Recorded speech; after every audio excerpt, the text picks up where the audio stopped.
Self-Help with Illustrations of Conduct and Perseverance by Samuel Smiles. Chapter 5. Helps and Opportunities, Scientific Pursuits, Part 3.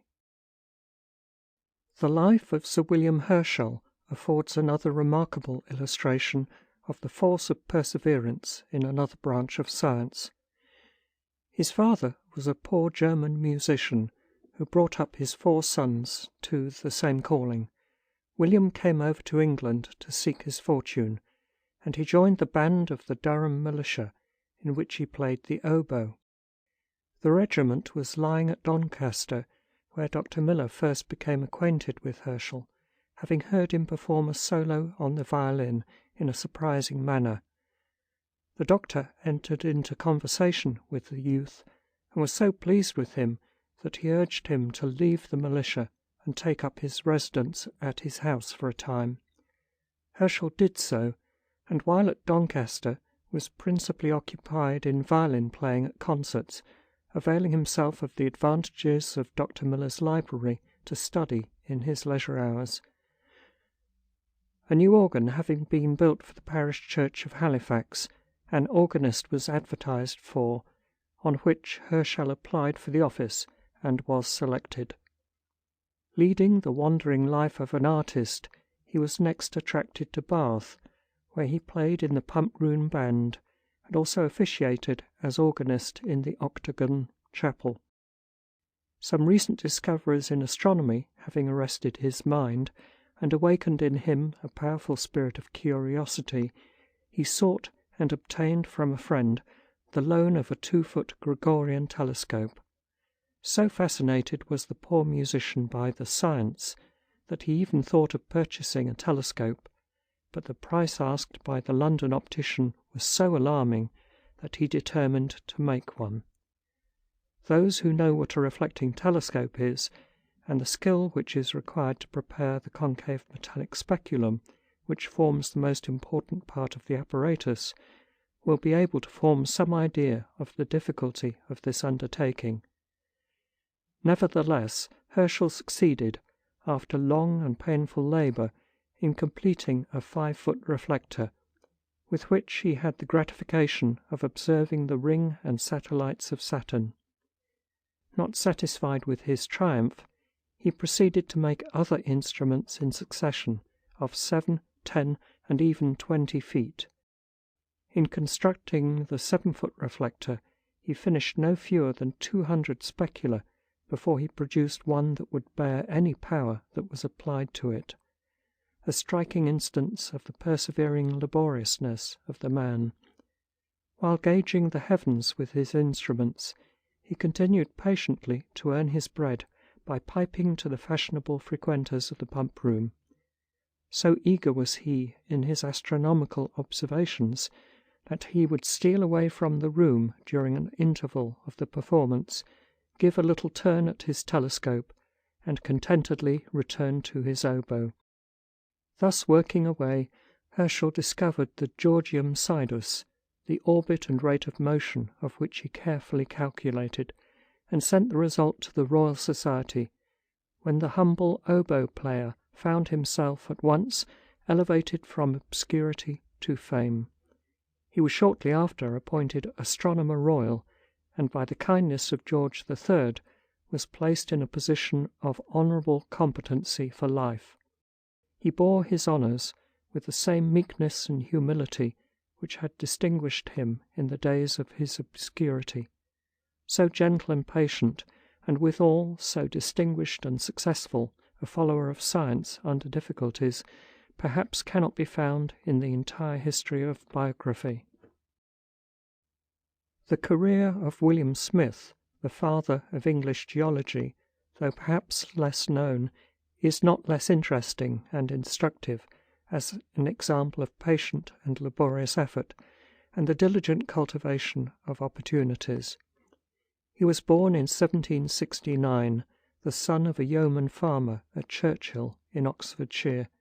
His father dying when he was but a child, he received a very sparing education at the village school, and even that was to a considerable extent interfered with by his wandering and somewhat idle habits as a boy. His mother having married a second time, he was taken in charge by an uncle, also a farmer, by whom he was brought up.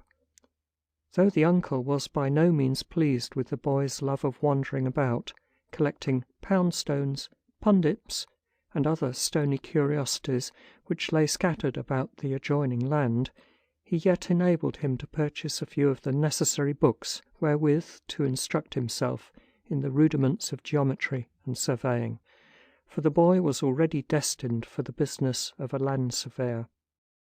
One of his marked characteristics, even as a youth, was the accuracy and keenness of his observation, and what he clearly saw he never forgot.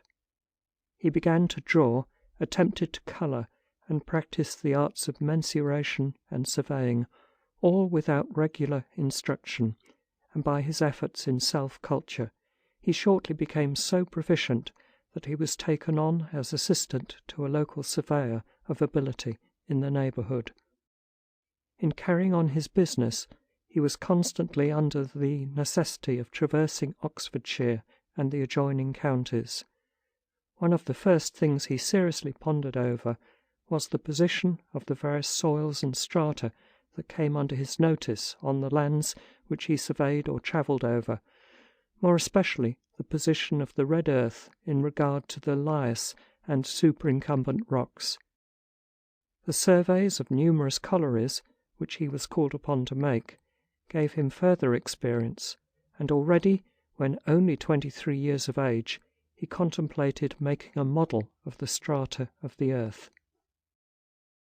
While engaged in levelling for a proposed canal in Gloucestershire, the idea of a general law occurred to him relating to the strata of that district.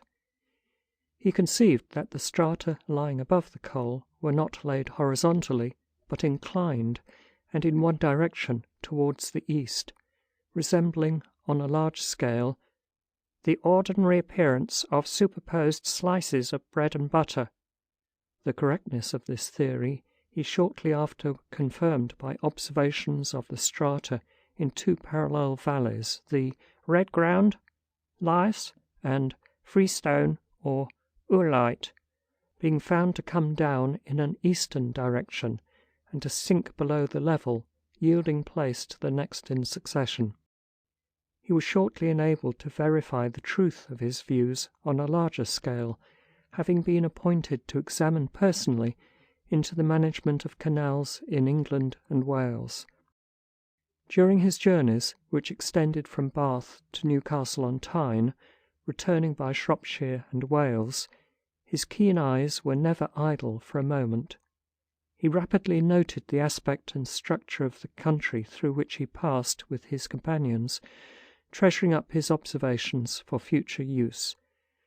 His geologic vision was so acute that though the road along which he passed from York to Newcastle in the post-chaise was from 5 to 15 miles distant from the hills of Chalk and Oolite on the east, he was satisfied as to their nature by their contours and relative position, and their ranges on the surface in relation to the lias and red ground occasionally seen on the road.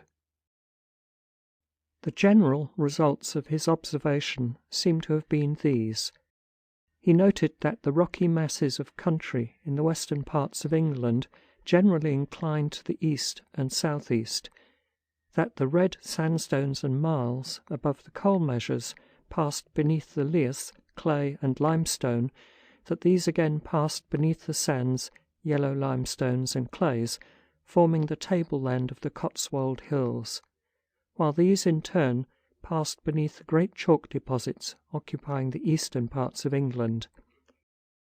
He further observed that each layer of clay, sand, and limestone held its own peculiar classes of fossils, and pondering much on these things, he at length came to the then unheard-of conclusion that each distinct deposit of marine animals in these several strata indicated a distinct sea-bottom, and that each layer of clay, sand, chalk, and stone marked a distinct epoch of time in the history of the earth.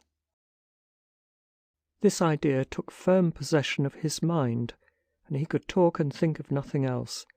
At canal boards, at sheep shearings, at county meetings, and at agricultural associations, Strata Smith, as he came to be called, was always running over with the subject that possessed him. He had indeed made a great discovery, though he was as yet a man utterly unknown in the scientific world.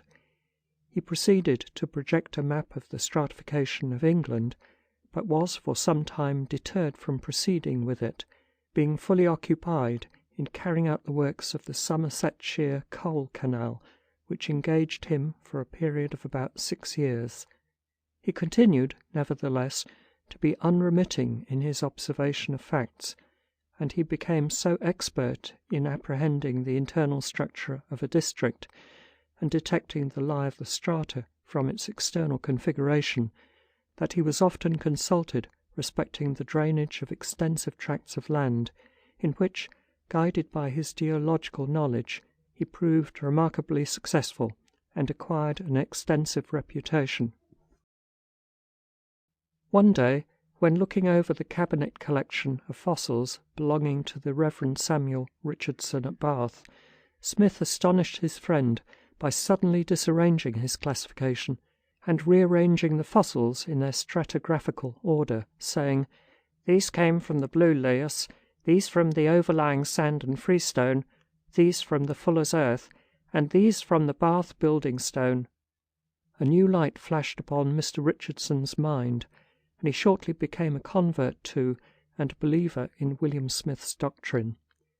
The geologists of the day were not, however, so easily convinced, and it was scarcely to be tolerated that an unknown land surveyor should pretend to teach them the science of geology.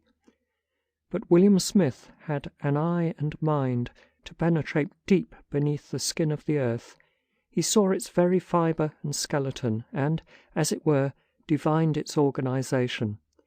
His knowledge of the strata in the neighbourhood of Bath was so accurate that one evening, when dining at the house of the Reverend Joseph Townsend, he dictated to Mr. Richardson the different strata according to their order of succession in descending order, 23 in number, commencing with the chalk and descending in continuous series down to the coal, below which the strata were not then sufficiently determined. To this was added a list of the more remarkable fossils which had been gathered in the several layers of rock. This was printed and extensively circulated in 1801. He next determined to trace out the strata through districts as remote from Bath as his means would enable him to reach. For years he journeyed to and fro, sometimes on foot, sometimes on horseback, riding on the tops of stage-coaches, often making up by night travelling the time he had lost by day, so as not to fail in his ordinary business engagements. When he was professionally called away to any distance from home, as, for instance, when travelling from Bath to Holcombe in Norfolk, to direct the irrigation and drainage of Mr. Coke's land in that county, he rode on horseback, making frequent detours from the road to note the geological features of the country which he traversed. For several years he was thus engaged in his journeys to distant quarters in England and Ireland, to the extent of upwards of 10,000 miles yearly, and it was amidst this incessant and laborious travelling that he contrived to commit to paper his fast-growing generalizations on what he rightly regarded as a new science. No observation, howsoever trivial it might appear, was neglected, and no opportunity of collecting fresh facts was overlooked. Whenever he could, he possessed himself of records of borings, natural and artificial sections, drew them to a constant scale of 8 yards to the inch, and coloured them up. Of his keenness of observation take the following illustration. When making one of his geological excursions about the country near Woburn, as he was drawing near to the foot of the Dunstable chalk hills, he observed to his companion, "If there be any broken ground about the foot of these hills, we may find shark's teeth." And they had not proceeded far before they picked up 6 from the white bank of a new fence-ditch. As he afterwards said of himself, "The habit of observation crept on me, gained a settlement in my mind, became a constant associate of my life, and started up in activity at the first thought of a journey, so that I generally went off well prepared with maps, and sometimes with contemplations on its objects, or on those on the road, reduced to writing before it commenced. My mind was, therefore, like the canvas of a painter, well prepared for the first and best impressions." Notwithstanding his courageous and indefatigable industry, many circumstances contributed to prevent the promised publication of William Smith's Map of the Strata of England and Wales, and it was not until 1814 that he was enabled, by the assistance of some friends, to give to the world the fruits of his 20 years' incessant labour. To prosecute his inquiries, and collect the extensive series of facts and observations requisite for his purpose, he had to expend the whole of the profits of his professional labours during that period, and he even sold off his small property to provide the means of visiting remoter parts of the island. Meanwhile, he had entered on a quarrying speculation near Bath, which proved unsuccessful, and he was under the necessity of selling his geological collection, which was purchased by the British Museum, his furniture and library, reserving only his papers, maps, and sections, which were useless save to himself. He bore his losses and misfortunes with exemplary fortitude, and amidst all he went on working with cheerful courage and untiring patience. He died at Northampton in August 1839, while on his way to attend the meeting of the British Association at Birmingham. It is difficult to speak in terms of too high praise of the first geological map of England, which we owe to the industry of this courageous man of science. An accomplished writer says of it, "It was a work so masterly in conception and so correct in general outline that, in principle, it served as a basis not only for the production of later maps of the British Islands, but for geological maps of all other parts of the world, wherever they have been undertaken. In the apartments of the Geological Society, Smith's map may yet be seen, a great historical document, old and worn, calling for the renewal of its faded tints. Let any one conversant with the subject compare it with later works on a similar scale, and he will find that, in all essential features, it will not suffer by the comparison. The intricate anatomy of the Silurian rocks of Wales and the north of England by Murchison and Sedgwick being the chief additions made to his great generalizations." The genius of the Oxfordshire surveyor did not fail to be duly recognized and honoured by men of science during his lifetime. In 1831, the Geological Society of London awarded to him the Wollaston Medal, in consideration of his being a great original discoverer in English geology, and especially for his being the first in this country to discover and to teach the identification of strata, and to determine their succession by means of their embedded fossils. William Smith, in his simple, earnest way, gained for himself a name as lasting as the science he loved so well. To use the words of the writer above quoted, "Till the manner as well as the fact of the first appearance of successive forms of life shall be solved, it is not easy to surmise how any discovery can be made in geology equal in value to that which we owe to the genius of William Smith."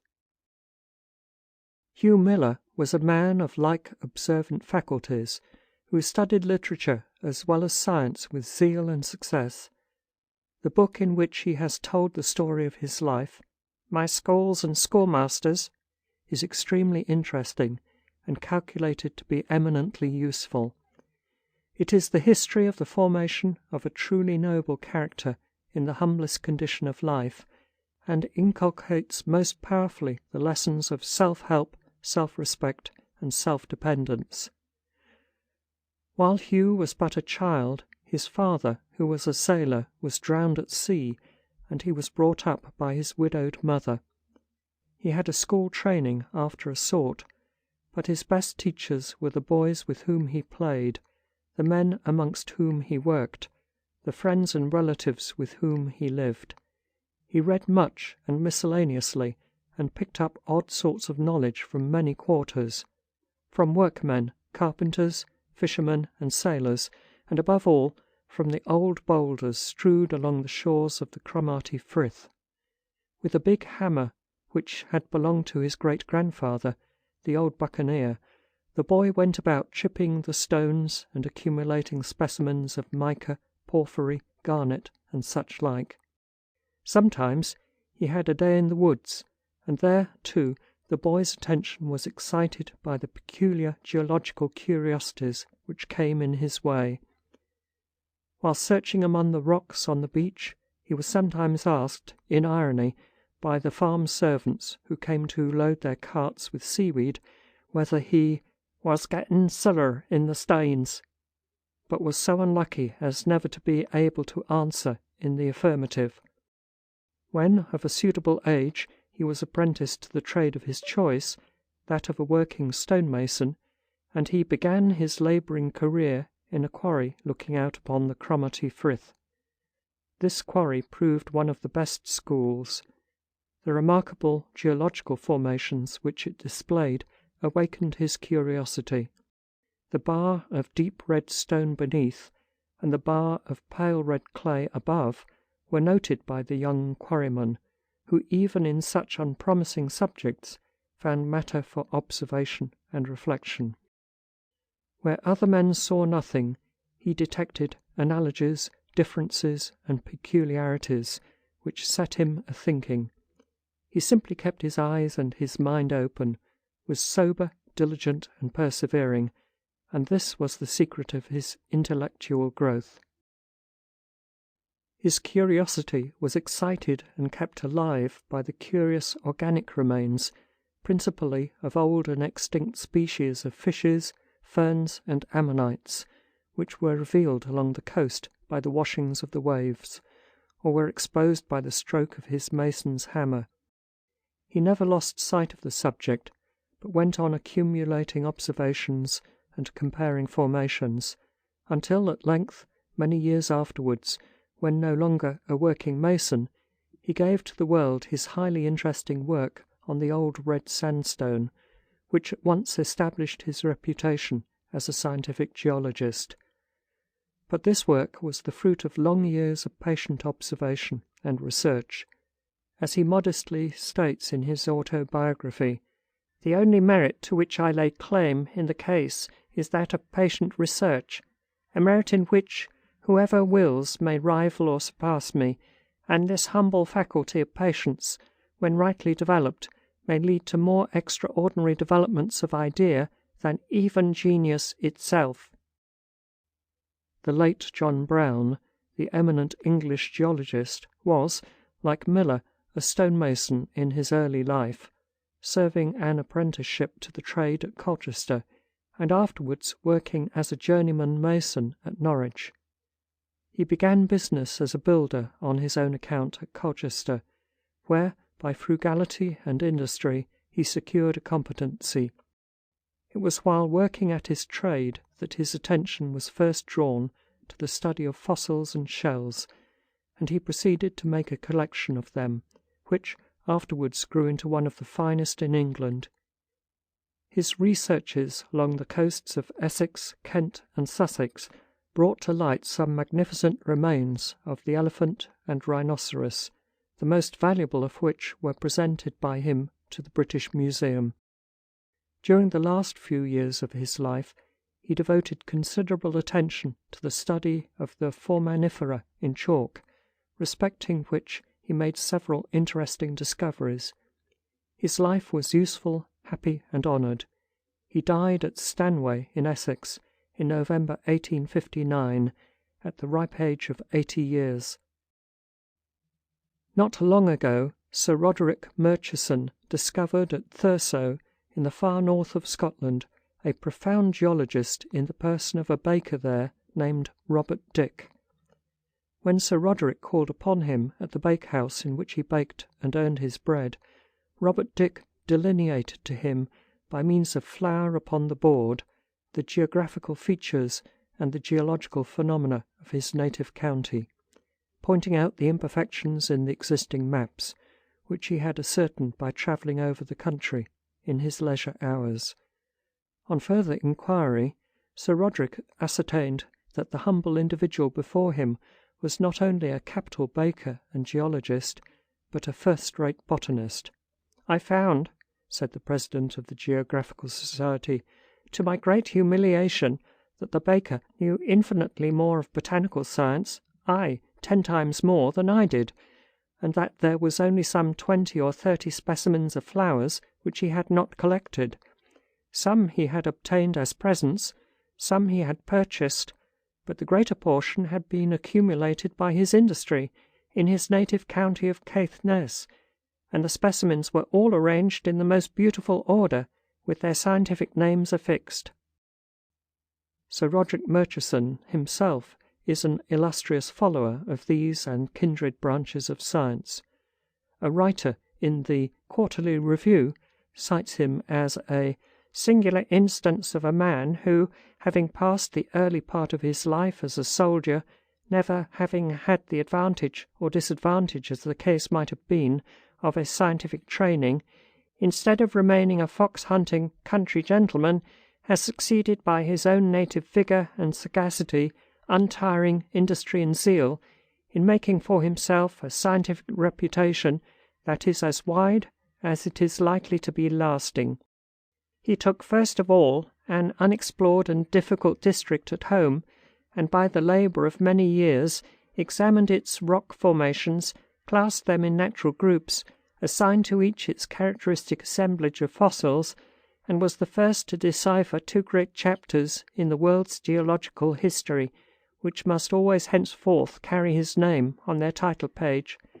Not only so, but he applied the knowledge thus acquired to the dissection of large districts, both at home and abroad, so as to become the geological discoverer of great countries which had formerly been terrae incognitae. But Sir Roderick Murchison is not merely a geologist.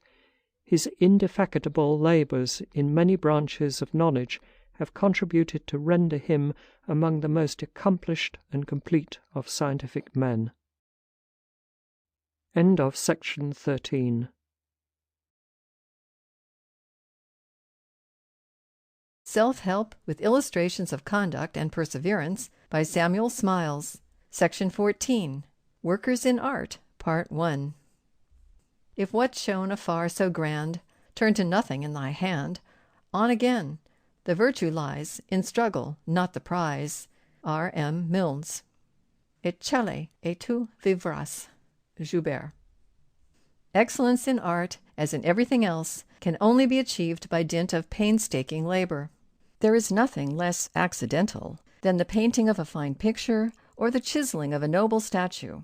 Every skilled touch of the artist's brush or chisel, though guided by genius, is the product of unremitting study.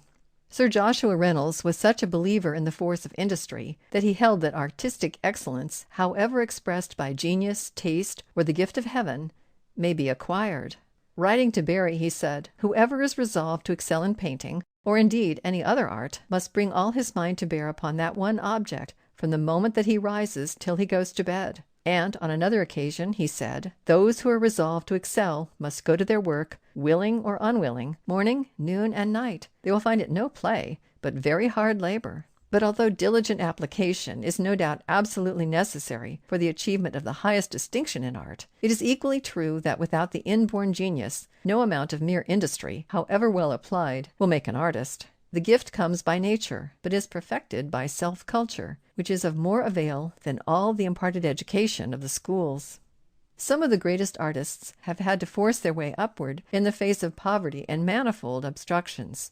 Illustrious instances will at once flash upon the reader's mind. Claude Lorraine, the pastry cook; Tintoretto, the dyer; The two Caravaggios, the one a color grinder, the other a mortar carrier at the Vatican, Salvator Rosa, the associate of bandits, Giotto, the peasant boy, Zingaro, the gypsy, Cavidone, turned out of doors to beg by his father, Canova, the stonecutter. These and many other well-known artists succeeded in achieving distinction by severe study and labor under circumstances the most adverse. Nor have the most distinguished artists of our own country been born in a position of life more than ordinarily favorable to the culture of artistic genius. Gainsborough and Bacon were the sons of cloth-workers. Barry was an Irish sailor boy, and Maclise a banker's apprentice at Cork. Opie and Romney, like Inigo Jones, were carpenters. West was the son of a small Quaker farmer in Pennsylvania. Northcote was a watchmaker. Jackson a tailor, and Etty a printer. Reynolds, Wilson, and Wilkie were the sons of clergymen. Lawrence was the son of a publican, and Turner of a barber. Several of our painters, it is true, originally had some connection with art, though in a very humble way, such as Flaxman, whose father sold plaster casts, Bird, who ornamented tea trays, Martin, who was a coach painter, Wright and Gilpin, who were ship painters, Chantry, who was a carver and gilder, and David Cox, Stanfield, and Roberts, who were scene painters. It was not by luck or accident that these men achieved distinction, but by sheer industry and hard work. Though some achieved wealth, yet this was rarely, if ever, the ruling motive. Indeed, no mere love of money could sustain the efforts of the artist in his early career of self-denial and application. The pleasure of the pursuit has always been its best reward, the wealth which followed but an accident. Many noble-minded artists have preferred following the bent of their genius to chaffering with the public for terms. Spagnoletto verified in his life the beautiful fiction of Xenophon, and after he had acquired the means of luxury, preferred withdrawing himself from their influence, and voluntarily returned to poverty and labor. When Michelangelo was asked his opinion respecting a work which a painter had taken great pains to exhibit for profit, he said, "I think that he will be a poor fellow so long as he shows such an extreme eagerness to become rich." Like Sir Joshua Reynolds, Michelangelo was a great believer in the force of labor, and he held that there was nothing which the imagination conceived that could not be embodied in marble, if the hand were made vigorously to obey the mind. He was himself one of the most indefatigable of workers, and he attributed his power of studying for a greater number of hours than most of his contemporaries to his spare habits of living. A little bread and wine was all he required for the chief part of the day when employed at his work, and very frequently he rose in the middle of the night to resume his labors. On these occasions it was his practice to fix the candle, by light of which he chiseled, on the summit of a pasteboard cap which he wore. Sometimes he was too wearied to undress, and he slept in his clothes, ready to spring to work so soon as refreshed by sleep. He had a favorite device of an old man in a go-cart with an hourglass upon it bearing the inscription, "Ancora imparo," "Still I am learning." Titian also was an indefatigable worker.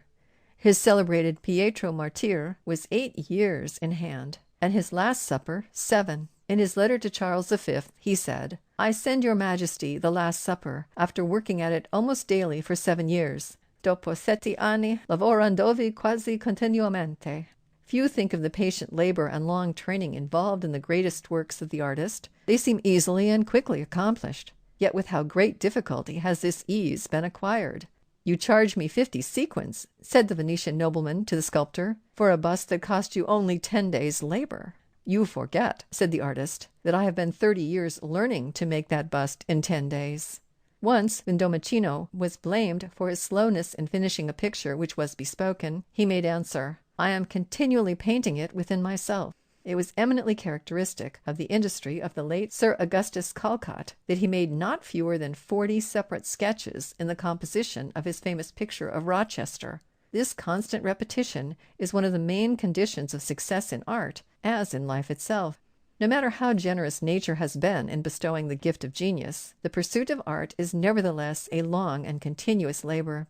Many artists have been precocious, but without diligence their precocity would have come to nothing. The anecdote related of West is well known. When only 7 years old, struck with the beauty of the sleeping infant of his eldest sister while watching by its cradle, he ran to seek some paper and forthwith drew its portrait in red and black ink. The little incident revealed the artist in him, and it was found impossible to draw him from his bent. West might have been a great painter had he not been injured by too early success. His fame, though great, was not purchased by study, trials, and difficulties, and it has not been enduring.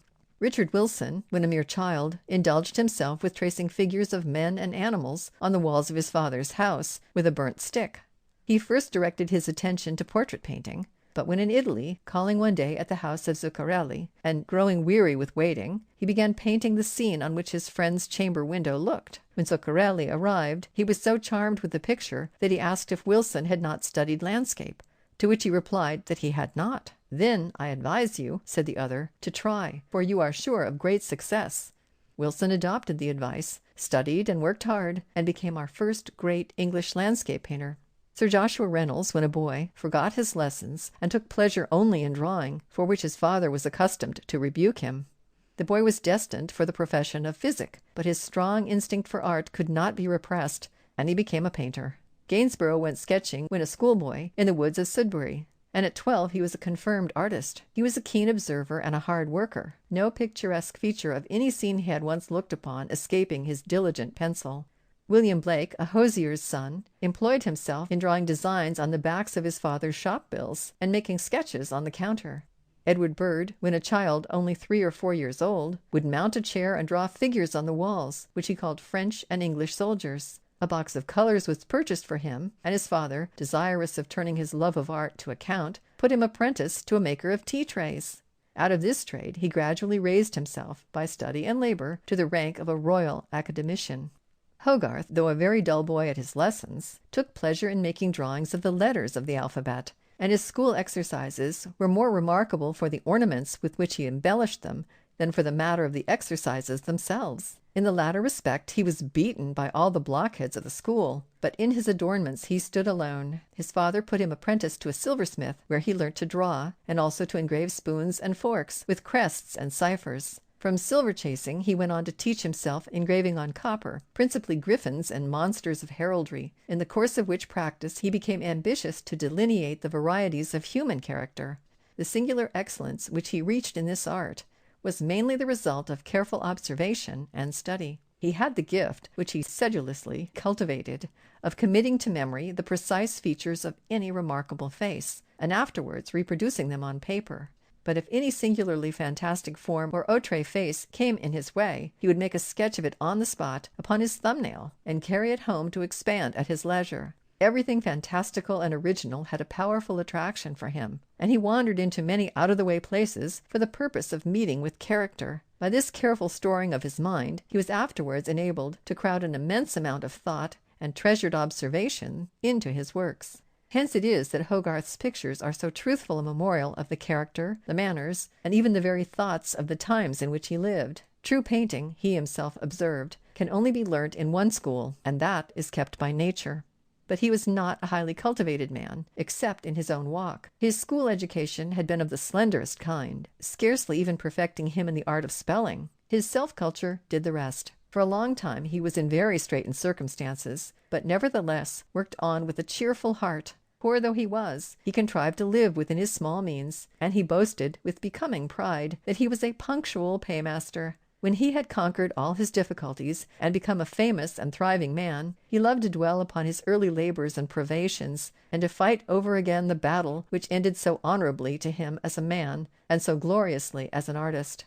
"I remember the time," said he on one occasion, "when I have gone moping into the city with scarce a shilling, but as soon as I have received 10 guineas there for a plate, I have returned home, put on my sword, and sallied out with all the confidence of a man who has thousands in his pockets."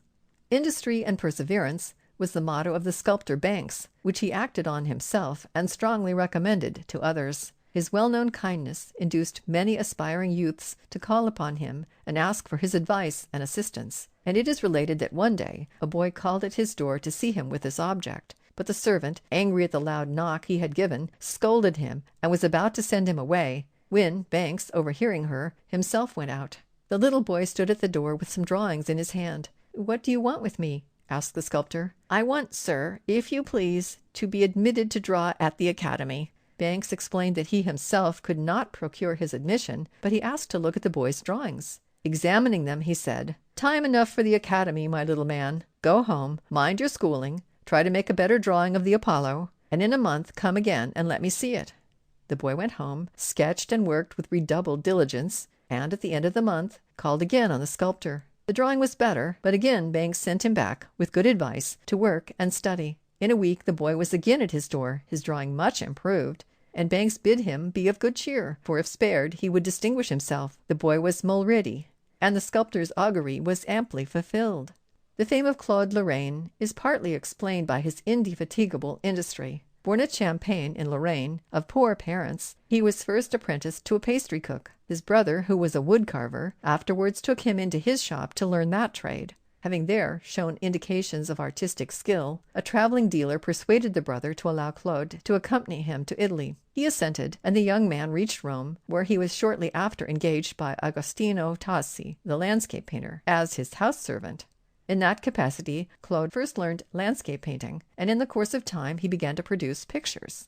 We next find him making the tour of Italy, France, and Germany, occasionally resting by the way to paint landscapes, and thereby replenish his purse. On returning to Rome, he found an increasing demand for his works, and his reputation at length became European. He was unwearied in the study of nature in her various aspects.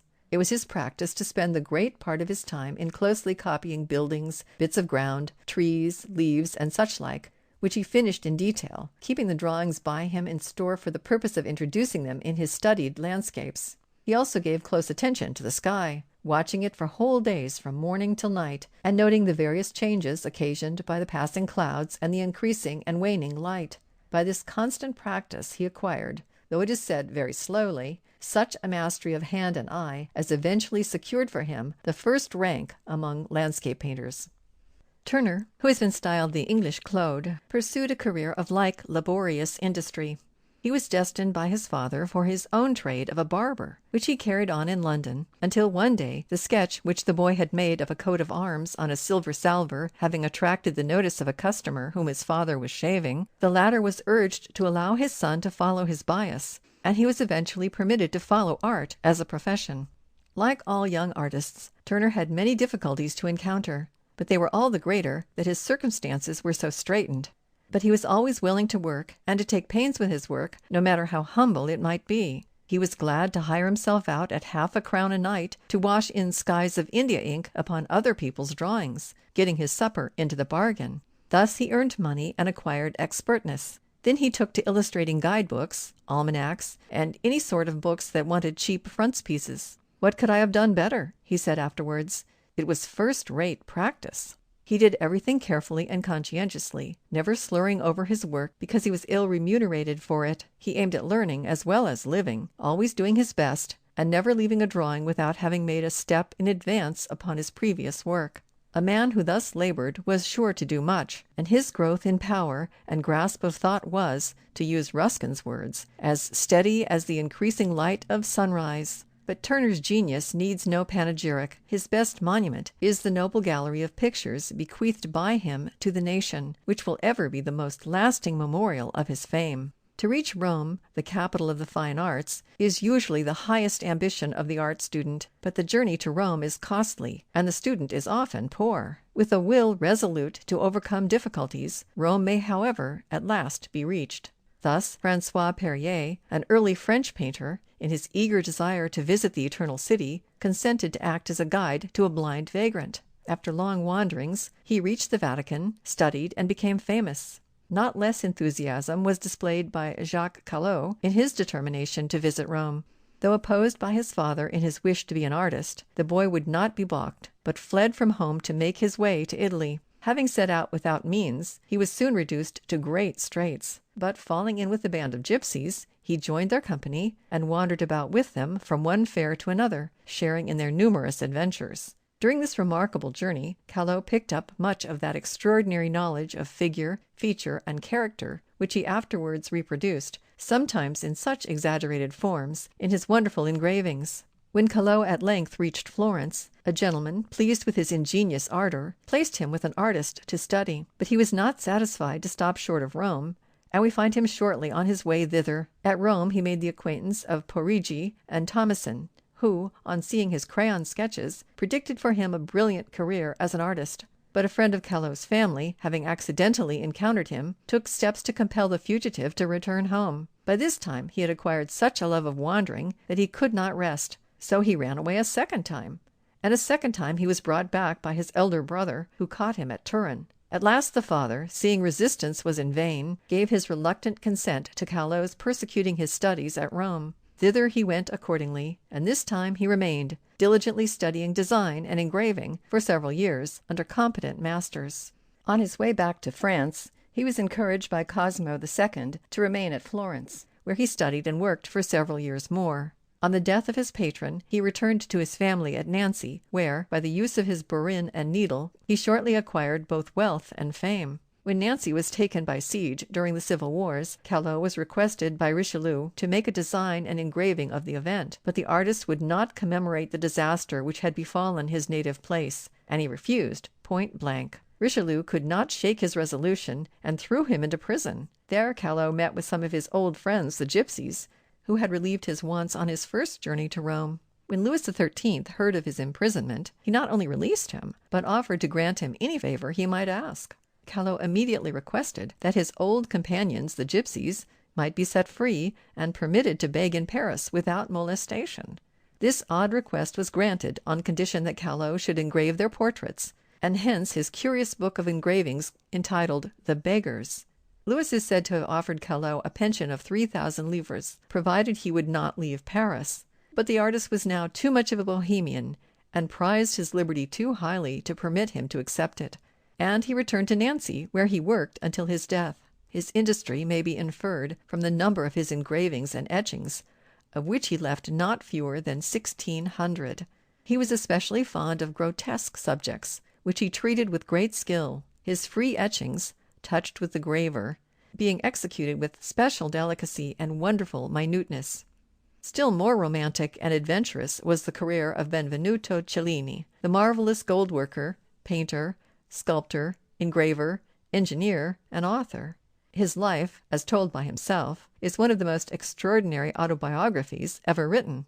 Giovanni Cellini, his father, was one of the court musicians to Lorenzo de' Medici at Florence, and his highest ambition concerning his son Benvenuto was that he should become an expert player on the flute.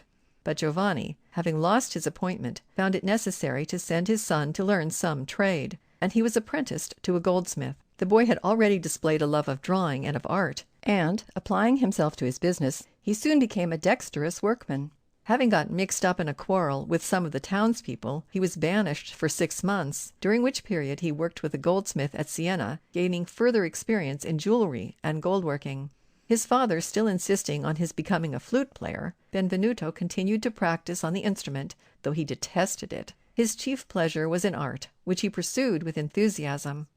Returning to Florence, he carefully studied the designs of Leonardo da Vinci and Michelangelo, and, still further to improve himself in gold-working, he went on foot to Rome, where he met with a variety of adventures. He returned to Florence with the reputation of being a most expert worker in the precious metals, and his skill was soon in great request. But, being of an irascible temper, he was constantly getting into scrapes, and was frequently under the necessity of flying for his life. Thus he fled from Florence in the disguise of a friar, again taking refuge in Siena, and afterwards at Rome. During his second residence in Rome, Cellini met with extensive patronage, and he was taken into the Pope's service in the double capacity of goldsmith and musician. He was constantly studying and improving himself by acquaintance with the works of the best masters. He mounted jewels, finished enamels, engraved seals, and designed and executed works in gold, silver, and bronze, with such a style as to excel all other artists. Whenever he heard of a goldsmith who was famous in any particular branch, he immediately determined to surpass him. Thus it was that he rivaled the metals of one, the enamels of another, and the jewelry of a third. In fact, there was not a branch of his business that he did not feel impelled to excel in. Working in this spirit, it is not so wonderful that Cellini should have been able to accomplish so much. He was a man of indefatigable activity, and was constantly on the move. At one time we find him at Florence, at another at Rome, then he is at Mantua, at Rome, at Naples, and back to Florence again, then at Venice, and in Paris, making all his long journeys on horseback. He could not carry much baggage with him, so, wherever he went, he usually began by making his own tools. He not only designed his works, but executed them himself, hammered and carved and cast and shaped them with his own hands. Indeed, his works have the impress of genius so clearly stamped upon them that they could never have been designed by one person and executed by another. The humblest article, a buckle for a lady's girdle, a seal, a locket, a brooch, a ring, or a button, became in his hands a beautiful work of art. End of section 14. Chapter 6, Part 1. Recording by Olivia.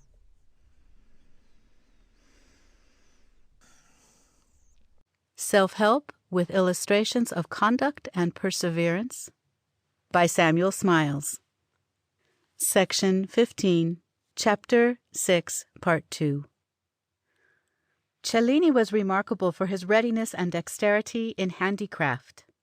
One day a surgeon entered the shop of Raffaello del Moro, the goldsmith, to perform an operation on his daughter's hand. On looking at the surgeon's instruments, Cellini, who was present, found them rude and clumsy, as they usually were in those days, and he asked the surgeon to proceed no further with the operation for a quarter of an hour. He then ran to his shop, and taking a piece of the finest steel, wrought out of it a beautifully finished knife, with which the operation was successfully performed. Among the statues executed by Cellini, the most important are the silver figure of Jupiter, executed at Paris for Francis I, and the Perseus, executed in bronze for the Grand Duke Cosmo of Florence. He also executed statues in marble of Apollo, Hyacinthus, Narcissus, and Neptune. The extraordinary incidents connected with the casting of the Perseus were peculiarly illustrative of the remarkable character of the man. The Grand Duke, having expressed a decided opinion that the model, when shown to him in wax, could not possibly be cast in bronze, Cellini was immediately stimulated by the predicted impossibility, not only to attempt, but to do it. He first made the clay model, baked it, and covered it with wax, which he shaped into the perfect form of a statue. Then, coating the wax with a sort of earth, he baked the second covering, during which the wax dissolved and escaped, leaving the space between the two layers for the reception of the metal. To avoid disturbance, the latter process was conducted in a pit dug immediately under the furnace, from which the liquid metal was to be introduced by pipes and apertures into the mold prepared for it.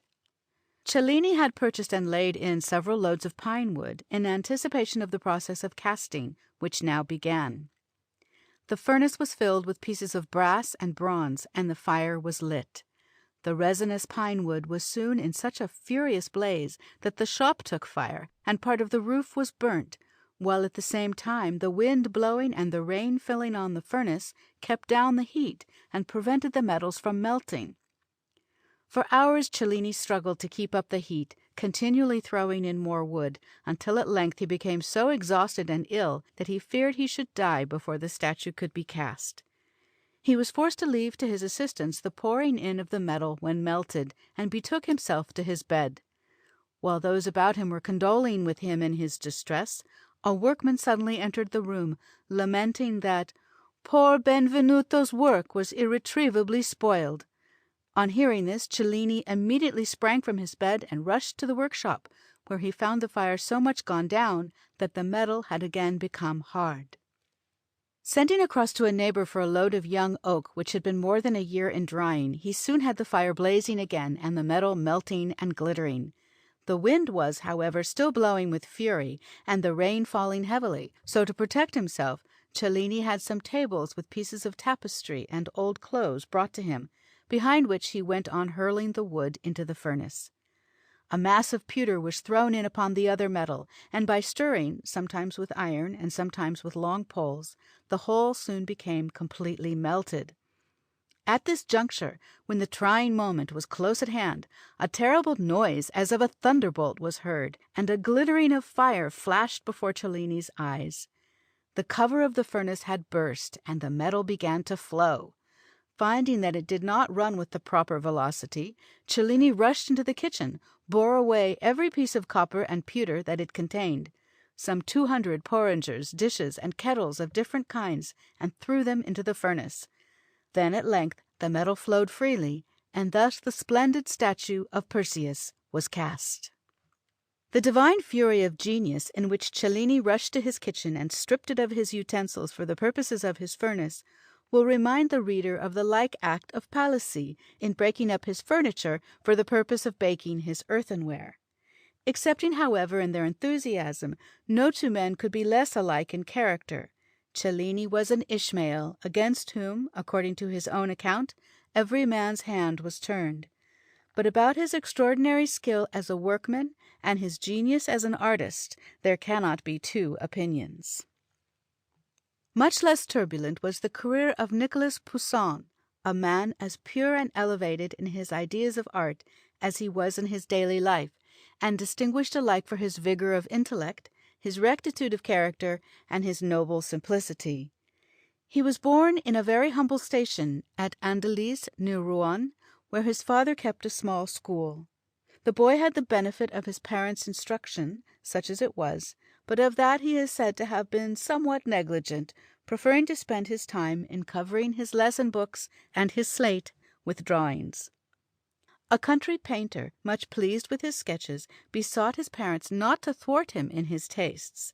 The painter agreed to give Poussin lessons, and he soon made such progress that his master had nothing more to teach him. Becoming restless and desirous of further improving himself, Poussin, at the age of 18, set out for Paris, painting signboards on his way for a maintenance. At Paris a new world of art opened before him, exciting his wonder and stimulating his emulation. He worked diligently in many studios, drawing, copying, and painting pictures. After a time he resolved, if possible, to visit Rome, and set out on his journey, but he only succeeded in getting as far as Florence, and again returned to Paris. A second attempt which he made to reach Rome was even less successful, for this time he got only as far as Lyons. He was, nevertheless, careful to take advantage of all opportunities for improvement which came his way, and continued, as sedulous as before, in studying and working. Thus 12 years passed, years of obscurity and toil, of failures and disappointments, and probably of privations. At length Poussin succeeded in reaching Rome. There he diligently studied the old masters, and especially the ancient statues, with whose perfection he was greatly impressed. For some time he lived with the sculptor Duquesnoy, as poor as himself, and assisted him in modelling figures after the antique. With him he carefully measured some of the most celebrated statues in Rome, more particularly the Antinous, and it is supposed that this practice exercised considerable influence on the formation of his future style. At the same time he studied anatomy, practiced drawing from the life, and made a great store of sketches of postures and attitudes of people whom he met, carefully reading at his leisure such standard books on art as he could borrow from his friends. During all this time he remained very poor, satisfied to be continually improving himself. He was glad to sell his pictures for whatever they would bring. One, of a prophet, he sold for 8 livres, and another, The Plague of the Philistines, he sold for 60 crowns, a picture afterwards bought by Cardinal de Richelieu for 1,000. To add to his troubles, he was stricken by a cruel malady, during the helplessness occasioned by which the Chevalier del Pozo assisted him with money. For this gentleman Poussin afterwards painted the Rest in the Desert, a fine picture, which far more than repaid the advances made during his illness. The brave man went on toiling and learning through suffering. Still aiming at higher things, he went to Florence and Venice, enlarging the range of his studies. The fruits of his conscientious labor at length appeared in the series of great pictures which he now began to produce. His Death of Germanicus, followed by Extreme Unction, the Testament of Eudamidas, the Manna, and the Abduction of the Sabines. The reputation of Poussin, however, grew but slowly. He was of a retiring disposition and shunned society. People gave him credit for being a thinker much more than a painter. When not actually employed in painting, he took long solitary walks in the country, meditating the designs of future pictures. One of his few friends while at Rome was Claude Lorraine, with whom he spent many hours at a time on the terrace of La Trinité du Mont, conversing about art and antiquarianism. The monotony and the quiet of Rome were suited to his taste, and provided he could earn a moderate living by his brush, he had no wish to leave it. But his fame now extended beyond Rome, and repeated invitations were sent to him to return to Paris. He was offered the appointment of principal painter to the king. At first he hesitated, quoted the Italian proverb, "Chi sta bene non se muove," said he had lived 15 years in Rome, married a wife there, and looked forward to dying and being buried there. Urged again, he consented, and returned to Paris, but his appearance there awakened much professional jealousy, and he soon wished himself back in Rome again. While in Paris he painted some of his greatest works, his Saint Xavier, the Baptism, and the Last Supper. He was kept constantly at work. At first he did whatever he was asked to do, such as designing frontispieces for the royal books, more particularly a Bible and a Virgil, cartoons for the Louvre, and designs for tapestry. But at length he expostulated. "It is impossible for me," he said to M. de Chanteloup, "to work at the same time at frontispieces for books, at a Virgin, at a picture of the Congregation of St. Louis, at the various designs for the gallery, and finally at designs for the royal tapestry. I have only one pair of hands and a feeble head, and can neither be helped nor can my labours be lightened by another." Annoyed by the enemies his success had provoked, and whom he was unable to conciliate, he determined at the end of less than 2 years' labour in Paris to return to Rome. Again settled there in his humble dwelling on Mount Pincio, he employed himself diligently in the practice of his art during the remaining years of his life, living in great simplicity and privacy. Though suffering much from the disease which afflicted him, he solaced himself by study, always striving after excellence. "In growing old," he said, "I feel myself becoming more and more inflamed with the desire of surpassing myself and reaching the highest degree of perfection." Thus toiling, struggling, and suffering, Poussin spent his later years. He had no children, his wife died before him, all his friends were gone, so that in his old age he was left absolutely alone in Rome, so full of tombs, and died there in 1665, bequeathing to his relatives at Andelys the savings of his life, amounting to about 1,000 crowns, and leaving behind him, as a legacy to his race, the great works of his genius. The career of Ary Scheffer furnishes one of the best examples in modern times of a like high-minded devotion to art. Born at Dordrecht, the son of a German artist, he early manifested an aptitude for drawing and painting, which his parents encouraged. His father dying while he was still young, his mother resolved, though her means were but small, to remove the family to Paris, in order that her son might obtain the best opportunities for instruction.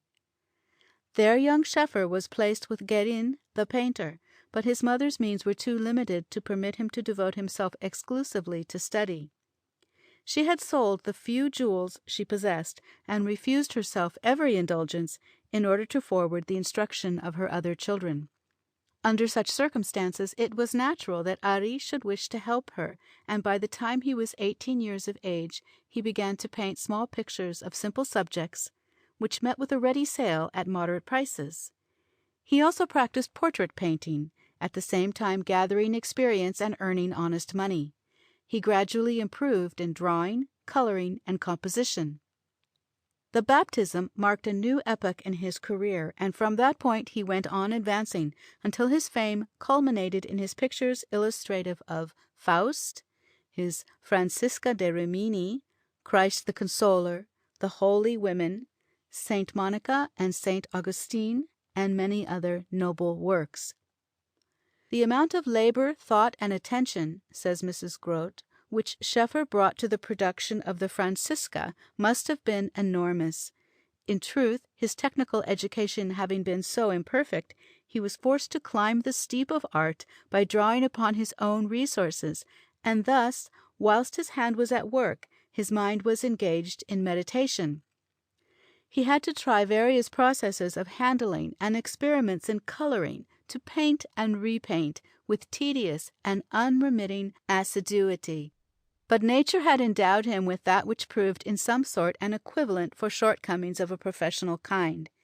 His own elevation of character and his profound sensibility aided him in acting upon the feelings of others through the medium of the pencil. One of the artists whom Schoeffer most admired was Flaxman, and he once said to a friend, "If I have unconsciously borrowed from any one in the design of the Francisca, it must have been from something I had seen among Flaxman's drawings."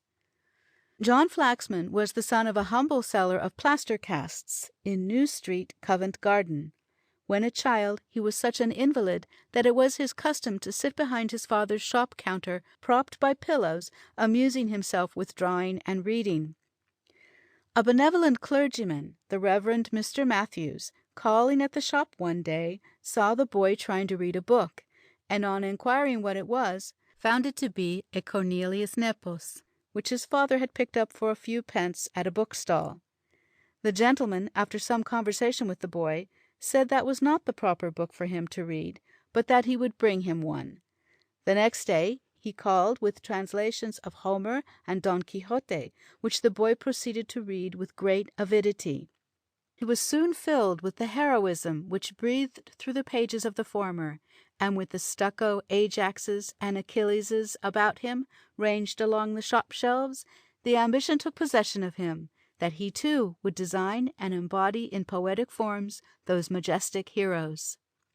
Like all youthful efforts, his first designs were crude. The proud father one day showed some of them to Roubiliac, the sculptor, who turned from them with a contemptuous "Pshaw!" But the boy had the right stuff in him. He had industry and patience, and he continued to labor incessantly at his books and drawings. He then tried his young powers in modeling figures in plaster of Paris, wax, and clay. Some of these early works are still preserved, not because of their merit, but because they are curious as the first healthy efforts of patient genius. It was long before the boy could walk, and he only learnt to do so by hobbling along upon crutches.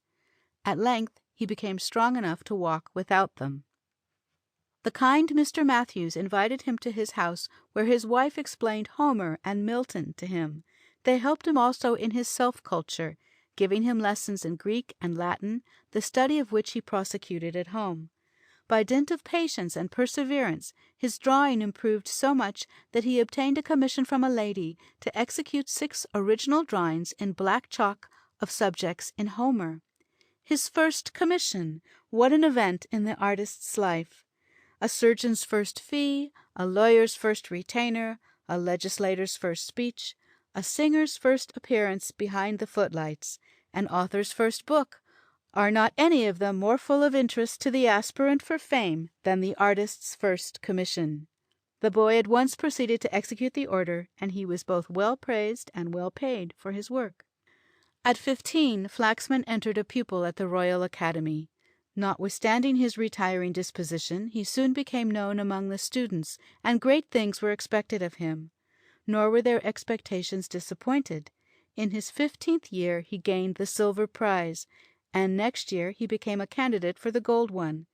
Everybody prophesied that he would carry off the medal, for there was none who surpassed him in ability and industry. Yet he lost it, and the gold medal was adjudged to a pupil who was not afterwards heard of. This failure on the part of the youth was really of service to him, for defeats do not long cast down the resolute-hearted, but only serve to call forth their real powers. "Give me time," said he to his father, "and I will yet produce works that the Academy will be proud to recognize." He redoubled his efforts, spared no pains, designed and modelled incessantly, and made steady, if not rapid, progress. But meanwhile poverty threatened his father's household. The plaster cast trade yielded a very bare living, and young Flaxman, with resolute self-denial, curtailed his hours of study, and devoted himself to helping his father in the humble details of his business. He laid aside his Homer to take up the plaster trowel.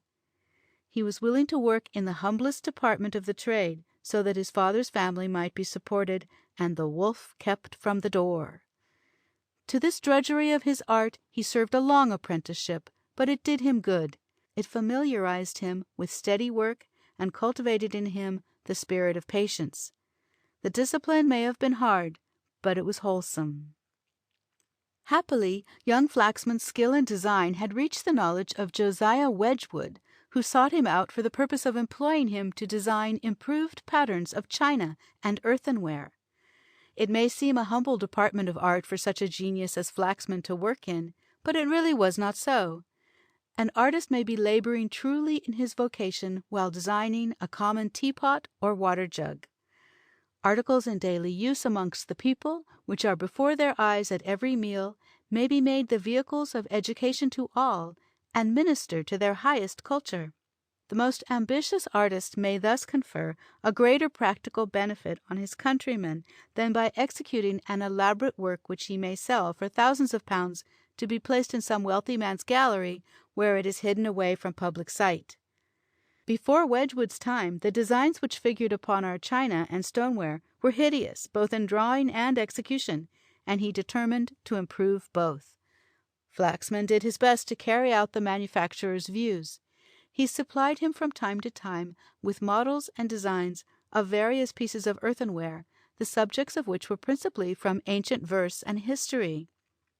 Many of them are still in existence, and some are equal in beauty and simplicity to his after designs for marble. The celebrated Etruscan vases, specimens of which were to be found in public museums and in the cabinets of the curious, furnished him with the best examples of form, and these he embellished with his own elegant devices. Stuart's Athens, then recently published, furnished him with specimens of the purest shaped Greek utensils. Of these he adopted the best and worked them into new shapes of elegance and beauty. Flaxman then saw that he was laboring in a great work, no less than the promotion of popular education, and he was proud in after life to allude to his early labors in this walk, by which he was enabled at the same time to cultivate his love of the beautiful, to diffuse a taste for art among the people, and to replenish his own purse, while he promoted the prosperity of his friend and benefactor. At length, in the year 1782, when 27 years of age, he quitted his father's roof and rented a small house and studio in Wardour Street, Soho. And what was more, he married. Anne Denman was the name of his wife, and a cheerful, bright-souled, noble woman she was. He believed that in marrying her he should be able to work with an intenser spirit, for, like him, she had a taste for poetry and art, and besides was an enthusiastic admirer of her husband's genius. Yet when Sir Joshua Reynolds, himself a bachelor, met Flaxman shortly after his marriage, he said to him, "So, Flaxman, I am told you are married. If so, sir, I tell you, you are ruined for an artist."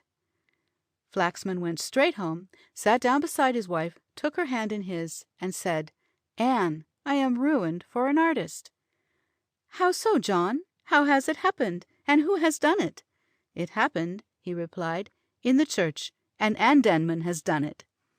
He then told her of Sir Joshua's remark, whose opinion was well known and had often been expressed, that if students would excel, they must bring the whole powers of their mind to bear upon their art, from the moment they rose until they went to bed, and also that no man could be a great artist unless he studied the grand works of Raphael, Michelangelo, and others, at Rome and Florence. "And I," said Flaxman, drawing up his little figure to its full height, "I would be a great artist." "And a great artist you shall be," said his wife, "and visit Rome too, if that be really necessary to make you great." "But how?" asked Flaxman. "Work and economize," rejoined the brave wife. "I will never have it said that Anne Denman ruined John Flaxman for an artist." And so it was determined by the pair that the journey to Rome was to be made when their means would admit. "I will go to Rome," said Flaxman, "and show the President that wedlock is for a man's good rather than his harm, and you, Anne, shall accompany me." Patiently and happily the affectionate couple plodded on during 5 years in their humble little home in Wardour Street, always with the long journey to Rome before them. It was never lost sight of for a moment, and not a penny was uselessly spent that could be saved towards the necessary expenses. They said no word to anyone about their project, solicited no aid from the Academy, but trusted only to their own patient labor and love to pursue and achieve their object. During this time Flaxman exhibited very few works. He could not afford marble to experiment in original designs, but he obtained frequent commissions for monuments, by the profits of which he maintained himself. He still worked for Wedgwood, who was a prompt paymaster, and on the whole he was thriving, happy, and hopeful. His local respectability was even such as to bring local honors and local work upon him, for he was elected by the ratepayers to collect the watch rate for the parish of St. Anne, when he might be seen going about with an ink bottle suspended from his buttonhole, collecting the money. At length Flaxman and his wife, having accumulated a sufficient store of savings, set out for Rome. Arrived there, he applied himself diligently to study, maintaining himself, like other poor artists, by making copies from the antique. English visitors sought his studio and gave him commissions, and it was then that he composed his beautiful designs illustrative of Homer, Aeschylus, and Dante. The price paid for them was moderate, only 15 shillings apiece, but Flaxman worked for art as well as money, and the beauty of the designs brought him other friends and patrons. He executed Cupid and Aurora for the munificent Thomas Hope, and the Fury of Athamas for the Earl of Bristol. He then prepared to return to England, his taste improved and cultivated by careful study. But before he left Italy, the academies of Florence and Carrara recognized his merit by electing him a member. His fame had preceded him to London, where he soon found abundant employment. While at Rome he had been commissioned to execute his famous monument in memory of Lord Mansfield, and it was erected in the north transept of Westminster Abbey shortly after his return. It stands there in majestic grandeur, a monument to the genius of Flaxman himself, calm, simple, and severe. No wonder that Banks, the sculptor, then in the heyday of his fame, exclaimed when he saw it, "This little man cuts us all out." When the members of the Royal Academy heard of Flaxman's return, and especially when they had an opportunity of seeing and admiring his portrait statue of Mansfield, they were eager to have him enrolled among their number. He allowed his name to be proposed in the candidates' list of associates, and was immediately elected. Shortly after, he appeared in an entirely new character. The little boy who had begun his studies behind the plaster-cast seller's shop counter in New Street, Covent Garden, was now a man of high intellect and recognized supremacy in art, to instruct students in the character of Professor of Sculpture to the Royal Academy. And no man better deserved to fill that distinguished office, for none is so able to instruct others as he who, for himself and by his own efforts, has learnt to grapple with and overcome difficulties. After a long, peaceful, and happy life, Flaxman found himself growing old. The loss which he sustained by the death of his affectionate wife Anne was a severe shock to him, but he survived her several years, during which he executed his celebrated Shield of Achilles, and his noble Archangel Michael vanquishing Satan, perhaps his two greatest works. End of section 15.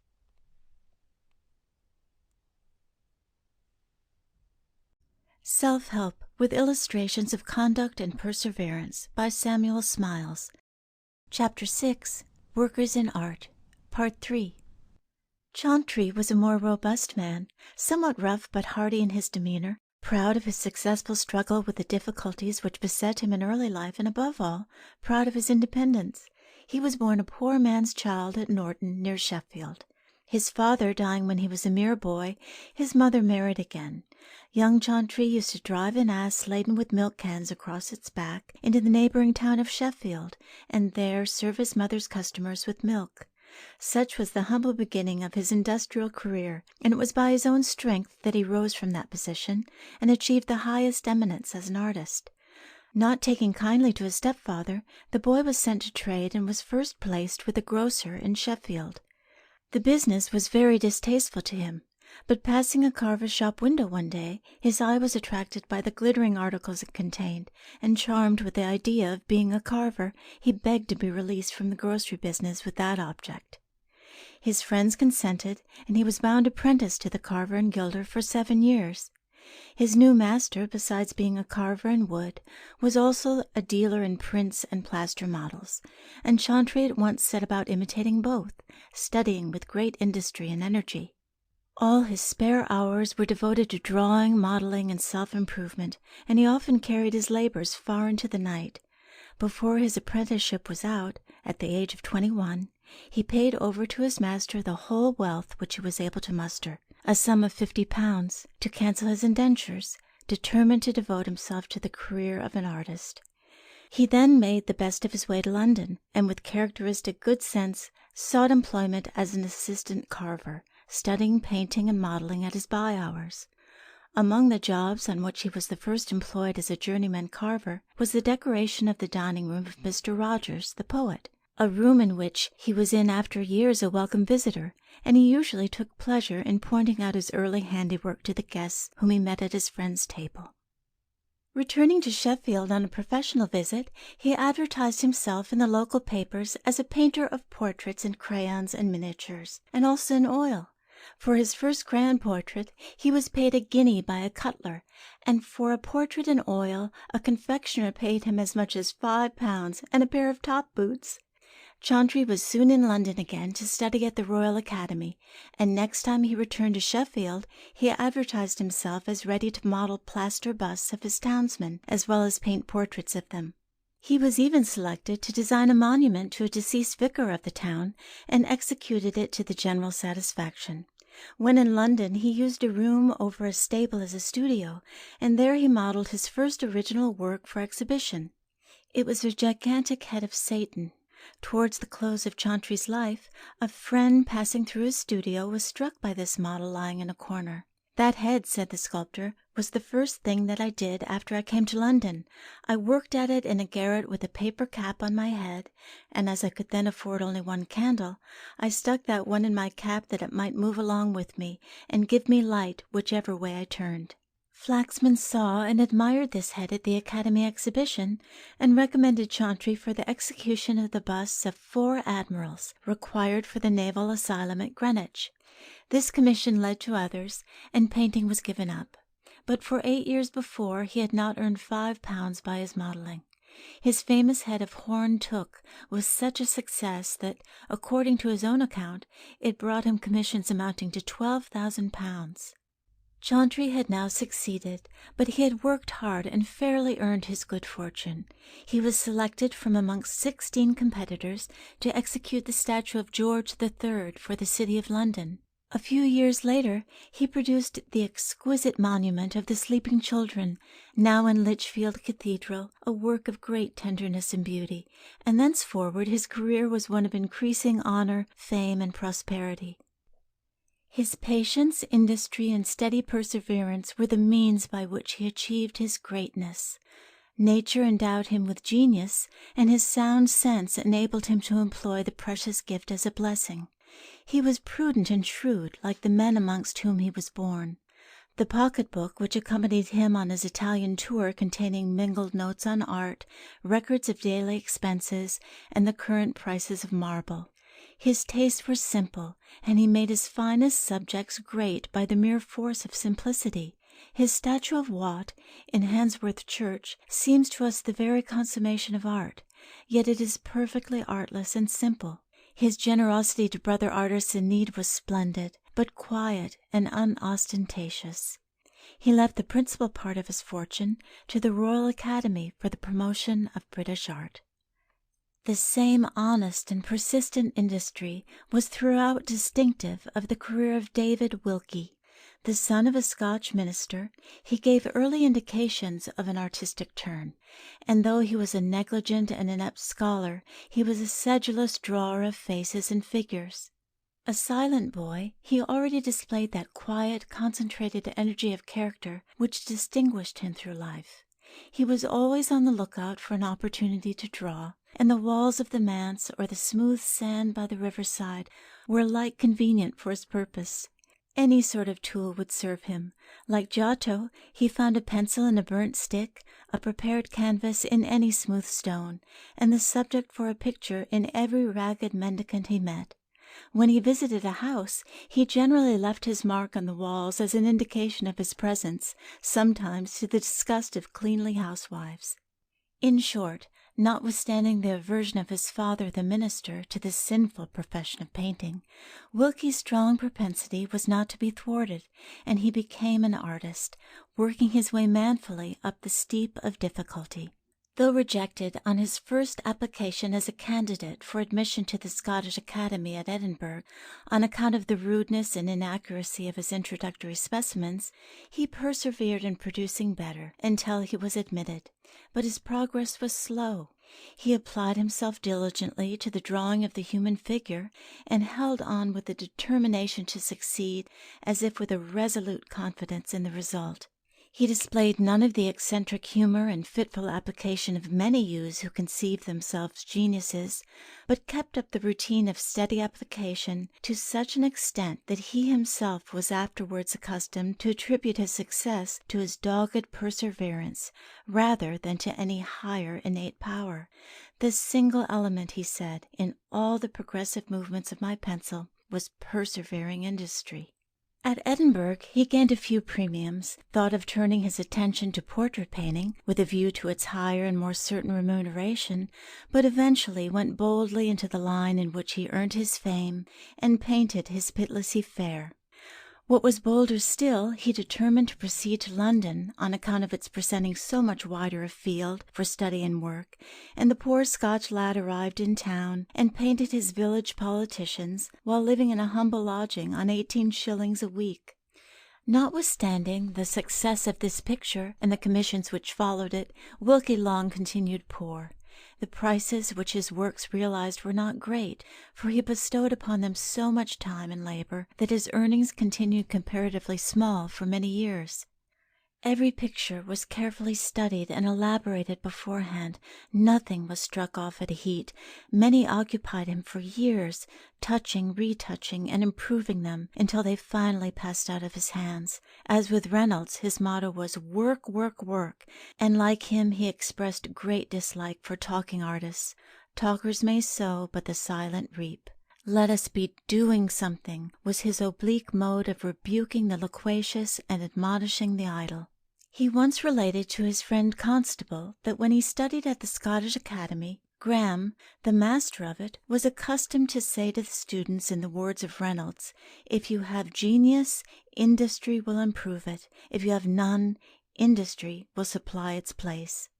So, said Wilkie, I was determined to be very industrious, for I knew I had no genius. He also told Constable that when Linnell and Burnet, his fellow students in London, were talking about art, he always contrived to get as close to them as he could to hear all they said. "For," said he, "they know a great deal and I know very little." This was said with perfect sincerity, for Wilkie was habitually modest. One of the first things that he did with the sum of £30 which he obtained from Lord Mansfield for his village politicians was to buy a present of bonnets, shawls, and dresses for his mother and sister at home, though but little able to afford it at the time. Wilkie's early poverty had trained him in habits of strict economy, which were, however, consistent with a noble liberality, as appears from sundry passages in the autobiography of Abraham Raimbach the engraver. William Eddy was another notable instance of unflagging industry and indomitable perseverance in art. His father was a gingerbread and spice maker at York, and his mother, a woman of considerable force and originality of character, was the daughter of a rope maker. The boy early displayed a love of drawing, covering walls, floors, and tables with specimens of his skill, his first crayon being a farthing's worth of chalk, and this giving place to a piece of coal or a bit of charred stick. His mother, knowing nothing of art, put the boy apprentice to a trade, that of a printer. But in his leisure hours he went on with the practice of drawing, and when his time was out he determined to follow his bent. He would be a painter and nothing else. Fortunately, his uncle and elder brother were able and willing to help him on in his new career, and they provided him with the means of entering as pupil at the Royal Academy. We observe from Leslie's autobiography that Eddie was looked upon by his fellow students as a worthy but dull, plodding person who would never distinguish himself. But he had in him the divine faculty of work, and diligently plodded his way upward to eminence in the highest walks of art. Many artists have had to encounter privations which have tried their courage and endurance to the utmost before they succeeded. What number may have sunk under them we can never know. Martin encountered difficulties in the course of his career such as perhaps fall to the lot of few. More than once he found himself on the verge of starvation while engaged on his first great picture. It is related of him that on one occasion he found himself reduced to his last shilling, a bright shilling, which he had kept because of its very brightness, but at length he found it necessary to exchange it for bread. He went to a baker's shop, bought a loaf, and was taking it away when the baker snatched it from him and tossed back the shilling to the starving painter. The bright shilling had failed him in his hour of need. It was a bad one. Returning to his lodgings, he rummaged his trunk for some remaining crust to satisfy his hunger. Upheld throughout by the victorious power of enthusiasm, he pursued his design with unsubdued energy. He had the courage to work on and to wait, and when, a few days after, he found an opportunity to exhibit his picture, he was from that time famous. Like many other great artists, his life proves that in despite of outward circumstances, genius, aided by industry, will be its own protector, and that fame, though she comes late, will never ultimately refuse her favors to real merit. The most careful discipline and training after academic methods will fail in making an artist unless he himself take an active part in the work. Like every highly cultivated man, he must be mainly self-educated. When Pugin, who was brought up in his father's office, had learnt all that he could learn of architecture according to the usual formulas, he still found that he had learned but little, and that he must begin at the beginning and pass through the discipline of labor. Young Pugin accordingly hired himself out as a common carpenter at Covent Garden Theatre, first working under the stage, then behind the flies, then upon the stage itself. He thus acquired a familiarity with work and cultivated an architectural taste to which the diversity of the mechanical employment about a large operatic establishment is peculiarly favorable. When the theatre closed for the season, he worked a sailing ship between London and some of the French ports, carrying on at the same time a profitable trade. At every opportunity he would land and make drawings of any old building, and especially of any ecclesiastical structure which fell in his way. Afterwards he would make special journeys to the Continent for the same purpose, and returned home laden with drawings. Thus he plodded and labored on, making sure of the excellence and distinction which he eventually achieved. A similar illustration of plodding industry in the same walk is presented in the career of George Kemp, the architect of the beautiful Scott Monument at Edinburgh. He was the son of a poor shepherd who pursued his calling on the southern slope of the Pentland Hills. Amidst that pastoral solitude, the boy had no opportunity of enjoying the contemplation of works of art. It happened, however, that in his 10th year he was sent on a message to Roslin by the farmer for whom his father herded sheep, and the sight of the beautiful castle and chapel there seems to have made a vivid and enduring impression on his mind. Probably to enable him to indulge his love of architectural construction, the boy besought his father to let him be a joiner, and he was accordingly put apprentice to a neighbouring village carpenter. Having served his time, he went to Galashiels to seek work. As he was plodding along the valley of the Tweed with his tools upon his back, a carriage overtook him near Elibank Tower, and the coachman, doubtless at the suggestion of his master, who was seated inside, having asked the youth how far he had to walk, and learning that he was on his way to Galashiels, invited him to mount the box beside him and thus to ride thither. It turned out that the kindly gentleman inside was no other than Sir Walter Scott, then travelling on his official duty as Sheriff of Selkirkshire. Whilst working at Galashiels, Kemp had frequent opportunities of visiting Melrose, Dryburgh, and Jedburgh Abbeys, which he studied carefully. Inspired by his love of architecture, he worked his way as a carpenter over the greater part of the north of England, never omitting an opportunity of inspecting and making sketches of any fine Gothic building. On one occasion, when working in Lancashire, he walked 50 miles to York, spent a week in carefully examining the minster, and returned in like manner on foot. We next find him in Glasgow, where he remained 4 years, studying the fine cathedral there during his spare time. He returned to England again, this time working his way further south, studying Canterbury, Winchester, Tintern, and other well-known structures. In 1824, he formed the design of traveling over Europe with the same object, supporting himself by his trade. Reaching Boulogne, he proceeded by Abbeville and Beauvais to Paris, spending a few weeks making drawings and studies at each place. His skill as a mechanic, and especially his knowledge of mill work, readily secured him employment wherever he went, and he usually chose the site of his employment in the neighborhood of some fine old Gothic structure, in studying which he occupied his leisure. After a year's working, travel, and study abroad, he returned to Scotland. He continued his studies and became proficient in drawing and perspective. Melrose was his favorite ruin, and he produced several elaborate drawings of the building, one of which, exhibiting it in a restored state, was afterwards engraved. He also obtained employment as a modeler of architectural designs, and made drawings for a work begun by an Edinburgh engraver, after the plan of Breton's cathedral antiquities. This was a task congenial to his tastes, and he labored at it with an enthusiasm which ensured its rapid advance.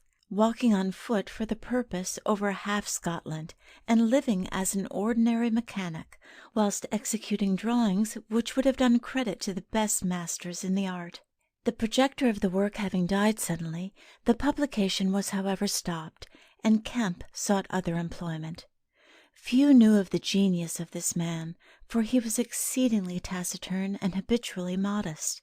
When the committee of the Scott Monument offered a prize for the best design, the competitors were numerous, including some of the greatest names in classical architecture, but the design unanimously selected was that of George Kemp, who was working at Kilwinning Abbey in Ayrshire, many miles off, when the letter reached him intimating the decision of the committee. Poor Kemp!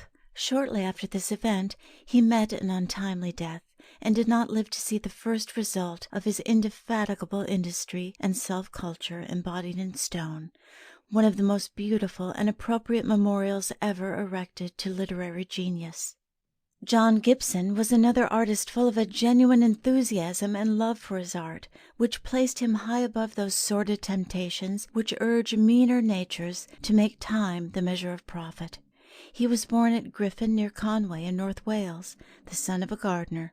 He early showed indications of his talent by the carvings in wood which he made by means of a common pocket-knife, and his father, noting the direction of his talent, sent him to Liverpool and bound him apprentice to a cabinet-maker and wood-carver. He rapidly improved at his trade, and some of his carvings were much admired. He was thus naturally led to sculpture, and when 18 years old he modelled a small figure of Time in wax, which attracted considerable notice. The Messrs. Francis, sculptors of Liverpool, having purchased the boy's indentures, took him as their apprentice for 6 years, during which his genius displayed itself in many original works. From thence he proceeded to London, and afterwards to Rome, and his fame became European. Robert Thorburn, the Royal Academician, like John Gibson, was born of poor parents. His father was a shoemaker at Dumfries. Besides Robert, there were 2 other sons, one of whom is a skilful carver in wood. One day a lady called at the shoemaker's and found Robert, then a mere boy, engaged in drawing upon a stool which served him for a table. She examined his work, and observing his abilities, interested herself in obtaining for him some employment in drawing, and enlisted in his behalf the services of others who could assist him in prosecuting the study of art. The boy was diligent, painstaking, staid, and silent, mixing little with his companions, and forming but few intimacies. About the year 1830, some gentlemen of the town provided him with the means of proceeding to Edinburgh, where he was admitted a student at the Scottish Academy. There he had the advantage of studying under competent masters, and the progress which he made was rapid. From Edinburgh he removed to London, where we understand he had the advantage of being introduced to notice under the patronage of the Duke of Buccleuch.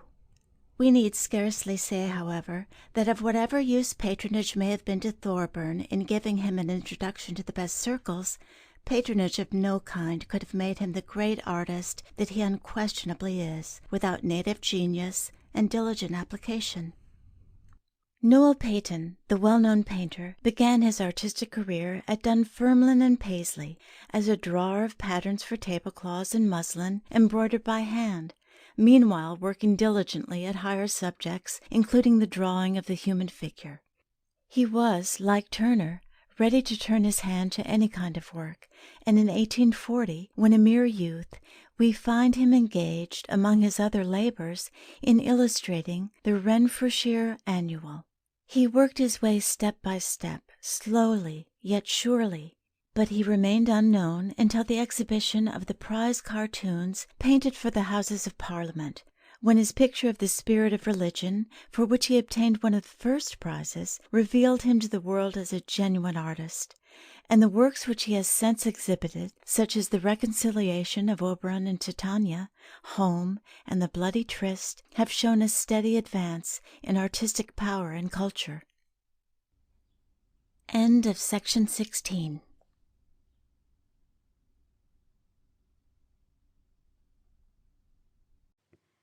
Recording by Linda Sonrisa, Servision.org. Self-Help with Illustrations of Conduct and Perseverance by Samuel Smiles. Section 17, Chapter 6, Workers in Art, Part 4. Another striking exemplification of perseverance and industry in the cultivation of art in humble life is presented in the career of James Sharples, a working blacksmith at Blackburn. He was born at Wakefield in Yorkshire in 1825, one of a family of 13 children. His father was a working iron founder and removed to Bury to follow his business. The boys received no school education, but were all sent to work as soon as they were able, and at about 10 James was placed in a foundry, where he was employed for about 2 years as a smithy boy. After that he was sent into the engine shop, where his father worked as engine smith. The boy's employment was to heat and carry rivets for the boiler-makers. Though his hours of labor were very long, often from 6 in the morning until 8 at night, his father contrived to give him some little teaching after working hours, and it was thus that he partially learned his letters. An incident occurred in the course of his employment among the boiler-makers, which first awakened in him the desire to learn drawing. He had occasionally been employed by the foreman to hold the chalked line with which he made the designs of boilers upon the floor of the workshop, and on such occasions the foreman was accustomed to hold the line and direct the boy to make the necessary dimensions. James soon became so expert at this as to be of considerable service to the foreman, and at his leisure hours at home his great delight was to practice drawing designs of boilers upon his mother's floor. On one occasion, when a female relative was expected from Manchester to pay the family a visit, and the house had been made as decent as possible for her reception, the boy, on coming in from the foundry in the evening, began his usual operations upon the floor.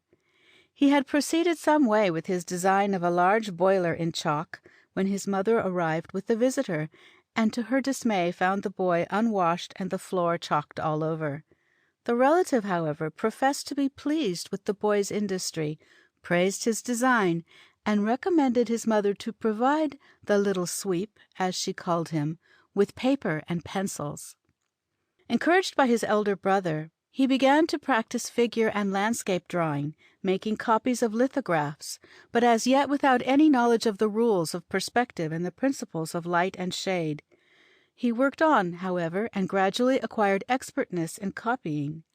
At 16 he entered the Bury Mechanics' Institution in order to attend the drawing class taught by an amateur who followed the trade of a barber. There he had a lesson a week during 3 months. The teacher recommended him to obtain from the library Burnet's Practical Treatise on Painting, But as he could not yet read with ease, he was under the necessity of getting his mother, and sometimes his elder brother, to read passages from the book for him while he sat by and listened. Feeling hampered by his ignorance of the art of reading and eager to master the contents of Burnet's book, he ceased attending the drawing class at the Institute after the first quarter and devoted himself to learning reading and writing at home. In this he soon succeeded, and when he again entered the Institute and took out Burnet a second time, he was not only able to read it, but to make written extracts for further use. So ardently did he study the volume that he used to rise at 4 o'clock in the morning to read it and copy out passages, after which he went to the foundry at 6, worked until 6 and sometimes 8 in the evening, and returned home to enter with fresh zest upon the study of Burnet, which he continued often until a late hour. Parts of his nights were also occupied in drawing and making copies of drawings. On one of these, a copy of Leonardo da Vinci's Last Supper, he spent an entire night. He went to bed, indeed, but his mind was so engrossed with the subject that he could not sleep, and rose again to resume his pencil. He next proceeded to try his hand at painting in oil, for which purpose he procured some canvas from a draper, stretched it on a frame, coated it over with white lead, and began painting on it with colours bought from a house painter. But his work proved a total failure, for the canvas was rough and knotty, and the paint would not dry. In his extremity he applied to his old teacher, the barber, from whom he first learnt that prepared canvas was to be had, and that there were colours and varnishes made for the special purpose of oil painting. As soon, therefore, as his means would allow, he bought a small stock of the necessary articles and began afresh, his amateur master showing him how to paint, and the pupil succeeded so well that he excelled the master's copy. His first picture was a copy from an engraving called Sheep Shearing, and was afterwards sold by him for £0.50. Aided by a shilling guide to oil painting, he went on working at his leisure hours, and gradually acquired a better knowledge of his materials. He made his own easel and palette knife, and paint chest. He bought his paint, brushes, and canvas, as he could raise the money by working overtime. This was the slender fund which his parents consented to allow him for the purpose, the burden of supporting a very large family precluding them from doing more. Often he would walk to Manchester and back in the evenings to buy 2 or 3 shillings worth of paint and canvas, returning almost at midnight after his 18 miles walk, sometimes wet through and completely exhausted, but borne up throughout by his inexhaustible hope and invincible determination. The further progress of the self-taught artist is best narrated in his own words as communicated by him in a letter to the author. "The next pictures I painted," he says, "were a landscape by moonlight, a fruit piece, and 1 or 2 others, after which I conceived the idea of painting The Forge. I had for some time thought about it, but had not attempted to embody the conception in a drawing. I now, however, made a sketch of the subject upon paper, and then proceeded to paint it on the canvas. The picture simply represents the interior of a large workshop such as I have been accustomed to work in, although not of any particular shop. It is, therefore, to this extent an original conception.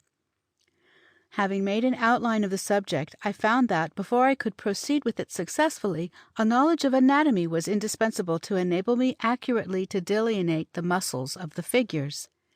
My brother Peter came to my assistance at this juncture, and kindly purchased for me Flaxman's Anatomical Studies, a work altogether beyond my means at the time, for it cost 24 shillings. This book I looked upon as a great treasure, and I studied it laboriously, rising at 3 o'clock in the morning to draw after it, and occasionally getting my brother Peter to stand for me as a model at that untimely hour. Although I gradually improved myself by this practice, it was some time before I felt sufficient confidence to go on with my picture. I also felt hampered by my want of knowledge of perspective, which I endeavoured to remedy by carefully studying Brooke Taylor's Principles, and shortly after I resumed my painting. While engaged in the study of perspective at home, I used to apply for and obtain leave to work at the heavier kinds of smith work at the foundry, and for this reason the time required for heating the heaviest iron work is so much longer than that required for heating the lighter, that it enabled me to secure a number of spare minutes in the course of the day, which I carefully employed in making diagrams in perspective upon the sheet iron casing in front of the hearth at which I worked. Thus, assiduously working and studying, James Sharples steadily advanced in his knowledge of the principles of art and acquired greater facility in its practice. Some 18 months after the expiry of his apprenticeship, he painted a portrait of his father, which attracted considerable notice in the town, as also did the picture of The Forge, which he finished soon after. His success in portrait painting obtained for him a commission from the foreman of the shop to paint a family group, and Sharples executed it so well that the foreman not only paid him the agreed price of £18, but 30 shillings to boot. While engaged on this group he ceased to work at the foundry, and he had thoughts of giving up his trade altogether and devoting himself exclusively to painting. He proceeded to paint several pictures, amongst others a head of Christ, an original conception, life-size, and a view of Bury, but not obtaining sufficient employment at portraits to occupy his time or give him the prospect of a steady income, he had the good sense to resume his leather apron and go on working at his honest trade of a blacksmith, employing his leisure hours in engraving his picture of The Forge, since published. He was induced to commence the engraving by the following circumstance. A Manchester picture dealer, to whom he showed the painting, let drop the observation that in the hands of a skilful engraver it would make a very good print. Sharples immediately conceived the idea of engraving it himself, though altogether ignorant of the art. The difficulties which he encountered and successfully overcame in carrying out his project are thus described by himself. I had seen an advertisement of a Sheffield steel plate maker, giving a list of the prices at which he supplied plates of various sizes, and fixing upon one of suitable dimensions, I remitted the amount, together with a small additional sum for which I requested him to send me a few engraving tools. I could not specify the articles wanted, for I did not then know anything about the process of engraving. However, there duly arrived with the plate 3 or 4 gravers and an etching needle. The latter I spoiled before I knew its use. While working at the plate, the Amalgamated Society of Engineers offered a premium for the best design for an emblematical picture, for which I determined to compete, and I was so fortunate as to win the prize. Shortly after this I removed to Blackburn, where I obtained employment at Messrs. Yates Engineers as an engine-smith, and continued to employ my leisure time in drawing, painting, and engraving, as before. With the engraving I made but very slow progress, owing to the difficulties I experienced from not possessing proper tools. I then determined to try to make some that would suit my purpose, and after several failures I succeeded in making many that I have used in the course of my engraving. I was also greatly at a loss for want of a proper magnifying glass, and part of the plate was executed with no other assistance of this sort than what my father's spectacles afforded, though I afterwards succeeded in obtaining a proper magnifier, which was of the utmost use to me. An incident occurred while I was engraving the plate which had almost caused me to abandon it altogether. It sometimes happened that I was obliged to lay it aside for a considerable time when other work pressed, and in order to guard it against rust, I was accustomed to rub over the graven parts with oil. But on examining the plate after one of such intervals, I found that the oil had become a dark, sticky substance extremely difficult to get out. I tried to pick it out with a needle, but found that it would almost take as much time as to engrave the parts afresh. I was in great despair at this, but at length hit upon the expedient of boiling it in water containing soda, and afterwards rubbing the engraved parts with a toothbrush, and to my delight found the plan succeeded perfectly.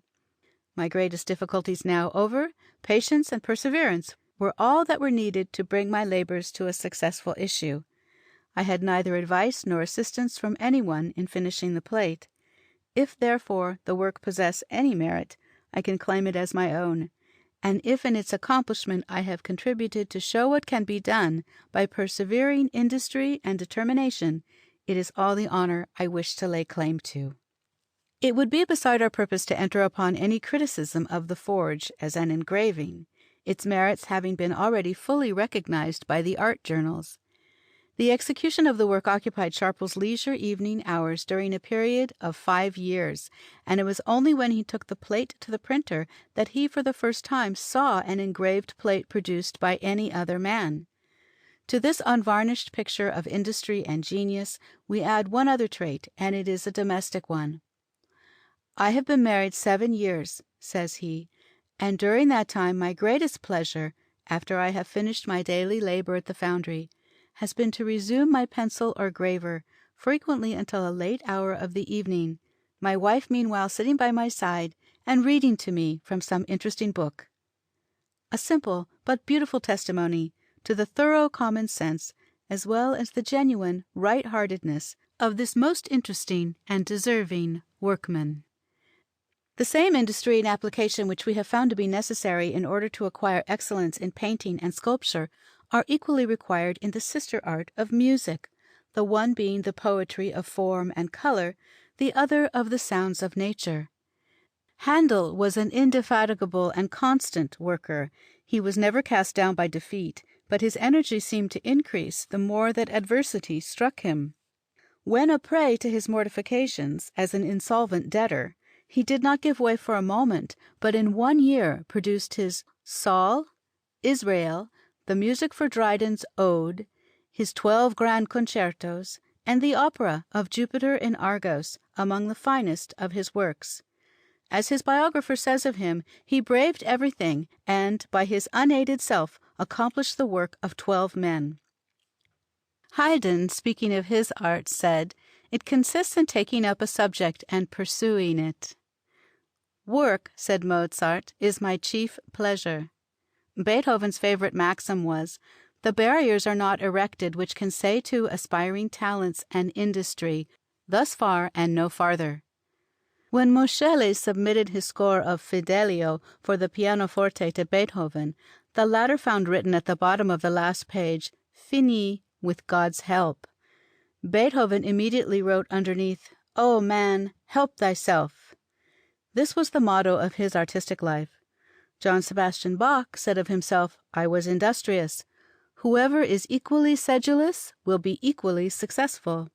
But there is no doubt that Bach was born with a passion for music which formed the mainspring of his industry and was the true secret of his success. When a mere youth, his elder brother, wishing to turn his abilities in another direction, destroyed a collection of studies which the young Sebastian, being denied candles, had copied by moonlight, proving the strong natural bent of the boy's genius. Of Meyerbeer, Bayle thus wrote from Milan in 1820, "He is a man of some talent, but no genius. He lives solitary, working 15 hours a day at music." Years passed, and Meyerbeer's hard work fully brought out his genius, as displayed in his Roberto, Huguenots, Prophete, and other works, confessedly among the greatest operas which have been produced in modern times. Although musical composition is not an art in which Englishmen have as yet greatly distinguished themselves, their energies for the most part taken other and more practical directions, we are not without native illustrations of the power of perseverance in this special pursuit. Arne was an upholsterer's son, intended by his father for the legal profession, but his love of music was so great that he could not be withheld from pursuing it. While engaged in an attorney's office, his means were very limited, but to gratify his tastes he was accustomed to borrow a livery and go into the gallery of the opera, then appropriated to domestics. Unknown to his father, he made great progress with the violin, and the first knowledge his father had of the circumstance was when accidentally calling at the house of a neighbouring gentleman. To his surprise and consternation, he found his son playing the leading instrument with a party of musicians. This incident decided the fate of Arne. His father offered no further opposition to his wishes, and the world thereby lost a lawyer, but gained a musician of much taste and delicacy of feeling, who added many valuable works to our stores of English music. The career of the late William Jackson, author of The Deliverance of Israel, an oratorio which has been successfully performed in the principal towns of his native county of York, furnishes an interesting illustration of the triumph of perseverance over difficulties in the pursuit of musical science. He was the son of a miller at Massam, a little town situated in the valley of the Yore, in the northwest corner of Yorkshire. Musical taste seems to have been hereditary in the family, for his father played the fife in the band of the Massam Volunteers and was a singer in the parish choir. His grandfather also was a leading singer and ringer at Massam Church, and one of the boy's earliest musical treats was to be present at the bell pealing on Sunday mornings. During the service, his wonder was still more excited by the organist's performance on the barrel organ, the doors of which were thrown open behind to let the sound fully into the church, by which the stops, pipes, barrels, staples, keyboard, and jacks were fully exposed, to the wonderment of the little boys sitting in the gallery behind, and to none more than our young musician. At 8 years of age he began to play upon his father's old fife, which, however, would not sound D. But his mother remedied the difficulty by buying for him a one-keyed flute, and shortly after a gentleman of the neighbourhood presented him with a flute with 4 silver keys. As the boy made no progress with his book learning, being fonder of cricket, fives, and boxing than of his school lessons, the village schoolmaster giving him up as a bad job, his parents sent him off to school at Pateley Bridge. While there he found congenial society in a club of village choral singers at Brighouse Gate, and with them he learnt the sol fa ing gamut on the old English plan. He was thus well drilled in the reading of music, in which he soon became a proficient. His progress astonished the club, and he returned home full of musical ambition. He now learnt to play upon his father's old piano, but with little melodious result, and he became eager to possess a finger organ, but had no means of procuring one. About this time a neighbouring parish clerk had purchased, for an insignificant sum, a small disabled barrel organ, which had gone the circuit of the northern counties with a show. The clerk tried to revive the tones of the instrument, but failed. At last he bethought him that he would try the skill of young Jackson, who had succeeded in making some alterations and improvements in the hand organ of the parish church. He accordingly brought it to the lad's house in a donkey cart, and in a short time the instrument was repaired and played over its old tunes again, greatly to the owner's satisfaction. The thought now haunted the youth that he could make a barrel organ, and he determined to do so. His father and he set to work, and though without practice in carpentering, yet by dint of hard labour and after many failures, they at last succeeded, and an organ was constructed which played 10 tunes very decently, and the instrument was generally regarded as a marvel in the neighbourhood. Young Jackson was now frequently sent for to repair old church organs and to put new music upon the barrels which he added to them. All this he accomplished to the satisfaction of his employers, after which he proceeded with the construction of a 4-stop finger organ, adapting to it the keys of an old harpsichord. This he learnt to play upon, studying Calcott's thorough bass in the evening, and working at his trade of a miller during the day, occasionally also tramping about the country as a cadger with an ass and a cart. During summer he worked in the fields at turnip time, hay time, and harvest, but was never without the solace of music in his leisure evening hours. He next tried his hand at musical composition, and 12 of his anthems were shown to the late Mr. Camage of York as the production of a miller's lad of 14. Mr. Camage was pleased with them, marked the objectionable passages, and returned them with the encouraging remark that they did the youth great credit, and that he must go on writing. A village band having been set on foot at Massam, young Jackson joined it, and was ultimately appointed leader. He played all the instruments by turns, and thus acquired a considerable practical knowledge of his art. He also composed numerous tunes for the band. A new finger organ having been presented to the parish church, he was appointed the organist. He now gave up his employment as a journeyman miller, and commenced tallow chandling, still employing his spare hours in the study of music. In 1839 he published his first anthem, "For Joy Let Fertile Valleys Sing," and in the following year he gained the first prize from the Huddersfield Glee Club for his "Sisters of the Lee." His other anthem, "God Be Merciful to Us," and the 103rd Psalm, written for a double chorus and orchestra, are well known. In the midst of these minor works, Jackson proceeded with the composition of his oratorio, The Deliverance of Israel from Babylon. His practice was to jot down a sketch of the ideas as they presented themselves to his mind, and to write them out in score in the evenings after he had left his work in the candle shop. His oratorio was published in parts in the course of 1844–45, and he published the last chorus on his 29th birthday. The work was exceedingly well received, and has been frequently performed with much success in the northern towns.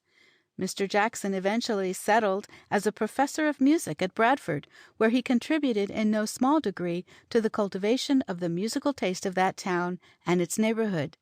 Some years since he had the honour of leading his fine company of Bradford choral singers before Her Majesty at Buckingham Palace, on which occasion, as well as at the Crystal Palace, some choral pieces of his composition were performed with great effect.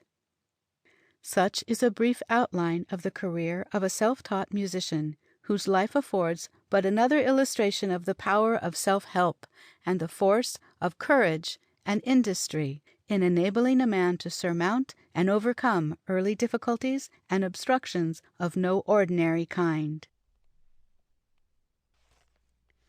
End of section 17.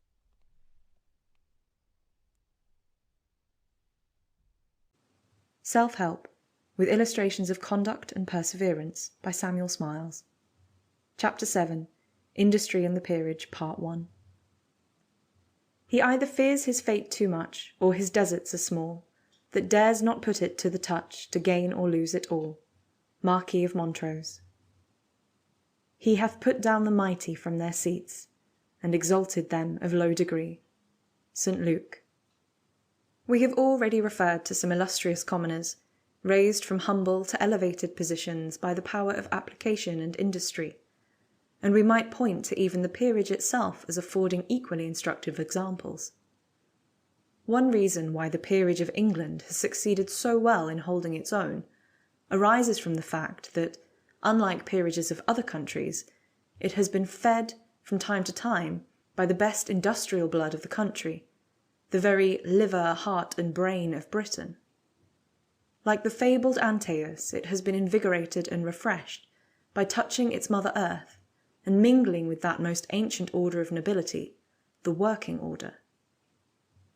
The blood of all men flows from equally remote sources, and though some are unable to trace their line directly beyond their grandfathers, all are nevertheless justified in placing at the head of their pedigree the great progenitors of the race, as Lord Chesterfield did when he wrote Adam de Stanhope, Eve de Stanhope. No class is ever long stationary. The mighty fall, and the humble are exalted. New families take the place of the old, who disappear among the ranks of the common people. Burke's Vicissitudes of Families strikingly exhibit this rise and fall of families, and show that the misfortunes which overtake the rich and noble are greater in proportion than those which overwhelm the poor. This author points out that of the 25 barons selected to enforce the observance of the Magna Charta, there is now not in the House of Peers a single male descendant. Civil wars and rebellions ruined many of the old nobility and dispersed their families. Yet their descendants in many cases survive and are to be found among the ranks of the people. Fuller wrote in his Worthies that some who justly hold the surnames of Bohuns, Mortimers, and Plantagenets are hid in the heap of common men. Thus Burke shows that 2 of the lineal descendants of the Earl of Kent, 6th son of Edward I, were discovered in a butcher and a toll-gatherer, that the great-grandson of Margaret Plantagenet, daughter of the Duke of Clarence, sank to the condition of a cobbler at Newport in Shropshire, and that among the lineal descendants of the Duke of Gloucester, son of Edward III, was the late sexton of St. George's, Hanover Square. It is understood that the lineal descendant of Simon de Montfort, England's premier baron, is a saddler in Tooley Street. One of the descendants of the proud Percys, a claimant of the title of Duke of Northumberland, was a Dublin trunk-maker, and not many years since one of the claimants for the title of the Earl of Perth presented himself in the person of a labourer in a Northumberland coal-pit. Hugh Miller, when working as a stonemason near Edinburgh, was served by a hodman, who was one of the numerous claimants for the earldom of Crawford. all that was wanted to establish his claim being a missing marriage certificate. And while the work was going on, the cry resounded from the walls many times in the day of, "John Yell Crawford, bring us another hod of lime." One of Oliver Cromwell's great-grandsons was a grocer on Snow Hill, and others of his descendants died in great poverty. Many barons of proud names and titles have perished like the sloth upon their family tree after eating up all the leaves, while others have been overtaken by adversities which they have been unable to retrieve, and sunk at last into poverty and obscurity. Such are the mutabilities of rank and fortune. The great bulk of our peerage is comparatively modern, so far as the titles go, but it is not the less noble that it has been recruited to so large an extent from the ranks of honourable industry. In olden times, the wealth and commerce of London, conducted as it was by energetic and enterprising men, was a prolific source of peerages. Thus the earldom of Cornwallis was founded by Thomas Cornwallis, the Cheapside merchant, that of Essex by William Capel, the draper, and that of Craven by William Craven, the merchant tailor. The modern Earl of Warwick is not descended from the kingmaker, but from William Greville, the wool-stapler, whilst the modern Dukes of Northumberland find their head not in the Percys, but in Hugh Smithson, a respectable London apothecary. The founders of the families of Dartmoor, Radnor, Ducie, and Pomfret were respectively a skinner, a silk manufacturer, a merchant tailor, and a Calais merchant, whilst the founders of the peerages of Tankerville, Dormer, and Coventry were mercers. The ancestors of Earl Romney and Lord Dudley and Ward were goldsmiths and jewellers, and Lord Dacres was a banker in the reign of Charles I, as Lord Overstone is in that of Queen Victoria. Edward Osborne, the founder of the Dukedom of Leeds, was apprenticed to William Hewitt, a rich clothworker on London Bridge, whose only daughter he courageously rescued from drowning by leaping into the Thames after her, and eventually married. Among other peerages founded by trade are those of Fitzwilliam, Lee, Peter, Cowper, Darnley, Hill, and Carrington. The founders of the houses of Foley and Normanby were remarkable men in many respects, and, as furnishing striking examples of energy of character, the story of their lives is worthy of preservation.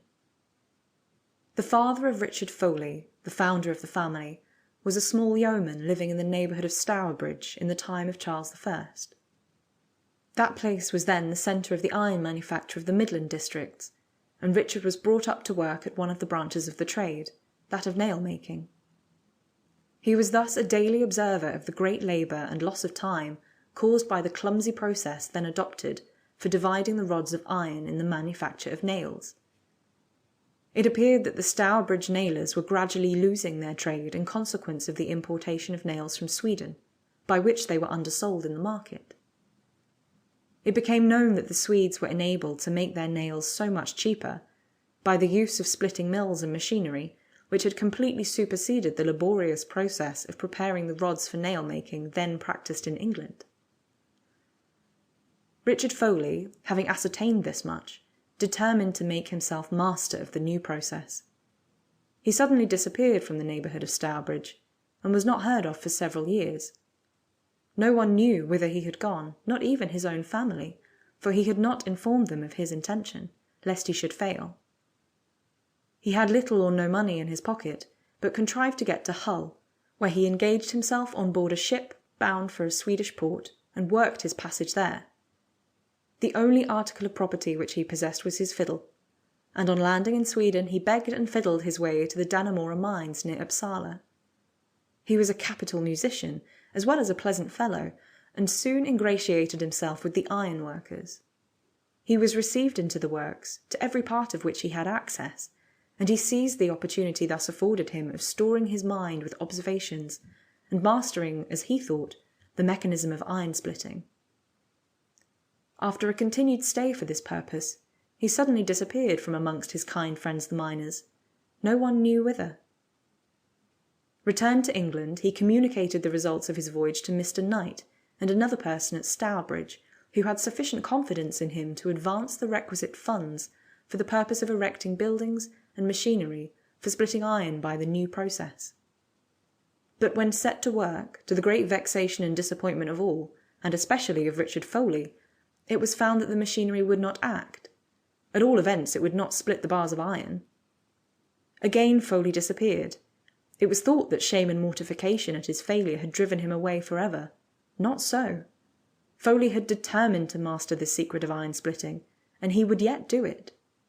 He had again set out for Sweden, accompanied by his fiddle as before, and found his way to the iron works, where he was joyfully welcomed by the miners, and, to make sure of their fiddler, they this time lodged him in the very splitting mill itself. There was such an apparent absence of intelligence about the man, except in fiddle playing, that the miners entertained no suspicions as to the object of their minstrel, whom they thus enabled to attain the very end and aim of his life. He now carefully examined the works, and soon discovered the cause of his failure. He made drawings or tracings of the machinery as well as he could, though this was a branch of art quite new to him, and after remaining at the place long enough to enable him to verify his observations, and to impress the mechanical arrangements clearly and vividly on his mind, he again left the miners, reached a Swedish port, and took ship for England. A man of such purpose could not but succeed. Arrived amongst his surprised friends, he now completed his arrangements, and the results were entirely successful. By his skill and his industry, he soon laid the foundations of a large fortune, at the same time that he restored the business of an extensive district. He himself continued, during his life, to carry on his trade, aiding and encouraging all works of benevolence in his neighbourhood. He founded and endowed a school at Stourbridge, and his son Thomas, a great benefactor of Kidderminster, who was High Sheriff of Worcestershire in the time of the Rump, founded and endowed a hospital, still in existence, for the free education of children at Old Swinford. All the Foleys were Puritans. Richard Baxter seems to have been on familiar and intimate terms with various members of the family, and makes frequent mention of them in his Life and Times. Thomas Foley, when appointed the High Sheriff of the county, requested Baxter to preach the customary sermon before him, and Baxter, in his Life, speaks of him as of so just and blameless dealing that all men he ever had to do with magnified his great integrity and honesty, which were questioned by none. The family was ennobled in the reign of Charles II. William Phipps, the founder of the Mulgrave or Normanby family, was a man quite as remarkable in his way as Richard Foley. His father was a gunsmith, a robust Englishman settled at Woolwich in Maine, then forming part of our English colonies in America. He was born in 1651, one of a family of not fewer than 26 children, of whom 21 were sons, whose only fortune lay in their stout hearts and strong arms. William seems to have had a dash of the Danish sea blood in his veins, and did not take kindly to the quiet life of a shepherd, in which he spent his early years. By nature bold and adventurous, he longed to become a sailor and roam through the world. He sought to join some ship, but not being able to find one, he apprenticed himself to a shipbuilder, with whom he thoroughly learnt his trade, acquiring the arts of reading and writing during his leisure hours. Having completed his apprenticeship and removed to Boston, he wooed and married a widow of some means, after which he set up a little shipbuilding yard of his own, built a ship, and, putting to sea in her, he engaged in the lumber trade, which he carried on in a plodding and laborious way for the space of about 10 years. It happened that one day, whilst passing through the crooked streets of old Boston, he overheard some sailors talking to each other of a wreck which had just taken place off the Bahamas, that of a Spanish ship, supposed to have much money on board. His adventurous spirit was at once kindled, and getting together a likely crew, without loss of time, he set sail for the Bahamas. The wreck being well inshore, he easily found it, and succeeded in recovering a great deal of its cargo, but very little money, and the result was that he barely defrayed his expenses. His success had been such, however, as to stimulate his enterprising spirit, and when he was told of another and far more richly laden vessel which had been wrecked near Port de la Plata more than half a century before, he forthwith formed the resolution of raising the wreck, or at all events of fishing up the treasure. Being too poor, however, to undertake such an enterprise without powerful help, he set sail for England in the hope that he might there obtain it. The fame of his success in raising the wreck off the Bahamas had already preceded him. He applied direct to the government. By his urgent enthusiasm, he succeeded in overcoming the usual inertia of official minds, and Charles II eventually placed at his disposal the Rose Algier, a ship of 18 guns and 95 men, appointing him to the chief command. Phipps then set sail to find the Spanish ship and fish up the treasure. He reached the coast of Hispaniola in safety, but how to find the sunken ship was the great difficulty. The fact of the wreck was more than 50 years old, and Phipps had only the traditionary rumours of the event to work upon. There was a wide coast to explore, and an outspread ocean without any trace whatever of the argosy which lay somewhere at its bottom. But the man was stout in heart and full of hope. He set his seamen to work to drag along the coast, and for weeks they went on, fishing up seaweed, shingle, and bits of rock. No occupation could be more trying to seamen, and they began to grumble one to another and to whisper that the man in command had brought them on a fool's errand. At length the murmurers gained head, and the men broke into open mutiny. A body of them rushed one day onto the quarter-deck and demanded that the voyage should be relinquished. Phipps, however, was not a man to be intimidated. He seized the ringleaders and sent the others back to their duty. It became necessary to bring the ship to anchor close to a small island for the purpose of repairs, and, to lighten her, the chief part of the stores was landed. Discontent still increasing amongst the crew, a new plot was laid amongst the men on shore to seize the ship, throw Phipps overboard, and start on a piratical cruise against the Spaniards in the South Seas. But it was necessary to secure the services of the chief ship carpenter, who was consequently made privy to the pilot. This man proved faithful, and at once told the captain of his danger. Summoning about him those whom he knew to be loyal, Phipps had the ship's guns loaded, which commanded the shore, and ordered the bridge communicating with the vessel to be drawn up. When the mutineers made their appearance, the captain hailed them, and told the men he would fire upon them if they approached the stores, still on land. When they drew back, on which Phipps had the stores reshipped under cover of his guns, the mutineers, fearful of being left upon the barren island, threw down their arms, and implored to be permitted to return to their duty. The request was granted, and suitable precautions were taken against future mischief. Phipps, however, took the first opportunity of landing the mutinous part of the crew and engaging other men in their places. But by the time that he could again proceed actively with his explorations, he found it absolutely necessary to proceed to England for the purpose of repairing the ship. He had now, however, gained more precise information as to the spot where the Spanish treasure ship had sunk, and, though as yet baffled, he was more confident than ever of the eventual success of his enterprise.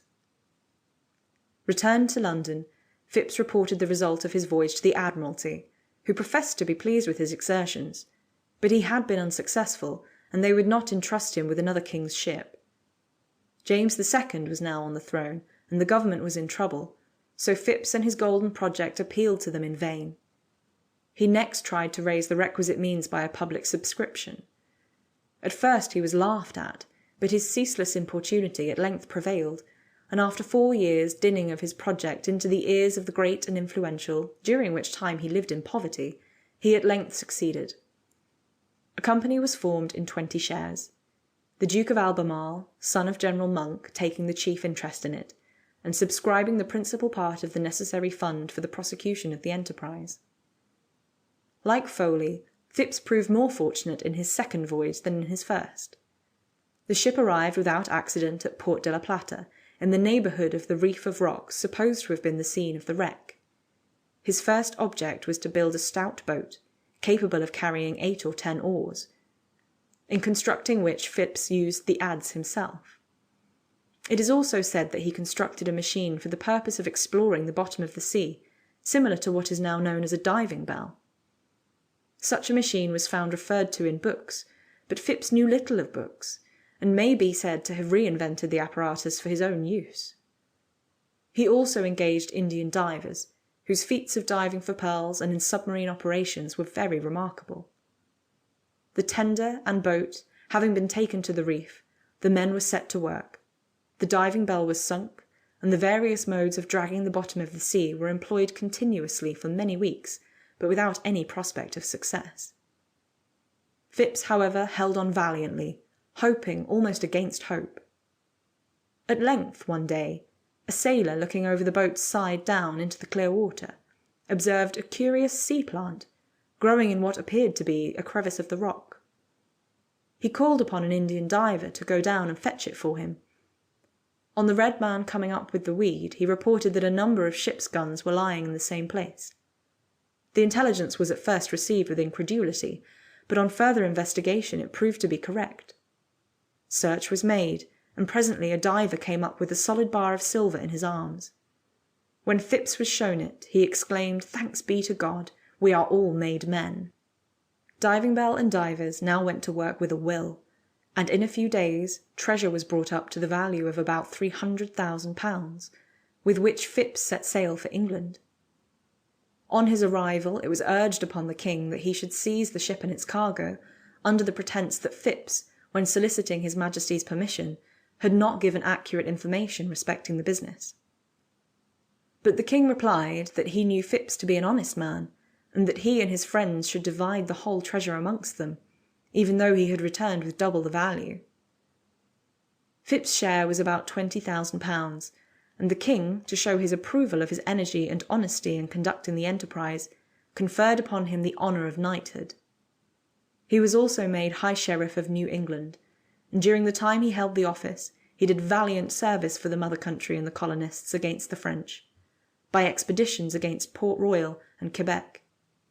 He also held the post of Governor of Massachusetts, from which he returned to England and died in London in 1695. Phipps, throughout the latter part of his career, was not ashamed to allude to the lowness of his origin, and it was matter of honest pride to him that he had risen from the condition of common ship carpenter to the honours of knighthood and the government of a province.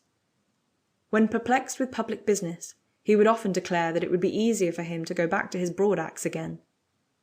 He left behind him a character for probity, honesty, patriotism and courage, which is certainly not the least noble inheritance of the House of Normanby. End of section 18.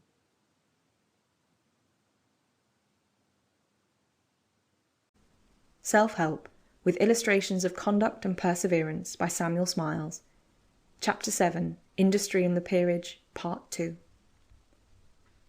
William Petty, the founder of the House of Lansdowne, was a man of like energy and public usefulness in his day.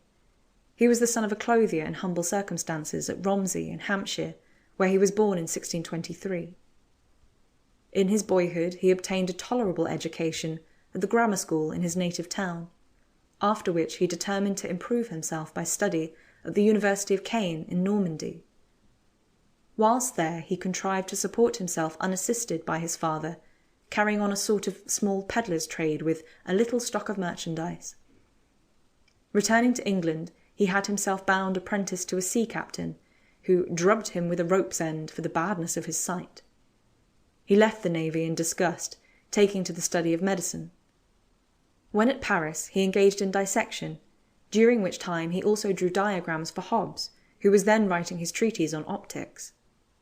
He was reduced to such poverty that he subsisted for 2 or 3 weeks entirely on walnuts. But again he began to trade in a small way, turning an honest penny, and was enabled shortly to return to England with money in his pocket.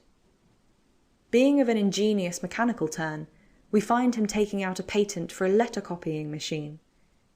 He began to write upon the arts and sciences, and practised chemistry and physic with such success that his reputation shortly became considerable.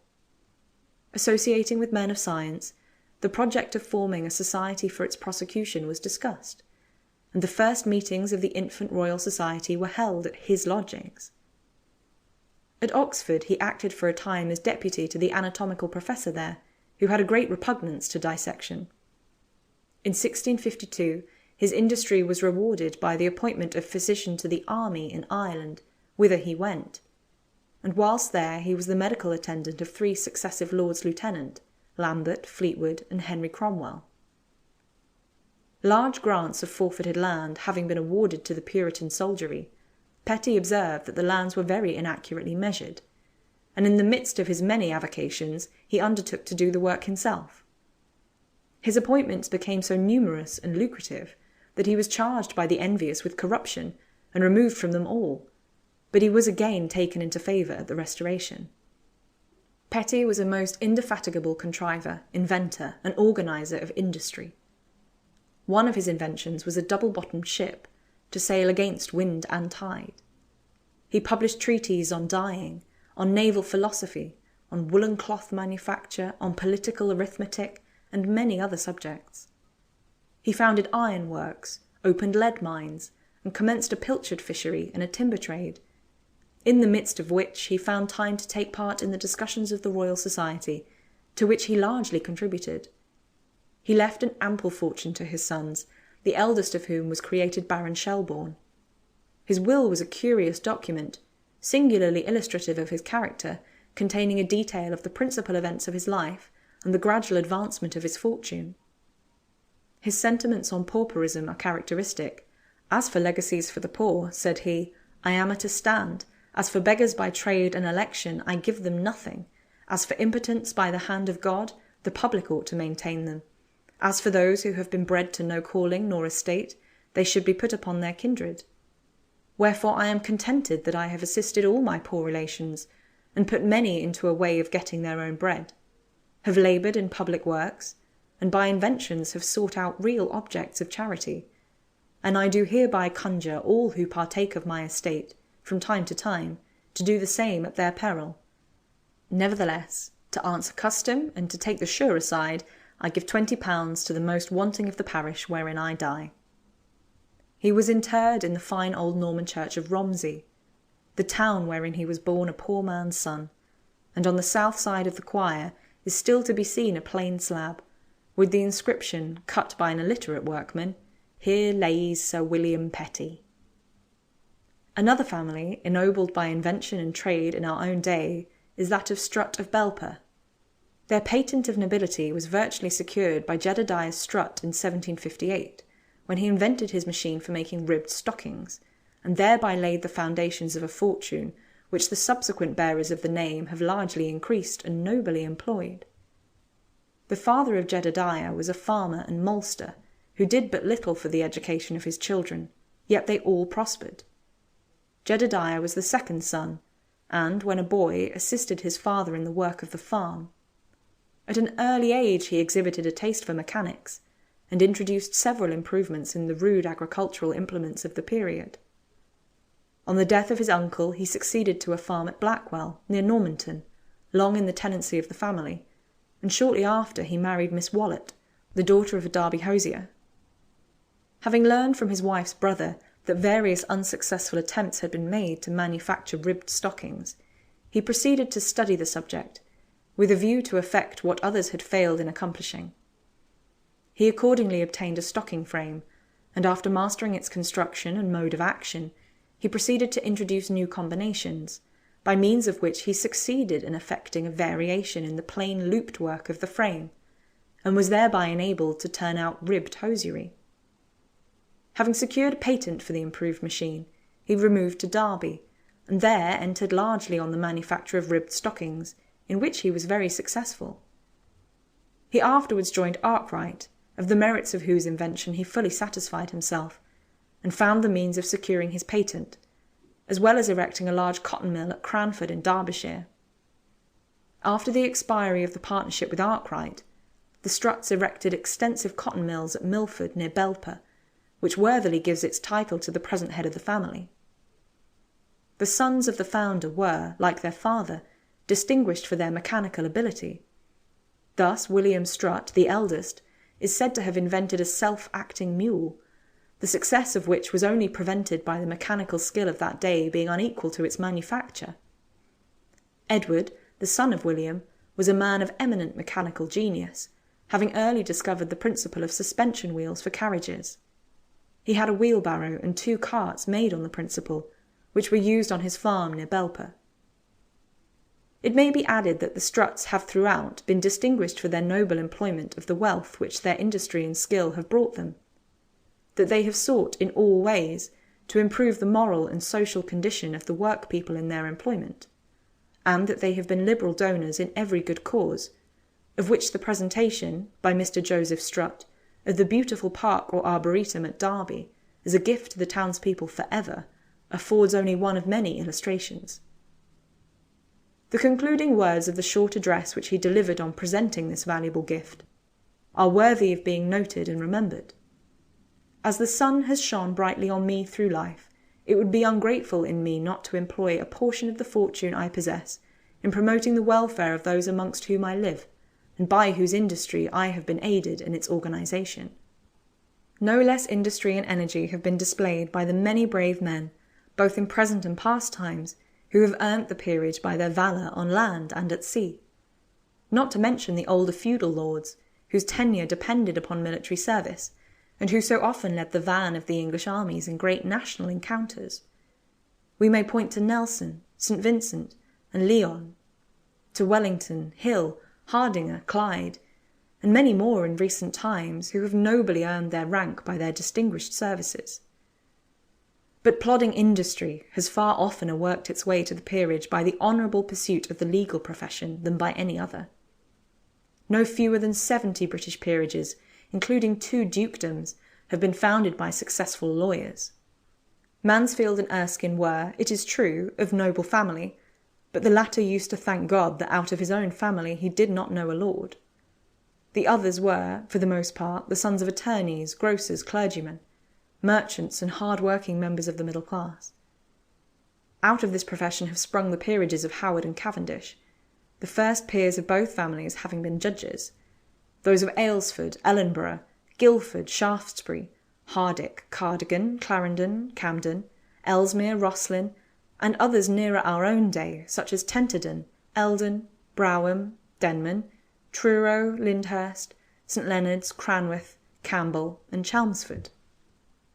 Lord Lyndhurst's father was a portrait painter, and that of St. Leonard's a perfumer and hairdresser in Burlington Street.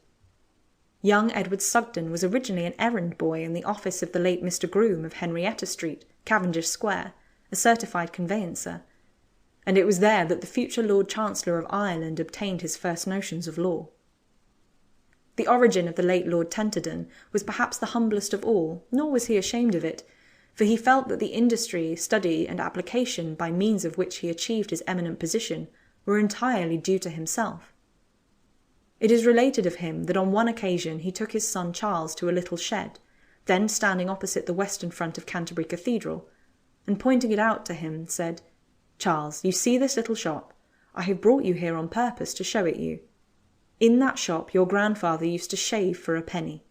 That is the proudest reflection of my life." When a boy, Lord Tenterden was a singer in the cathedral, and it is a curious circumstance that his destination in life was changed by a disappointment.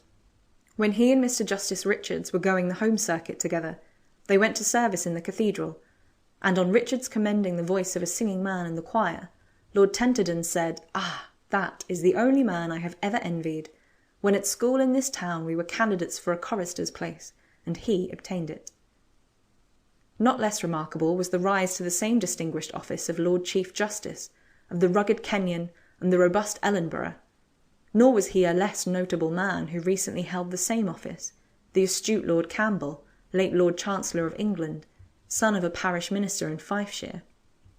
For many years he worked hard as a reporter for the press, while diligently preparing himself for the practice of his profession.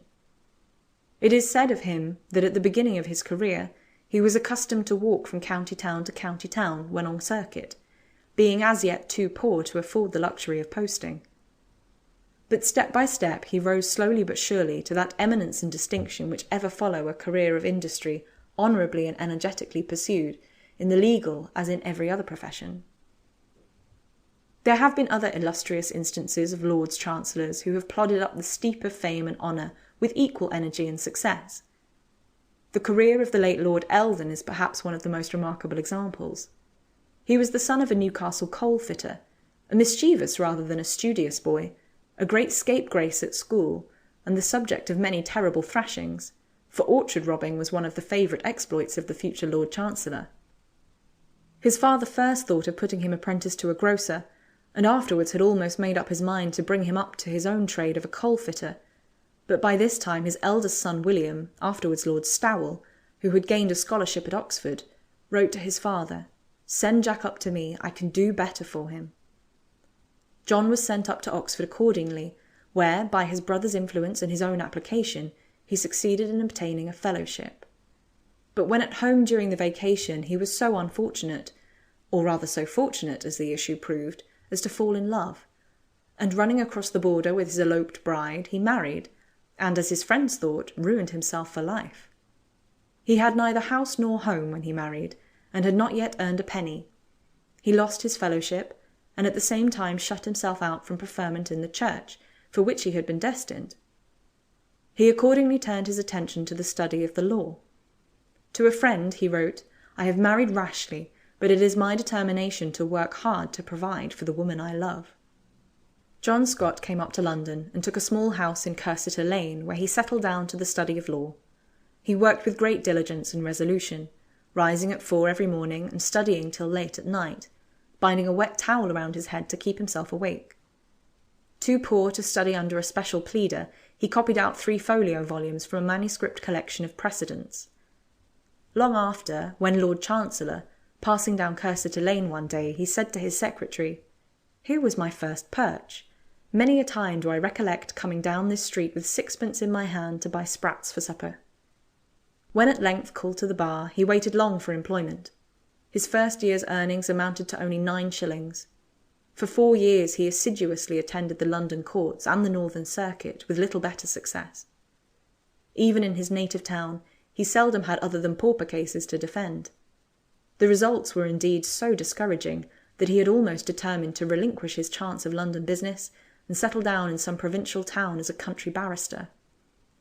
His brother William wrote home, "Business is dull with poor Jack, very dull indeed." But as he had escaped being a grocer, a coal fitter, and a country parson, so did he also escape being a country lawyer. An opportunity at length occurred which enabled John Scott to exhibit the large legal knowledge which he had so laboriously acquired. In a case in which he was engaged, he urged a legal point against the wishes of both the attorney and client who employed him. The Master of the Rolls decided against him, but on an appeal to the House of Lords, Lord Thurlow reversed the decision on the very point that Scott had urged. On leaving the house that day, a solicitor tapped him on the shoulder and said, "Young man, your bread and butter's cut for life," and the prophecy proved a true one. Lord Mansfield used to say that he knew no interval between no business and £3,000 a year, and Scott might have told the same story, for so rapid was his progress, that in 1783, when only 32, he was appointed King's Counsel, was at the head of the Northern Circuit, and sat in Parliament for the borough of Woburley. It was in the dull but unflinching drudgery of the early part of his career that he laid the foundation of his future success. He won his spurs by perseverance, knowledge, and ability diligently cultivated. He was successively appointed to the offices of Solicitor and Attorney General, and rose steadily upwards to the highest office that the Crown had to bestow, that of Lord Chancellor of England, which he held for 1/4 of a century. Henry Bickersteth was the son of a surgeon at Kirkby Lonsdale, in Westmoreland, and was himself educated to that profession. As a student at Edinburgh, he distinguished himself by the steadiness with which he worked, and the application with which he devoted to the science of medicine. Returned to Kirkby Lonsdale, he took an active part in his father's practice, but he had no liking for the profession, and grew discontented with the obscurity of a country town. He went on, nevertheless, diligently improving himself, and engaged on speculations in the higher branches of physiology. In conformity with his own wish, his father consented to send him to Cambridge, where it was his intention to take a medical degree with the view of practising in the metropolis. Close application to his studies, however, threw him out of health, and with a view to re-establishing his strength, he accepted the appointment of travelling physician to Lord Oxford. While abroad he mastered Italian, and acquired a great admiration for Italian literature, but no greater liking for medicine than before. On the contrary, he determined to abandon it, but returning to Cambridge he took his degree, and that he worked hard may be inferred from the fact that he was senior wrangler of his year. Disappointed in his desire to enter the army, he turned to the bar, and entered as student of the Inner Temple. He worked as hard at law as he had done at medicine.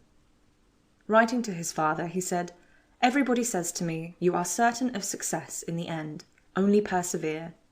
And though I don't well understand how this is to happen, I try to believe it as much as I can, and I shall not fail to do everything in my power." At 28 he was called to the bar, and had every step in life yet to make. His means were straitened, and he lived upon the contributions of his friends. For years he studied and waited. Still no business came. He stinted himself in recreation, in clothes, and even in the necessaries of life, struggling on indefatigably through all.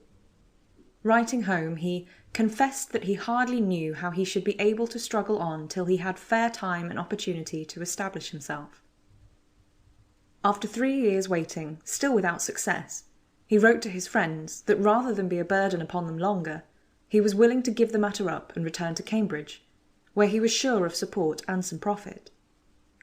The friends at home sent him another small remittance, and he persevered. Business gradually came in.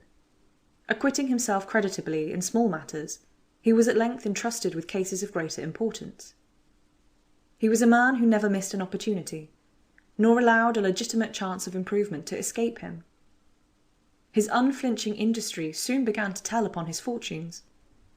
A few more years, and he was not only enabled to do without assistance from home, but he was in a position to pay back, with interest, the debts which he had incurred. The clouds had dispersed, and the after career of Henry Bickersteth was one of honour, of emolument, and of distinguished fame. He ended his career as Master of the Rolls, sitting in the House of Peers as Baron Langdale. His life affords only another illustration of the power of patience, perseverance, and conscientious working in elevating the character of the individual and crowning his labours with the most complete success. Such are a few of the distinguished men who have honourably worked their way to the highest position, and won the richest rewards of their profession, by the diligent exercise of qualities, in many respects of an ordinary character, but made potent by the force of application and industry. End of section 19.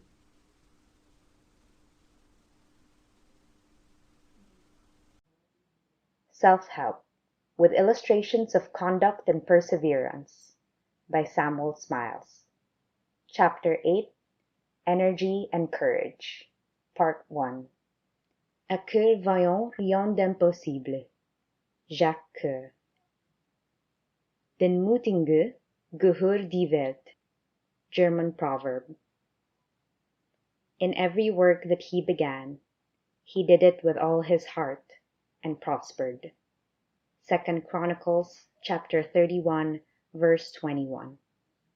There is a famous speech recorded of an old Norseman, thoroughly characteristic of the Teuton. I believe neither in idols nor demons, said he. I put my sole trust in my own strength of body and soul. The ancient crest of a pickaxe with the motto of either I will find a way or make one was an expression of the same sturdy independence which to this day distinguishes the descendants of the Northmen. Indeed, nothing could be more characteristic of the Scandinavian mythology than that it had a god with a hammer. A man's character is seen in small matters, and from even so slight a test as the mode in which a man wields a hammer, his energy may in some measure be inferred. Thus an eminent Frenchman hit off in a single phrase the characteristic quality of the inhabitants of a particular district, in which a friend of his proposed to settle and buy land. Beware, said he, of making a purchase there. I know the men of that department. The pupils who come from it to our veterinary school at Paris do not strike hard upon the anvil. They want energy, and you will not get a satisfactory return on any capital you may invest there. A fine and just appreciation of character, indicating the thoughtful observer, and strikingly illustrative of the fact that it is the energy of the individual men that gives strength to a state, and confers a value even upon the very soil which they cultivate. As the French proverb has it, temps volant, temps vaut sa terre. The cultivation of this quality is of the greatest importance, resolute determination in the pursuit of worthy objects being the foundation of all true greatness of character. Energy enables a man to force his way through irksome drudgery and dry details, and carries him onward and upward in every station in life. It accomplishes more than genius, with not one half the disappointment and peril. It is not eminent talent that is required to ensure success in any pursuit, so much as purpose, not merely the power to achieve, but the will to labor energetically and perseveringly. Hence, energy of will may be defined to be the very central power of character in a man. In a word, it is the man himself. It gives impulse to his every action, and soul to every effort. True hope is based on it, and it is hope that gives the real perfume to life. There is a fine heraldic motto on a broken helmet in Battle Abbey: L'espoir est ma force, which might be the motto of every man's life. Woe unto him that is faint-hearted, says the son of Sirach. There is indeed no blessing equal to the possession of a stout heart. Even if a man fails in his efforts, it will be a satisfaction to him to enjoy the consciousness of having done his best. In humble life, nothing can be more cheering and beautiful than to see a man combating suffering by patience, triumphing in his integrity, and who, when his feet are bleeding and his limbs failing him, still walks upon his courage. Mere wishes and desires but engender a sort of green sickness in young minds, unless they are promptly embodied in act and deed. It will not avail merely to wait, as so many do, until Blucher comes up, but they must struggle on and persevere in the meantime, as Wellington did. The good purpose once formed must be carried out with alacrity and without swerving. In most conditions of life, drudgery and toil are to be cheerfully endured as the best and most wholesome discipline. In life, said Ari Scheffer, nothing bears fruit except by labor of mind or body. To strive, and still strive, such is life, and in this respect mine is fulfilled. But I dare to say, with just pride, that nothing has ever shaken my courage. With a strong soul and a noble aim, one can do what one wills, morally speaking. Hugh Miller said the only school in which he was properly taught was that world-wide school in which toil and hardship are the severe but noble teachers. He who allows his application to falter, or shirks his work on frivolous pretexts, is on the sure road to ultimate failure. Let any task be undertaken as a thing not possible to be evaded, and it will soon come to be performed with alacrity and cheerfulness. Charles IX of Sweden was a firm believer in the power of will, even in youth. Laying his hand on the head of his youngest son when engaged on a difficult task, he exclaimed, "He shall do it! He shall do it!" The habit of application becomes easy in time, like every other habit. Thus, persons with comparatively moderate powers will accomplish much, if they apply themselves wholly and indefatigably to one thing at a time. Fowell Buxton placed his confidence in ordinary means and extraordinary application, realizing the scriptural injunction, "Whatsoever thy hand findeth to do, do it with all thy might."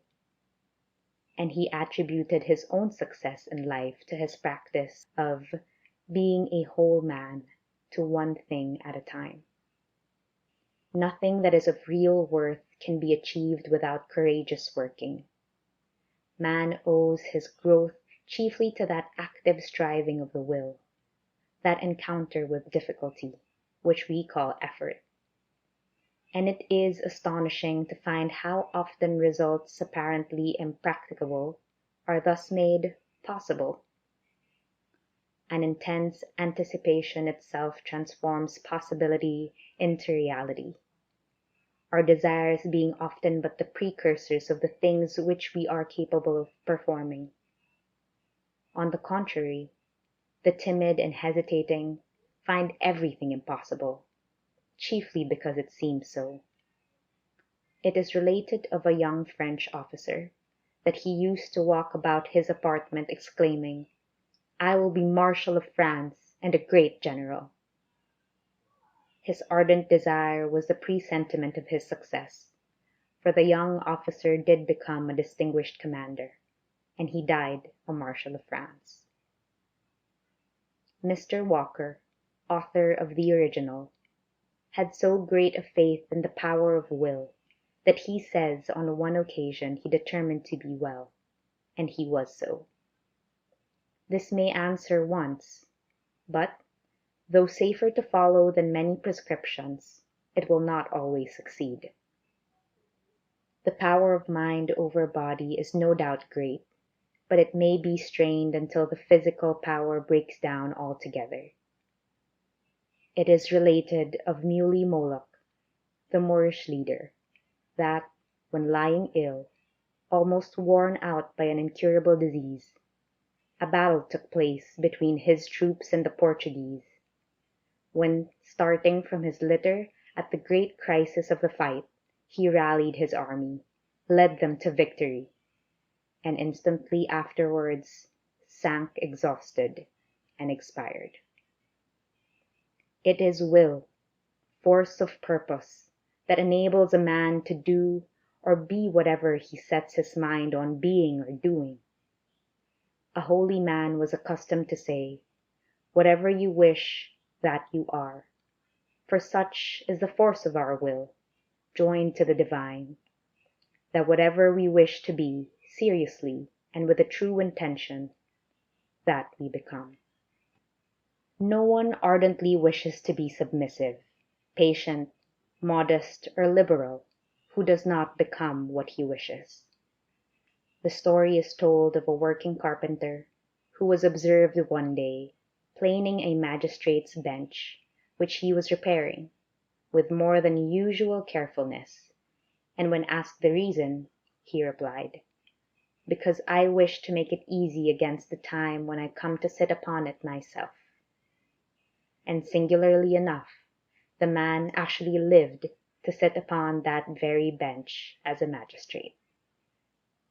Whatever theoretical conclusions logicians may have formed as to the freedom of the will, each individual feels that practically he is free to choose between good and evil, that he is not as a mere straw thrown upon the water to mark the direction of the current, but that he has within him the power of a strong swimmer, and is capable of striking out for himself, of buffeting with the waves and directing to a great extent his own independent course. There is no absolute constraint upon our volitions, and we feel and know that we are not bound, as by a spell, with reference to our actions. It would paralyze all desire of excellence were we to think otherwise. The entire business and conduct of life, with its domestic rules, its social arrangements, and its public institutions, proceed upon the practical conviction that the will is free. Without this, where would be responsibility? And what the advantage of teaching, advising, preaching, reproof, and correction? What were the use of laws were it not the universal belief, as it is the universal fact, that men obey them or not, very much as they individually determine? In every moment of our life, conscience is proclaiming that our will is free. It is the only thing that is wholly ours, and it rests solely with ourselves individually, whether we give it the right or the wrong direction. Our habits or our temptations are not our masters, but we of them. Even in yielding, conscience tells us we might resist, and that, were we determined to master them, there would not be required for that purpose a stronger resolution than we know ourselves to be capable of exercising. "You are now at the age," said Lamennais once, addressing a gay youth, "at which a decision must be formed by you. A little later, and you may have to groan within the tomb which you yourself have dug, without the power of rolling away the stone. That which the easiest becomes a habit in us is the will. Learn then to will strongly and decisively. Thus fix your floating life, and leave it no longer to be carried hither and thither like a withered leaf by every wind that blows." Buxton held the conviction that a young man might be very much what he pleased, provided he formed a strong resolution and held to it. Writing to one of his sons, he said to him, "You are now at that period of life in which you must make a turn to the right or the left. You must now give proofs of principle, determination, and strength of mind, or you must sink into idleness, and acquire the habits and character of a desultory, ineffective young man. And if once you fall to that point, you will find it no easy matter to rise again. I am sure that a young man may be very much what he pleases. In my own case it was so. Much of my happiness and all my prosperity in life have resulted from the change I made at your age.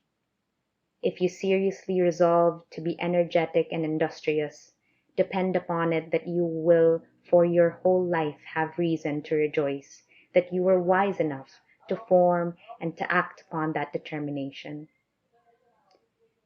As will, considered without regard to direction, is simply constancy, firmness, perseverance, it will be obvious that everything depends upon right direction and motives. Directed towards the enjoyment of the senses, the strong will may be a demon, and the intellect merely its debased slave.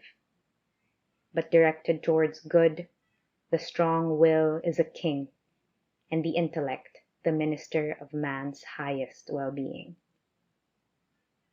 "Where there is a will, there is a way," is an old and true saying. He who resolves upon doing a thing, by that very resolution, often scales the barriers to it, and secures its achievement. To think we are able is almost to be so. To determine upon attainment is frequently attainment itself.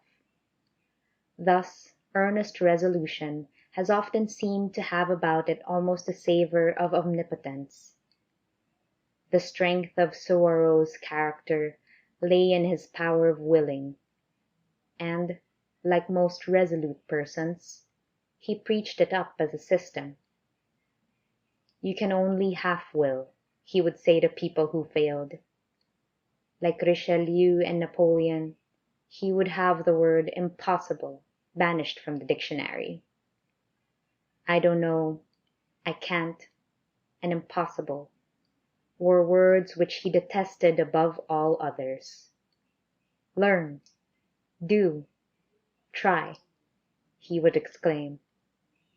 His biographer has said of him that he furnished a remarkable illustration of what may be effected by the energetic development and exercise of faculties, the germs of which at least are in every human heart. One of Napoleon's favorite maxims was, "The truest wisdom is a resolute determination." His life, beyond most others, vividly showed what a powerful and unscrupulous will could accomplish. He threw his whole force of body and mind direct upon his work.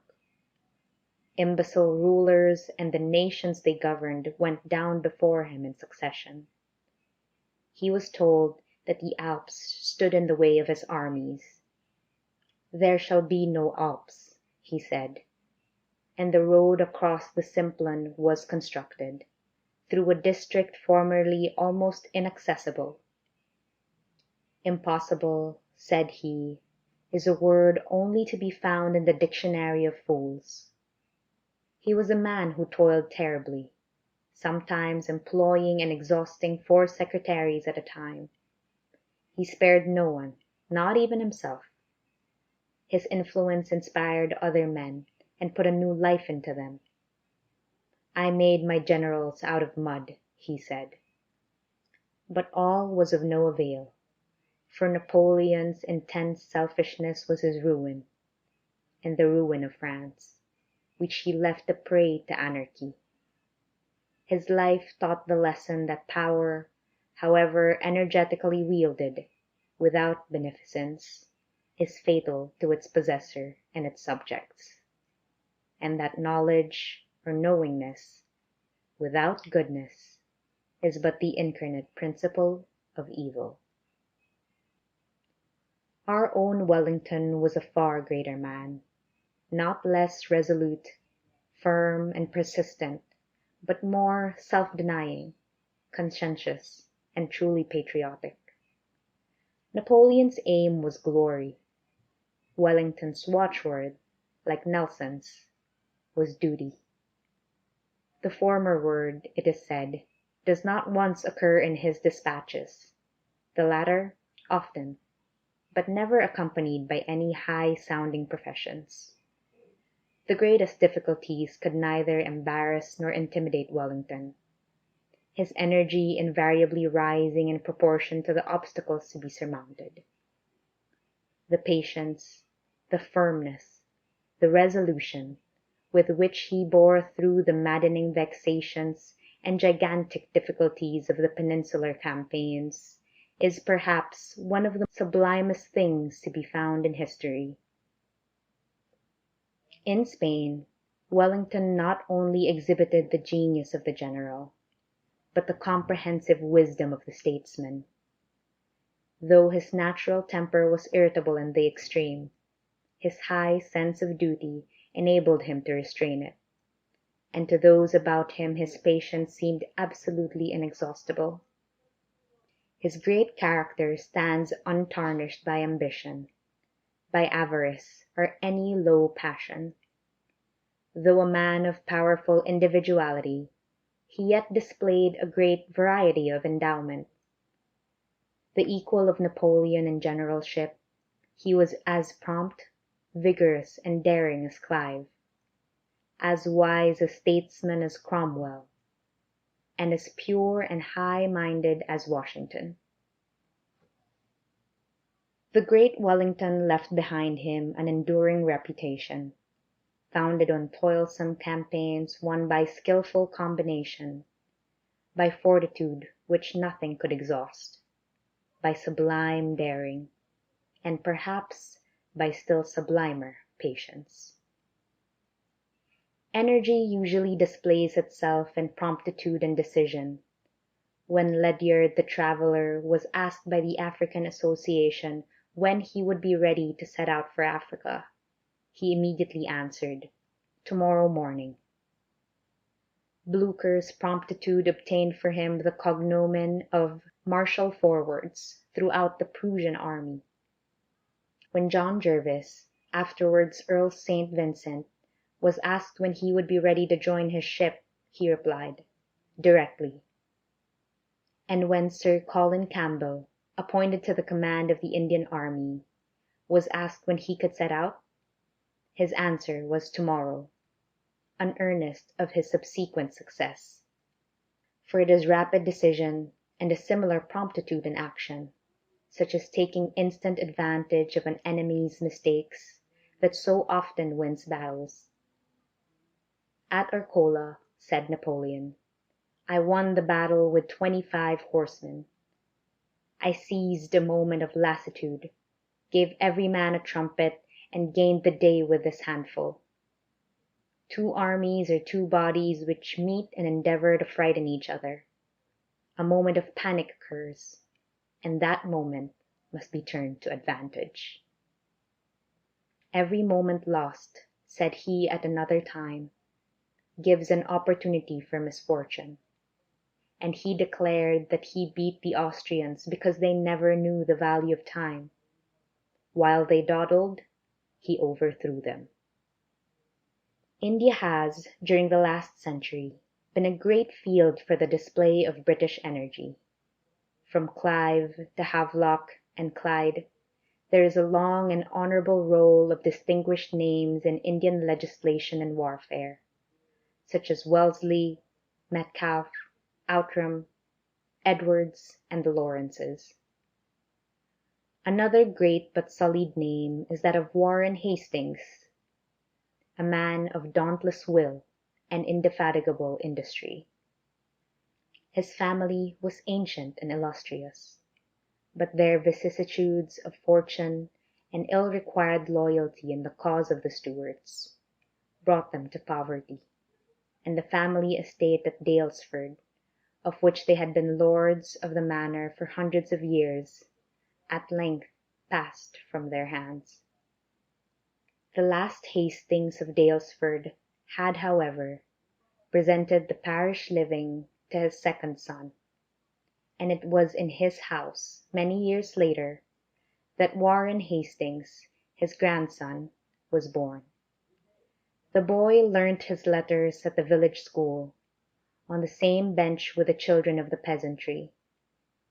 He played in the fields which his fathers had owned, and what the loyal and brave Hastings of Daylesford had been was ever in the boy's thoughts. His young ambition was fired, and it is said that one summer's day, when only 7 years old, as he laid him down on the bank of the stream which flowed through the domain, he formed in his mind the resolution that he would yet recover possession of the family lands. It was the romantic vision of a boy, yet he lived to realize it.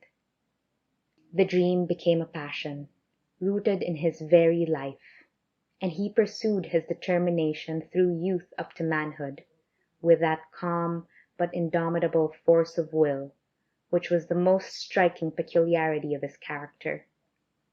The orphan boy became one of the most powerful men of his time. He retrieved the fortunes of his line, bought back the old estate, and rebuilt the family mansion. When, under a tropical sun, says Macaulay, he ruled 50 millions of Asiatics, his hopes, amidst all the cares of war, finance, and legislation, still pointed to Daylesford.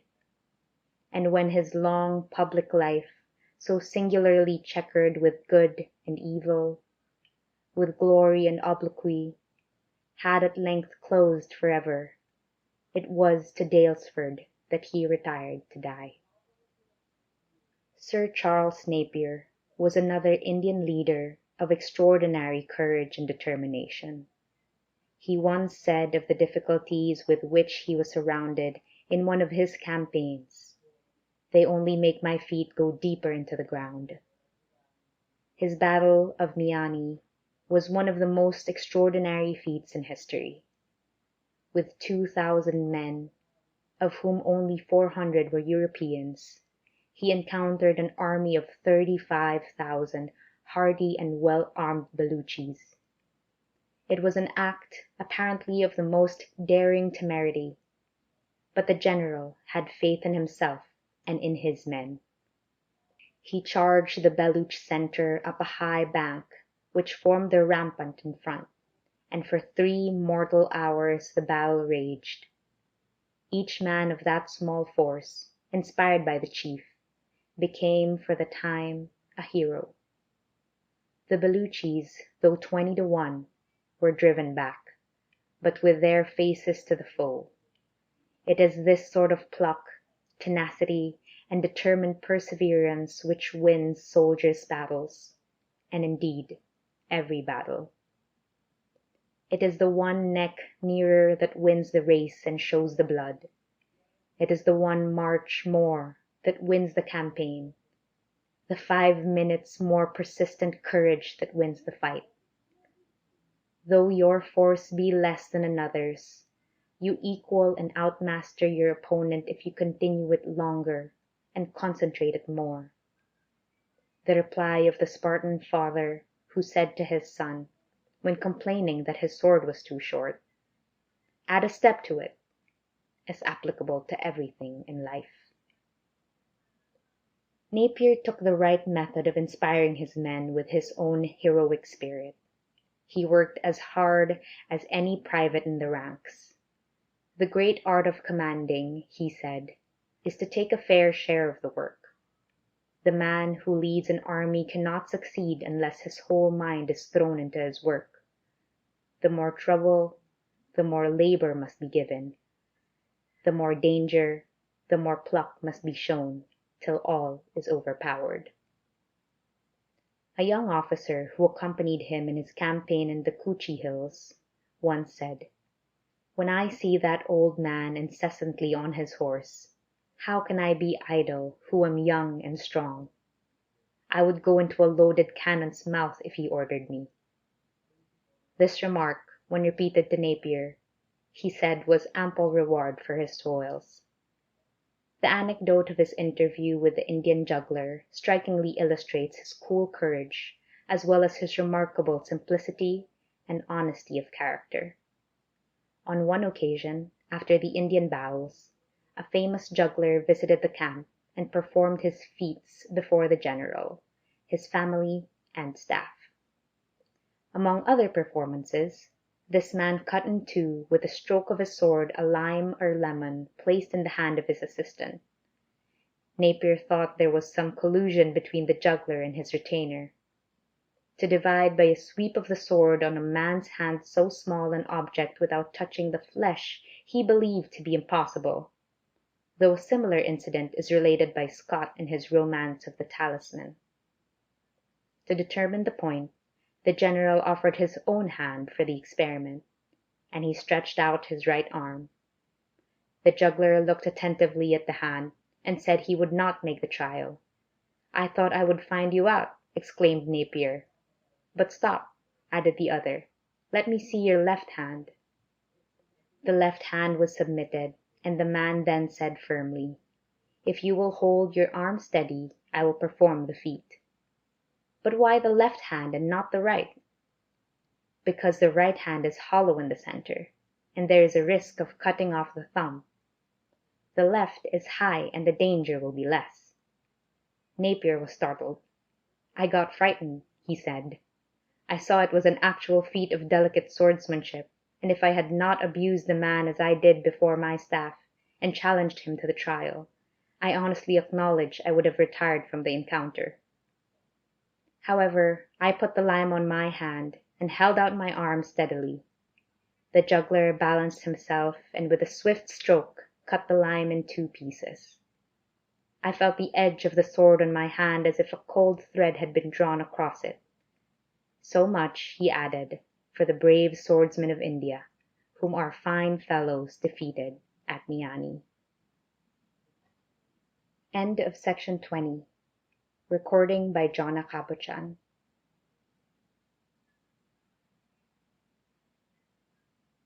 Self-Help with Illustrations of Conduct and Perseverance by Samuel Smiles. Chapter 8, Energy and Courage, Part 2. The recent terrible struggle in India has served to bring out, perhaps more prominently than any previous event in our history, the determined energy and self-reliance of the national character. Although English officialism may often drift stupidly into gigantic blunders, the men of the nation generally contrive to work their way out of them with a heroism almost approaching the sublime.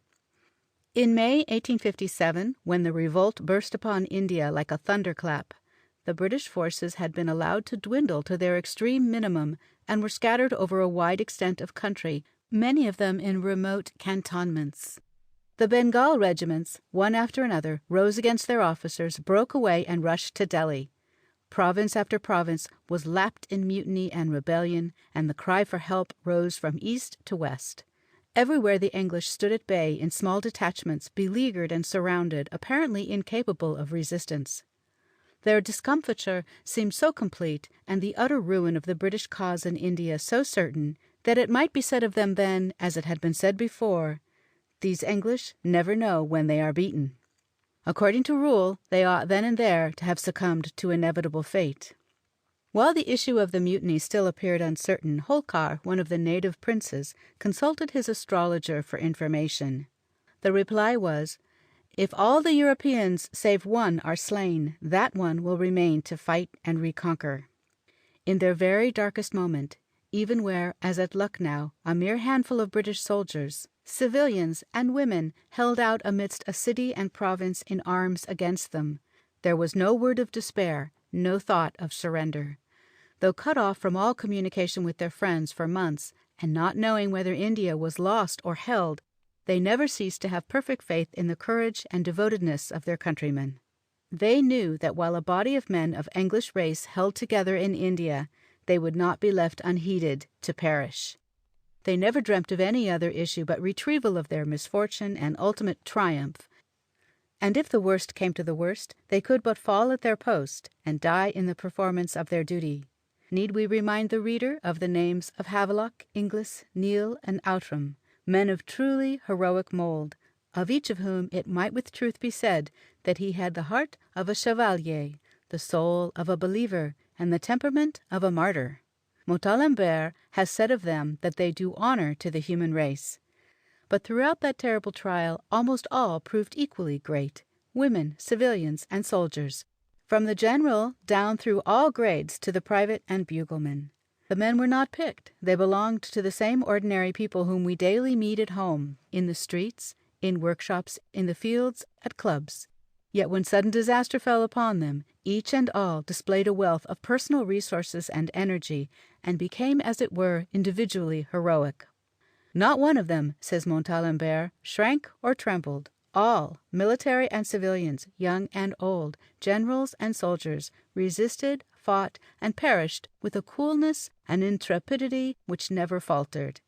It is in this circumstance that shines out the immense value of public education, which invites the Englishman from his youth to make use of his strength and his liberty, to associate, resist, fear nothing, to be astonished at nothing, and to save himself by his own sole exertions from every sore strait in life. It has been said that Delhi was taken and India saved by the personal character of Sir John Lawrence.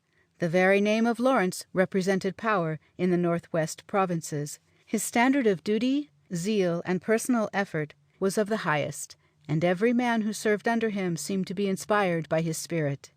It was declared of him that his character alone was worth an army.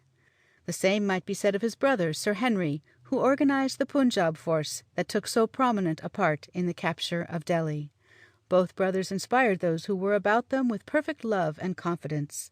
Both possessed that quality of tenderness which is one of the true elements of the heroic character. Both lived amongst the people and powerfully influenced them for good. Above all, as Colonel Edwards says, they drew models on young fellows' minds, which they went forth and copied in their several administrations. They sketched a faith, and begot a school, which are both living things at this day. Sir John Lawrence had by his side such men as Montgomery, Nicholson, Cotton, and Edwards, as prompt, decisive, and high-souled as himself. John Nicholson was one of the finest, manliest, and noblest of men.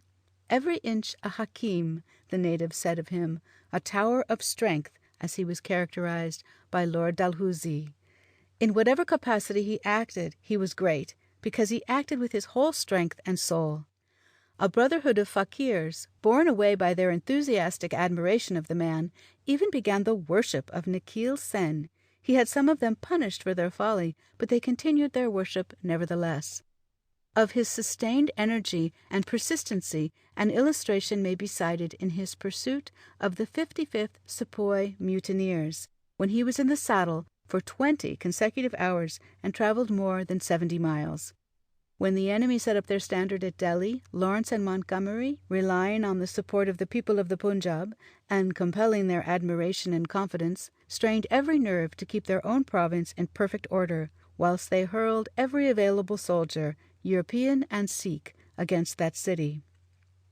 Sir John wrote to the commander-in-chief to hang on to the rebels' noses before Delhi, while the troops pressed on by forced marches under Nicholson, the tramp of whose war-horse might be heard miles off, as was afterwards said of him by a rough Sikh who wept over his grave. The siege and storming of Delhi was the most illustrious event which occurred in the course of that gigantic struggle, although the leaguer of Lucknow, during which the merest skeleton of a British regiment, the 32nd, held out, under the heroic Inglis, for 6 months against 200,000 armed enemies, has perhaps excited more intense interest. At Delhi, too, the British were really the besieged, though ostensibly the besiegers. They were a mere handful of men in the open, not more than 3,700 bayonets, European and native, and they were assailed from day to day by an army of rebels numbering at one time as many as 75,000 men, trained to European discipline by English officers, and supplied with all but exhaustless munitions of war. The heroic little band sat down before the city under the burning rays of a tropical sun. Death, wounds, and fever failed to turn them from their purpose. 30 times they were attacked by overwhelming numbers, and 30 times did they drive back the enemy behind their defenses. As Captain Hodson, himself one of the bravest there, has said, "I venture to aver that no other nation in the world would have remained here or avoided defeat if they had attempted to do so." Never for an instant did these heroes falter at their work. With sublime endurance they held on, fought on, and never relaxed until, dashing through the imminent deadly breach, the place was won, and the British flag was again unfurled on the walls of Delhi. All were great, privates, officers, and generals, common soldiers who had been inured to a life of hardship, and young officers who had been nursed in luxurious homes, alike proved their manhood, and emerged from that terrible trial with equal honor. The native strength and soundness of the English race, and of manly English training and discipline, were never more powerfully exhibited, and it was there emphatically proved that the men of England are, after all, its greatest products. A terrible price was paid for this great chapter in our history, but if those who survive and those who come after profit by the lesson and example, it may not have been purchased at too great a cost. But not less energy and courage have been displayed in India and the East by men of various nations in other lines of action more peaceful and beneficent than that of war. And while the heroes of the sword are remembered, the heroes of the gospel ought not to be forgotten. From Xavier to Martin and Williams, there has been a succession of illustrious missionary laborers, working in a spirit of sublime self-sacrifice, without any thought of worldly honor, inspired solely by the hope of seeking out and rescuing the lost and fallen of their race. Borne up by invincible courage and never-failing patience, these men have endured privations, braved dangers, walked through pestilence, and borne all toils, fatigues, and sufferings, yet held on their way rejoicing, glorying even in martyrdom itself. Of these, one of the first and most illustrious was Francis Xavier. Born of noble lineage, and with pleasure, power, and honor within his reach, he proved by his life that there are higher objects in the world than rank, and nobler aspirations than the accumulation of wealth. He was a true gentleman in manners and sentiment, brave, honorable, generous, easily led, yet capable of leading, easily persuaded, yet himself persuasive, a most patient, resolute, and energetic man. At the age of 22, he was earning his living as a public teacher of philosophy at the University of Paris. There Xavier became the intimate friend and associate of Loyola, and shortly afterwards he conducted the pilgrimage of the first little band of proselytes to Rome. When John III of Portugal resolved to plant Christianity in the Indian territories subject to his influence, Bobadilla was first selected as his missionary, but being disabled by illness, it was found necessary to make another selection, and Xavier was chosen. Repairing his tattered cassock, and with no other baggage than his breviary, he at once started for Lisbon and embarked for the East. The ship in which he set sail for Goa had the governor on board, with a reinforcement of 1,000 men for the garrison of the place. Though a cabin was placed at his disposal, Xavier slept on deck throughout the voyage with his head on a coil of ropes, messing with the sailors. By ministering to their wants, inventing innocent sports for their amusement, and attending them in their sickness, he wholly won their hearts, and they regarded him with veneration. Arrived at Goa, Xavier was shocked at the depravity of the people, settlers as well as natives, for the former had imported the vices without the restraints of civilization. and the latter had only been too apt to imitate their bad example. Passing along the streets of the city, sounding his handbell as he went, he implored the people to send him their children to be instructed. He shortly succeeded in collecting a large number of scholars, whom he carefully taught day by day, at the same time visiting the sick, the lepers, and the wretched of all classes, with the object of assuaging their miseries and bringing them to the truth. No cry of human suffering which reached him was disregarded. Hearing of the degradation and misery of the pearl fishers of Manaar, he set out to visit them, and his bell again rang out the invitation of mercy. He baptized and he taught, but the latter he could do only through interpreters. His most eloquent teaching was his ministration to the wants and the sufferings of the wretched. On he went, his handbell sounding along the coast of Comorin, among the towns and villages, the temples and the bazaars, summoning the natives to gather about him and be instructed. He had translations made of the Catechism, the Apostles' Creed, the Commandments, the Lord's Prayer, and some of the devotional offices of the Church. Committing these to memory in their own tongue, he recited them to the children until they had them by heart, after which he sent them forth to teach the words to their parents and neighbors. At Cape Comorin he appointed 30 teachers, who under himself presided over 30 Christian churches, though the churches were but humble, in most cases consisting only of a cottage surmounted by a cross. Thence he passed to Travancore, sounding his way from village to village, baptizing until his hands dropped with weariness, and repeating his formulas until his voice became almost inaudible. According to his own account, the success of his mission surpassed his highest expectations. His pure, earnest, and beautiful life, and the irresistible eloquence of his deeds, made converts wherever he went, and by sheer force of sympathy, those who saw him and listened to him insensibly caught a portion of his ardor.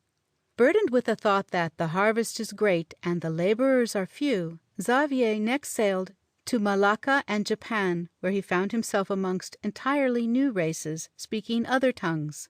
The most that he could do here was to weep and pray, to smooth the pillow and watch by the sick-bed, sometimes soaking the sleeve of his surplice in water, from which to squeeze out a few drops and baptize the dying. Hoping all things and fearing nothing, this valiant soldier of the truth was borne onward throughout by faith and energy. "Whatever form of death or torture," said he, "awaits me, I am ready to suffer it 10,000 times for the salvation of a single soul." He battled with hunger, thirst, privations, and dangers of all kinds, still pursuing his mission of love, unresting and unwearying. At length, after 11 years' labor, this great good man, while striving to find a way into China, was stricken with a fever in the island of Santian, and there received his crown of glory. A hero of nobler mold, more pure, self-denying, and courageous, has probably never trod this earth. Other missionaries have followed Xavier in the same field of work, such as Schwartz, Carey, and Marshman in India, Gutzlaff and Morrison in China, Williams in the South Seas, Campbell, Moffat, and Livingstone in Africa. John Williams, the martyr of Erromanga, was originally apprenticed to a furnishing ironmonger. Though considered a dull boy, he was handy at his trade, in which he acquired so much skill that his master usually entrusted him with any blacksmith's work that required the exercise of more than ordinary care. He was also fond of bell-hanging and other employments which took him away from the shop. A casual sermon which he heard gave his mind a serious bias, and he became a Sunday-school teacher.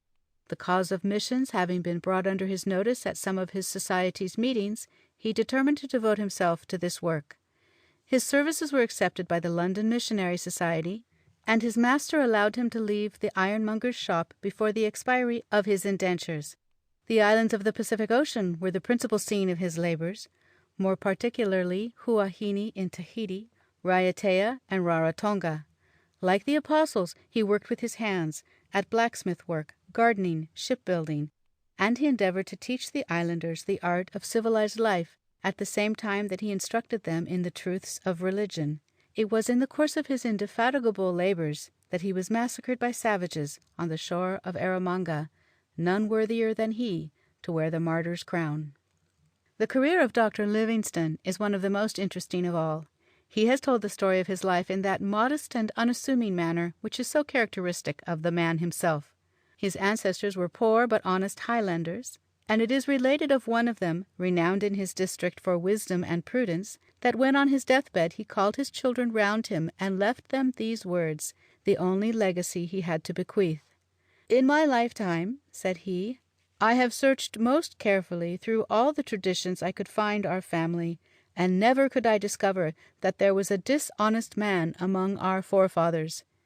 If, therefore, any of you or any of your children should take to dishonest ways, it will not be because it runs in our blood. It does not belong to you.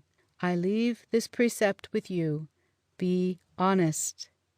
At the age of 10, Livingstone was sent to work in a cotton factory near Glasgow as a piecer. With part of his first week's wages, he bought a Latin grammar and began to learn that language, pursuing the study for years at a night school. He would sit up conning his lessons till 12 or later, when not sent to bed by his mother, for he had to be up and at work in the factory every morning by 6. In this way he plodded through Virgil and Horace, also reading extensively all books, excepting novels, that came in his way, but more especially scientific works and books of travels. He occupied his spare hours, which were but few, in the pursuit of botany, scouring the neighborhood to collect plants. He even carried on his reading amidst the roar of the factory machinery, so placing the book upon the spinning jenny which he worked that he could catch sentence after sentence as he passed it. In this way the persevering youth acquired much useful knowledge, and as he grew older the desire possessed him of becoming a missionary to the heathen. With this object he set himself to obtain a medical education, in order the better to be qualified for the work. He accordingly economized his earnings and saved as much money as enabled him to support himself, while attending the medical and Greek classes as well as the divinity lectures at Glasgow for several winters, working as a cotton spinner during the remainder of each year. He thus supported himself during his college career entirely by his own earnings as a factory workman, never having received a farthing of help from any other source. Looking back now, he honestly says, at that life of toil, I cannot but feel thankful that it formed such a material part of my early education, and were it possible, I should like to begin life over again in the same lowly style, and to pass through the same hardy training.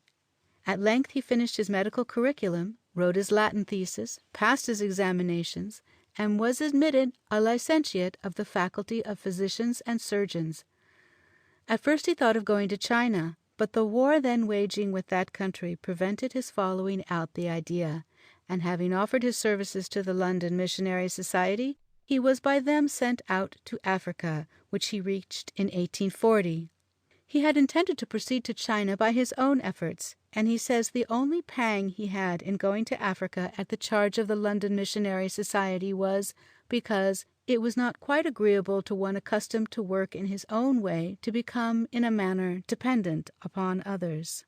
Arrived in Africa, he set to work with great zeal. He could not brook the idea of merely entering upon the labors of others, but cut out a large sphere of independent work, preparing himself for it by undertaking manual labor in building and other handicraft employment, in addition to teaching, which, he says, made me generally as much exhausted and unfit for study in the evenings as ever I had been when a cotton spinner. Whilst laboring amongst the Bechuanas, he dug canals, built houses, cultivated fields, reared cattle, and taught the natives to work as well as worship. When he first started with a party of them on foot upon a long journey, he overheard their observations upon his appearance and powers. "He is not strong," said they. "He is quite slim, and only appears stout because he puts himself into those bags, trousers. He will soon knock up." This caused the missionary's Highland blood to rise, and made him despise the fatigue of keeping them all at the top of their speed for days together, until he heard them expressing proper opinions of his pedestrian powers. What he did in Africa, and how he worked, may be learnt from his own Missionary Travels, one of the most fascinating books of its kind that has ever been given to the public. One of his last known acts is thoroughly characteristic of the man. The Birkenhead steam launch, which he took out with him to Africa, having proved a failure, he sent home orders for the construction of another vessel at an estimated cost of £2,000. This sum he proposed to defray out of the means which he had set aside for his children, arising from the profits of his books of travels. The children must make it up themselves, was in effect his expression in sending home the order for the appropriation of the money. The career of John Howard was throughout a striking illustration of the same power of patient purpose. His sublime life proved that even physical weakness could remove mountains in the pursuit of an end recommended by duty. The idea of ameliorating the condition of prisoners engrossed his whole thoughts and possessed him like a passion, and no toil, nor danger, nor bodily suffering could turn him from that great object of his life. Though a man of no genius and but moderate talent, his heart was pure and his will was strong. Even in his own time he achieved a remarkable degree of success, and his influence did not die with him, for it has continued powerfully to affect not only the legislation of England, but of all civilized nations, down to the present hour. End of section 21.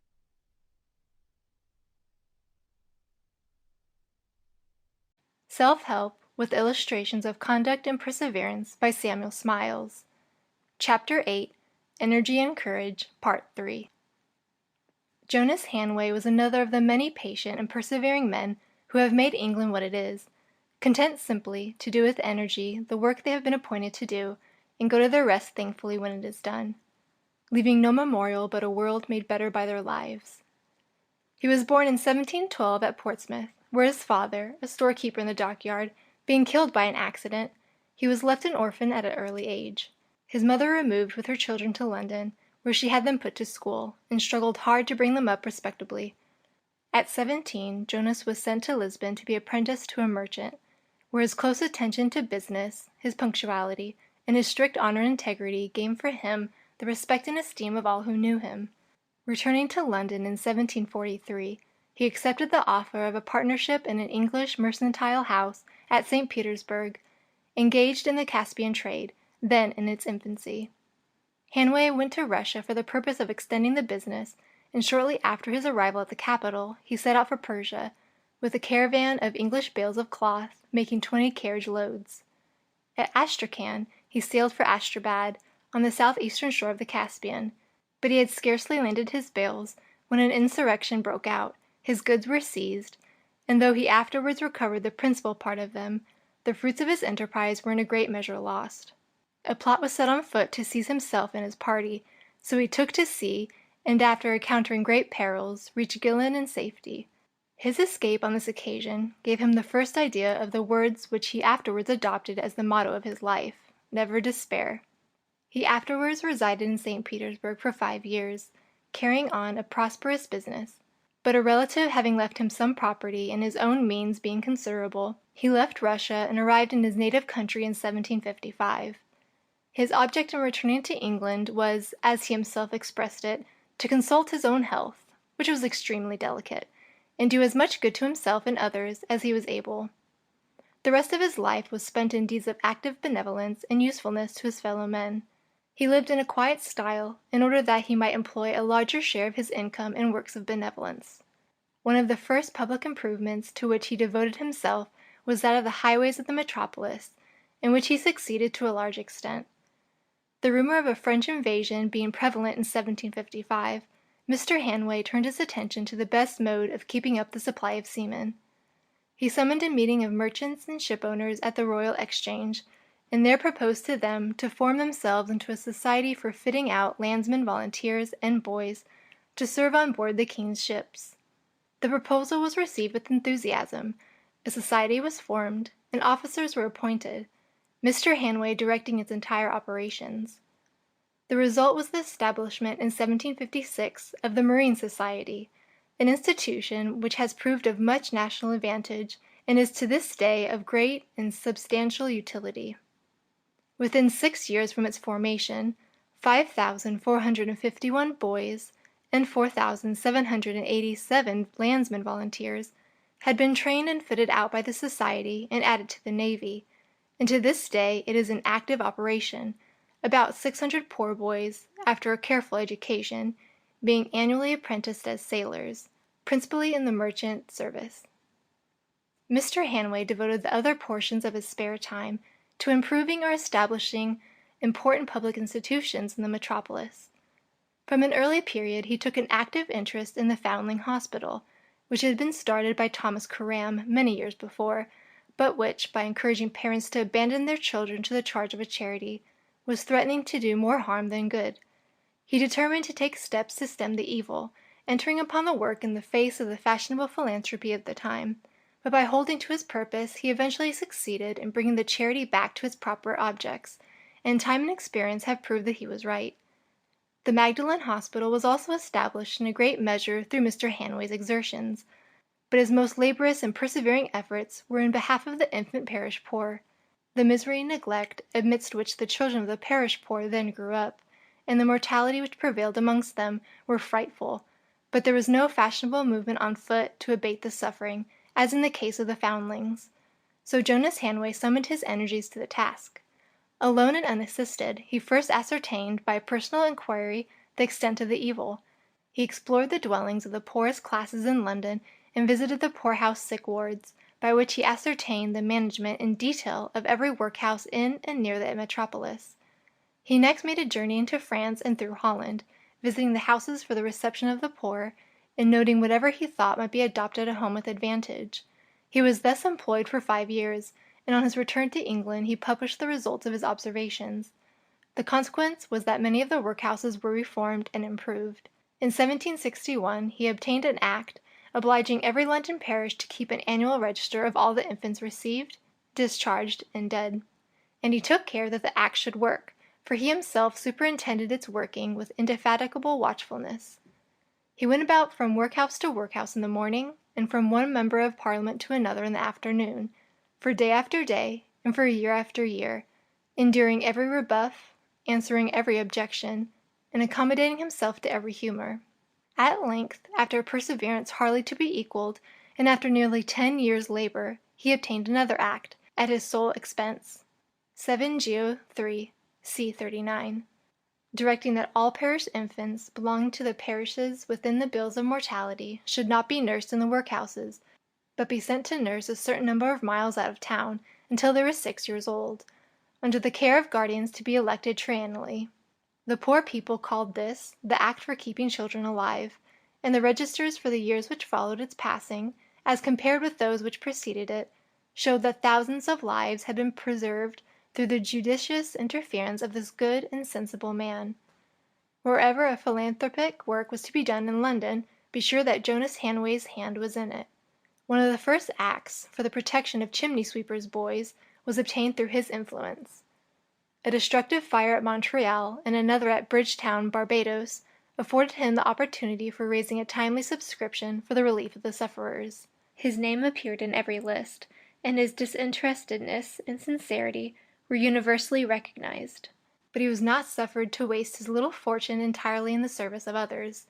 5 leading citizens of London, headed by Mr. Hoare the banker, without Mr. Hanway's knowledge, waited on Lord Bute, then Prime Minister, in a body, and in the names of their fellow citizens, requested that some notice might be taken of this good man's disinterested service to his country. The result was his appointment shortly after as one of the commissioners for victualling the navy.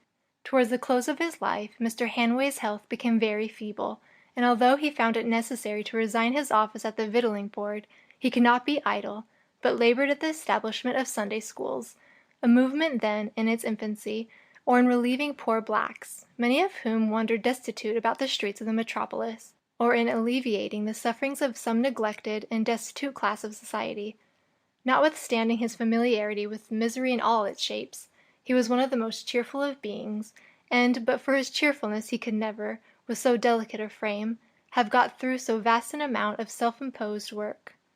He dreaded nothing so much as inactivity. Though fragile, he was bold and indefatigable, and his moral courage was of the first order. It may be regarded as a trivial matter to mention that he was the first who ventured to walk the streets of London with an umbrella over his head, but let any modern London merchant venture to walk along Cornhill in a peaked Chinese hat, and he will find it takes some degree of moral courage to persevere in it. After carrying an umbrella for 30 years, Mr. Hanway saw the article at length come into general use. Hanway was a man of strict honor, truthfulness, and integrity, and every word he said might be relied upon. He had so great a respect, amounting almost to a reverence, for the character of the honest merchant, that it was the only subject upon which he was ever seduced into eulogium. He strictly practised what he professed, and both as a merchant and afterwards as a commissioner for victualling the navy, his conduct was without stain. He would not accept the slightest favor of any sort from a contractor, and when any present was sent to him whilst at the victualling office, he would politely return it, with the intimation that he had made it a rule not to accept anything from any person engaged with the office. When he found his powers failing, he prepared for death with as much cheerfulness as he would have prepared himself for a journey into the country. He sent round and paid all his tradesmen, took leave of his friends, arranged his affairs, had his person neatly disposed of, and parted with life serenely and peacefully in his 74th year. The property which he left did not amount to £2,000, and, as he had no relatives who wanted it, he divided it among sundry orphans and poor persons whom he had befriended during his lifetime.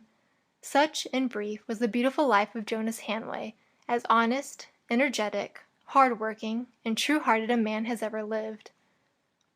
The life of Granville Sharp is another striking example of the same power of individual energy, a power which was afterwards transfused into the noble band of workers in the cause of slavery abolition, prominent among whom were Clarkson, Wilberforce, Buxton, and Brougham. But giants though these men were in this cause, Granville Sharp was the first, and perhaps the greatest of them all, in point of perseverance, energy, and intrepidity. He began life as apprentice to a linen draper on Tower Hill, but leaving that business after his apprenticeship was out, he next entered as a clerk in the Ordnance Office, and it was while engaged in that humble occupation that he carried on in his spare hours the work of Negro emancipation. He was always, even when an apprentice, ready to undertake any amount of volunteer labor where a useful purpose was to be served. Thus, while learning the linen drapery business, a fellow apprentice, who lodged in the same house and was a Unitarian, led him into frequent discussions on religious subjects. The Unitarian youth insisted that Granville's Trinitarian misconception of certain passages of Scripture arose from his want of acquaintance with the Greek tongue, on which he immediately set to work in his evening hours, and shortly acquired an intimate knowledge of Greek. A similar controversy with another fellow apprentice, a Jew, as to the interpretation of the prophecies, led him in like manner to undertake and overcome the difficulties of Hebrew. But the circumstance which gave the bias and direction to the main labors of his life originated in his generosity and benevolence. His brother William, a surgeon in Mincing Lane, gave gratuitous advice to the poor, and amongst the numerous applicants for relief at his surgery was a poor African named Jonathan Strong. It appeared that the Negro had been brutally treated by his master, a Barbados lawyer then in London, and became lame, almost blind, and unable to work, on which his owner, regarding him as of no further value as a chattel, cruelly turned him adrift into the streets to starve. This poor man, a massive disease, supported himself by begging for a time, until he found his way to William Sharp, who gave him some medicine, and shortly after got him admitted to St. Bartholomew's Hospital, where he was cured. On coming out of the hospital, the two brothers supported the Negro in order to keep him off the streets, but they had not the least suspicion at the time that anyone had a claim upon his person. They even succeeded in obtaining a situation for Strong with an apothecary, in whose service he remained for 2 years, and it was while he was attending his mistress behind a hackney coach that his former owner, the Barbados lawyer, recognized him and determined to recover possession of the slave, again rendered valuable by the restoration of his health. The lawyer employed 2 of the Lord Mayor's officers to apprehend Strong, and he was lodged in the Compter until he could be shipped off to the West Indies. The Negro, bethinking him in his captivity of the kind services which Granville Sharp had rendered him in his great distress some years before, dispatched a letter to him requesting his help. Sharp had forgotten the name of Strong, but he sent a messenger to make inquiries, who returned saying that the keepers denied having any such person in their charge. His suspicions were roused, and he went forthwith to the prison, and insisted upon seeing Jonathan Strong. He was admitted, and recognized the poor Negro, now in custody as a recaptured slave. Mr. Sharp charged the master of the prison at his own peril not to deliver upon Strong to any person whatever, until he had been carried before the Lord Mayor, to whom Sharp immediately went, and obtained a summons against those persons who had seized and imprisoned Strong without a warrant. The parties appeared before the Lord Mayor accordingly, and it appeared from the proceedings that Strong's former master had already sold him to a new one, who produced the bill of sale and claimed the Negro as his property. As no charge of offense was made against Strong, and as the Lord Mayor was incompetent to deal with the legal question of Strong's liberty or otherwise, he discharged him, and the slave followed his benefactor out of court, no one daring to touch him. The man's owner immediately gave Sharp notice of an action to recover possession of his Negro slave, of whom he declared he had been robbed. About that time, 1767, the personal liberty of the Englishman, though cherished as a theory, was subject to grievous infringements, and was almost daily violated. The impressment of men for the sea service was constantly practiced, and besides the press gangs, there were regular bands of kidnappers employed in London and all the large towns of the kingdom to seize men for the East Indian Company's service, and when the men were not wanted for India, they were shipped off to the planters in the American colonies. Negro slaves were openly advertised for sale in the London and Liverpool newspapers. Rewards were offered for recovering and securing fugitive slaves, and conveying them down to certain specified ships in the river. The position of the reputed slave in England was undefined and doubtful. The judgments which had been given in the courts of the law were fluctuating and various, resting on no settled principle. Although it was a popular belief that no slave could breathe in England, there were legal men of eminence who expressed a directly contrary opinion. The lawyers to whom Mr. Sharp resorted for advice in defending himself in the action raised against him in the case of Jonathan Strong generally concurred in this view, and he was further told by Jonathan Strong's owner that the eminent Lord Chief Justice Mansfield and all the leading counsel were decidedly of opinion that the slave, by coming into England, did not become free, but might legally be compelled to return again to the plantations. Such information would have caused despair in a mind less courageous and earnest than that of Granville Sharp, but it only served to stimulate his resolution to fight the battle of the Negro's freedom, at least in England. Forsaken, he said, by my professional defenders, I was compelled, through the want of regular legal assistance, to make a hopeless attempt at self-defense, though I was totally unacquainted either with the practice of the law or the foundations of it, having never opened a law book, except for the Bible, in my life, until that time, when I most reluctantly undertook to search the indexes of a law library, which my bookseller had lately purchased. The whole of his time during the day was occupied with the business of the Ordnance Department, where he held the most laborious post in the office. He was therefore under the necessity of conducting his new studies late at night or early in the morning. He confessed that he was himself becoming a sort of slave. Writing to a clerical friend to excuse himself for delay in replying to a letter, he said, "I profess myself entirely incapable of holding a literary correspondence. What little time I have been able to save from sleep at night and early in the morning has been necessarily employed in the examination of some points of law which admitted of no delay, and yet required the most diligent researches and examination in my study." End of section 22.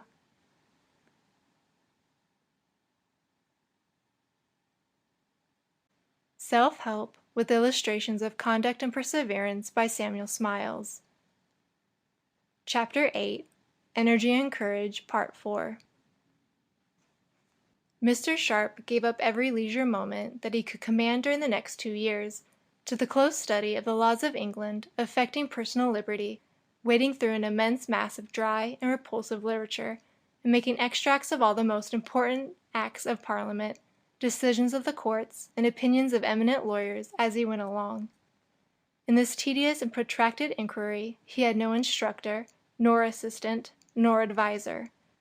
He could not find a single lawyer whose opinion was favorable to his undertaking. The results of his inquiries were, however, as gratifying to himself as they were surprising to the gentlemen of the law. "God be thanked," he wrote, "there is nothing in any English law or statute, at least that I am able to find out, that can justify the enslaving of others." He had planted his foot firm, and now he doubted nothing. He drew up the result of his studies in a summary form.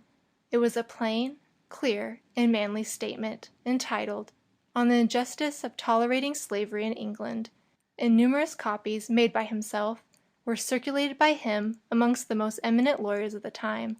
Strong's owner, finding the sort of man he had to deal with, invented various pretexts for deferring the suit against Sharp, and at length offered a compromise, which was rejected. Granville went on circulating his manuscript tract among the lawyers until at length those employed against Jonathan Strong were deterred from proceeding further, and the result was that the plaintiff was compelled to pay treble costs for not bringing forward his action. The tract was then printed in 1769.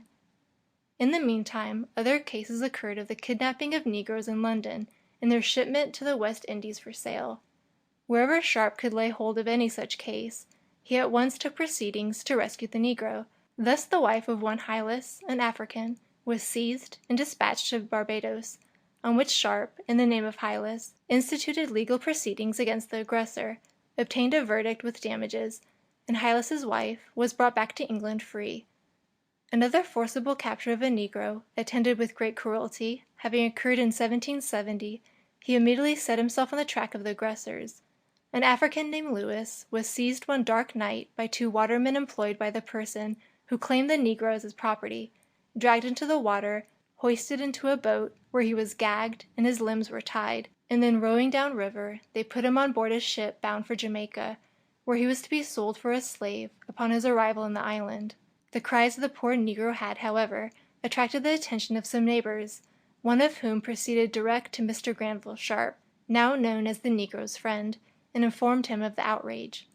Sharp immediately got a warrant to bring back Lewis, and he proceeded to Gravesend, but on arrival there the ship had sailed for the Downs. A writ of habeas corpus was obtained, sent down to Spithead, and before the ship could leave the shores of England the writ was served.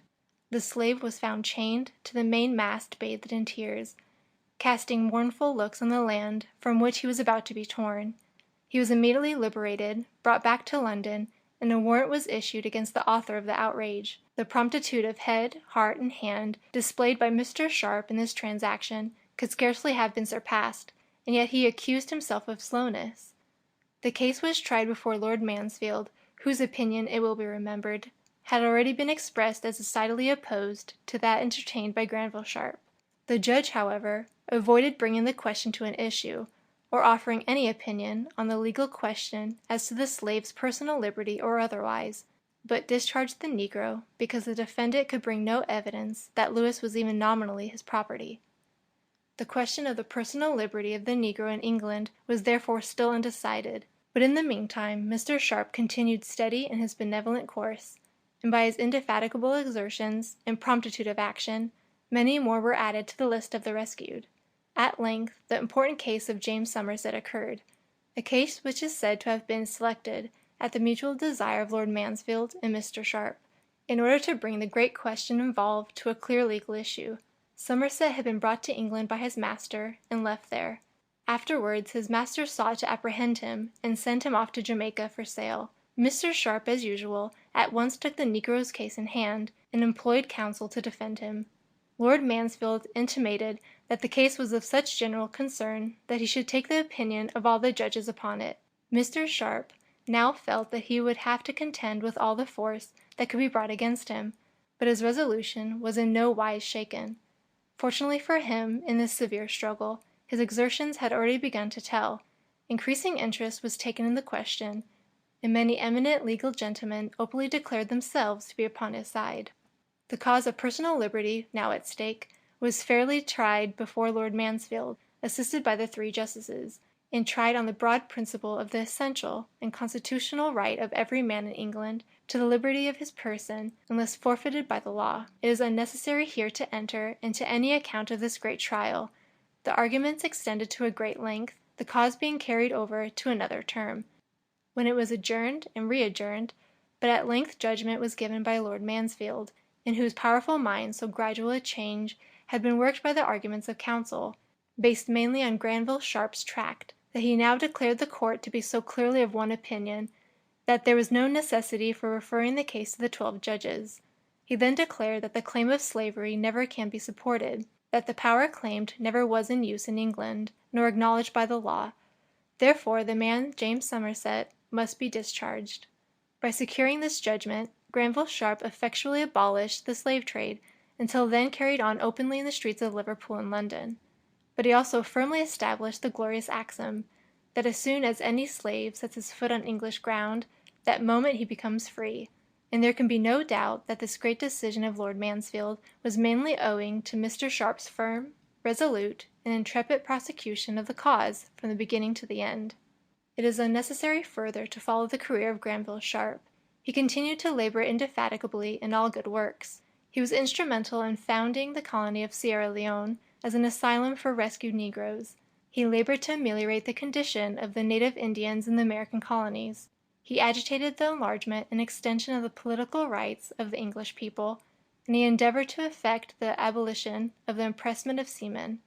Granville held that the British seaman, as well as the African Negro, was entitled to the protection of the law, and that the fact of his choosing a seafaring life did not in any way cancel his rights and privileges as an Englishman, first amongst which he ranked personal freedom. Mr. Sharp also labored, but ineffectually, to restore amity between England and her colonies in America, and when the fratricidal war of the American Revolution was entered on, his sense of integrity was so scrupulous that, resolving not in any way to be concerned in so unnatural a business, he resigned his situation at the Ordnance Office. To the last he held to the great object of his life, the abolition of slavery. To carry on this work, and organize the efforts of the growing friends of the cause, the Society for the Abolition of Slavery was founded, and new men, inspired by Sharp's example and zeal, sprang forward to help him. His energy became theirs, and the self-sacrificing zeal in which he had so long labored single-handed became at length transfused into the nation itself.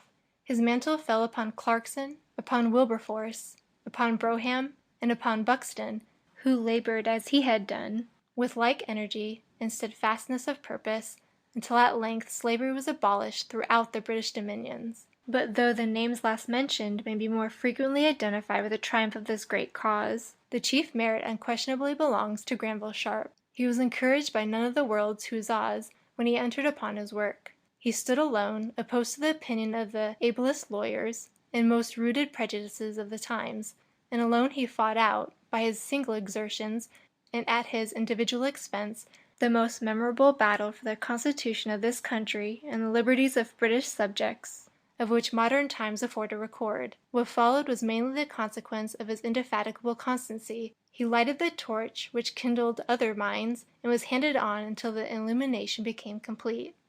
Before the death of Granville Sharp, Clarkson had already turned his attention to the question of Negro slavery. He had even selected it for the subject of a college essay, and his mind became so possessed by it that he could not shake it off. The spot is pointed out near Wade's Mill, in Hertfordshire, where, alighting from his horse one day, he sat down disconsolate on the turf by the roadside, and after long thinking determined to devote himself wholly to the work. He translated his essay from Latin into English, added fresh illustrations, and published it.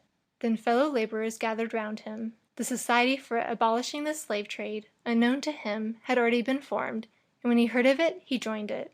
He sacrificed all his prospects in life to prosecute this cause. Wilberforce was selected to lead in Parliament, but upon Clarkson chiefly devolved the labor of collecting and arranging the immense mass of evidence offered in support of the abolition. A remarkable instance of Clarkson's sleuth-hound sort of perseverance may be mentioned. The abettors of slavery, in the course of their defense of the system, maintained that only such Negroes as were captured in battle were sold as slaves, and if not so sold, then they were reserved for a still more frightful doom in their own country. Clarkson knew of the slave hunts conducted by the slave traders, but had no witnesses to prove it. Where was one to be found? Accidentally, a gentleman whom he met on one of his journeys informed him of a young sailor, in whose company he had been about a year before, who had been actually engaged in one of such slave-hunting expeditions. The gentleman did not know his name, and could but indefinitely describe his person. He did not know where he was, further than that he belonged to a ship of war in ordinary, but at what port he could not tell.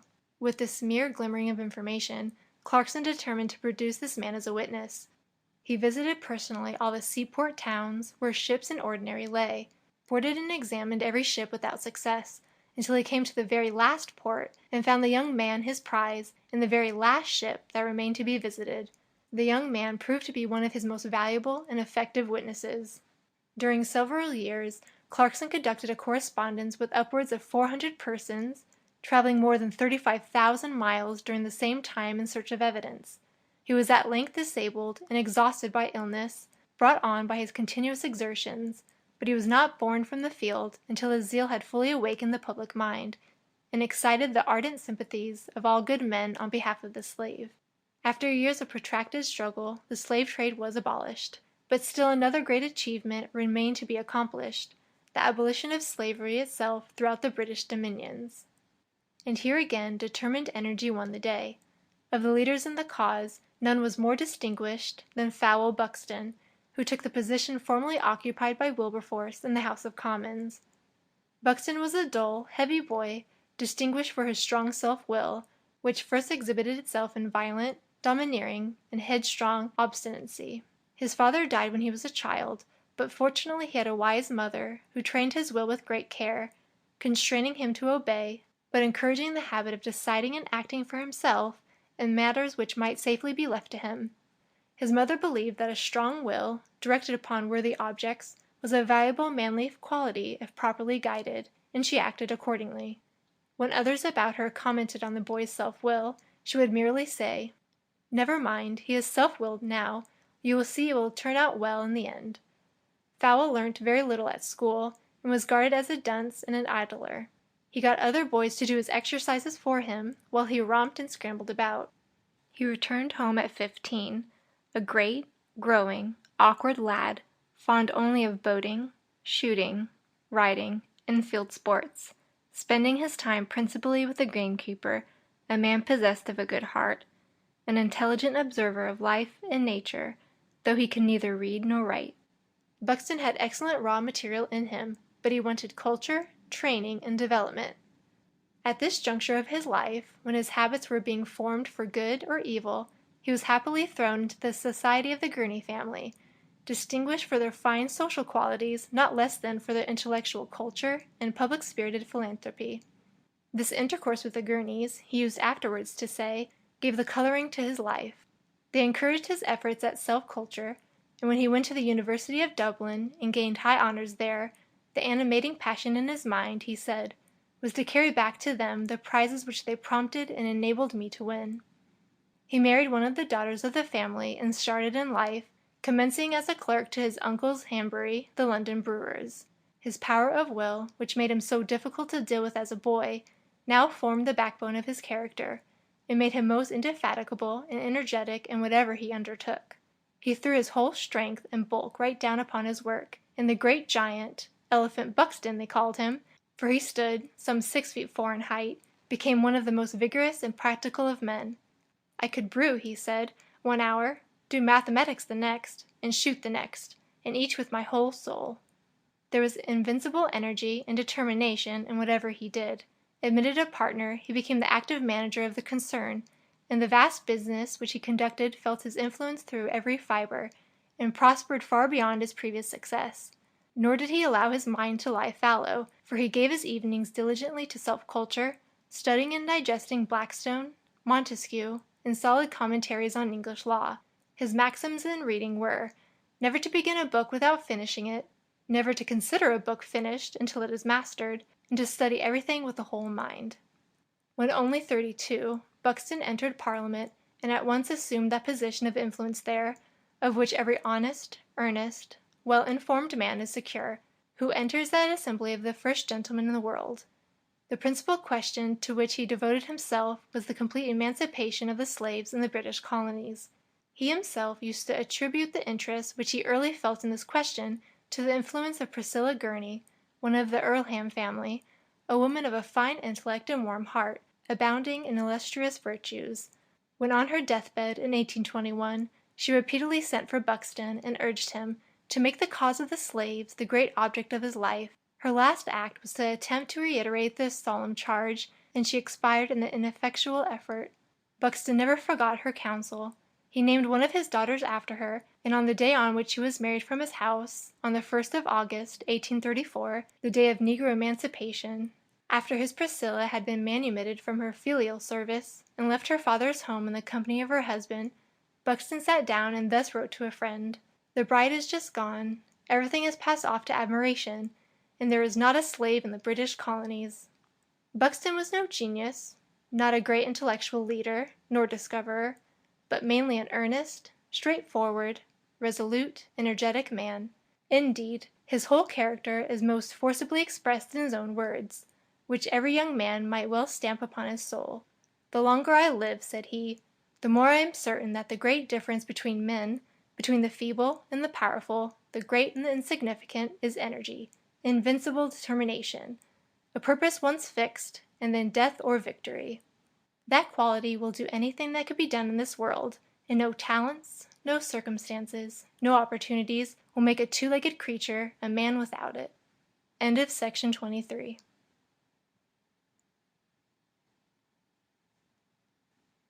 Self-Help with Illustrations of Conduct and Perseverance by Samuel Smiles. Men of Business, Part 1. Seest thou a man diligent in his business? He shall stand before kings. The Proverbs of Solomon. That man is but of the lower part of the world, that is not brought up to business and affairs. Owen Feltham. Hazlitt, in one of his clever essays, represents the man of business as a mean sort of person, put in a go-cart, yoked to a trade or a profession, alleging that all he has to do is not go out of the beaten track, but merely to let his affairs take their own course. The great requisite, he says, for the prosperous management of ordinary business is the want of imagination, or of any ideas but those of custom and interest on the narrowest scale. But nothing could be more one-sided, and in effect untrue, than such a definition. Of course there are narrow-minded men of business, as there are narrow-minded scientific men, literary men, legislators. But there are also business men of large and comprehensive minds, capable of action on the very largest scale. As Burke said in his speech on the India Bill, he knew statesmen who were peddlers, and merchants who acted in the spirit of statesmen. If we take into account the qualities necessary for the successful conduct of any important undertaking, that it requires special aptitude, promptitude of action on emergencies, capacity for organizing the labors often of large numbers of men, great tact and knowledge of human nature, constant self-culture, and growing experience in the practical affairs of life, it must, we think, be obvious that the school of business is by no means so narrow as some writers would have us believe. Mr. Helps has gone much nearer the truth when he said that consummate men of business are as rare almost as great poets, rarer, perhaps, than veritable saints and martyrs. Indeed, of no other pursuit can it so emphatically be said as of this, that business makes men. It has, however, been a favorite fallacy with dunces in all times that men of genius are unfitted for business, as well as that business occupations unfit men for the pursuits of genius. The unhappy youth who committed suicide a few years since because he had been born to be a man and condemned to be a grocer, proved by the act that his soul was not equal even to the dignity of grocery. For it is not the calling that degrades the man, but the man that degrades the calling. All work that brings honest gain is honorable, whether it be of hand or mind.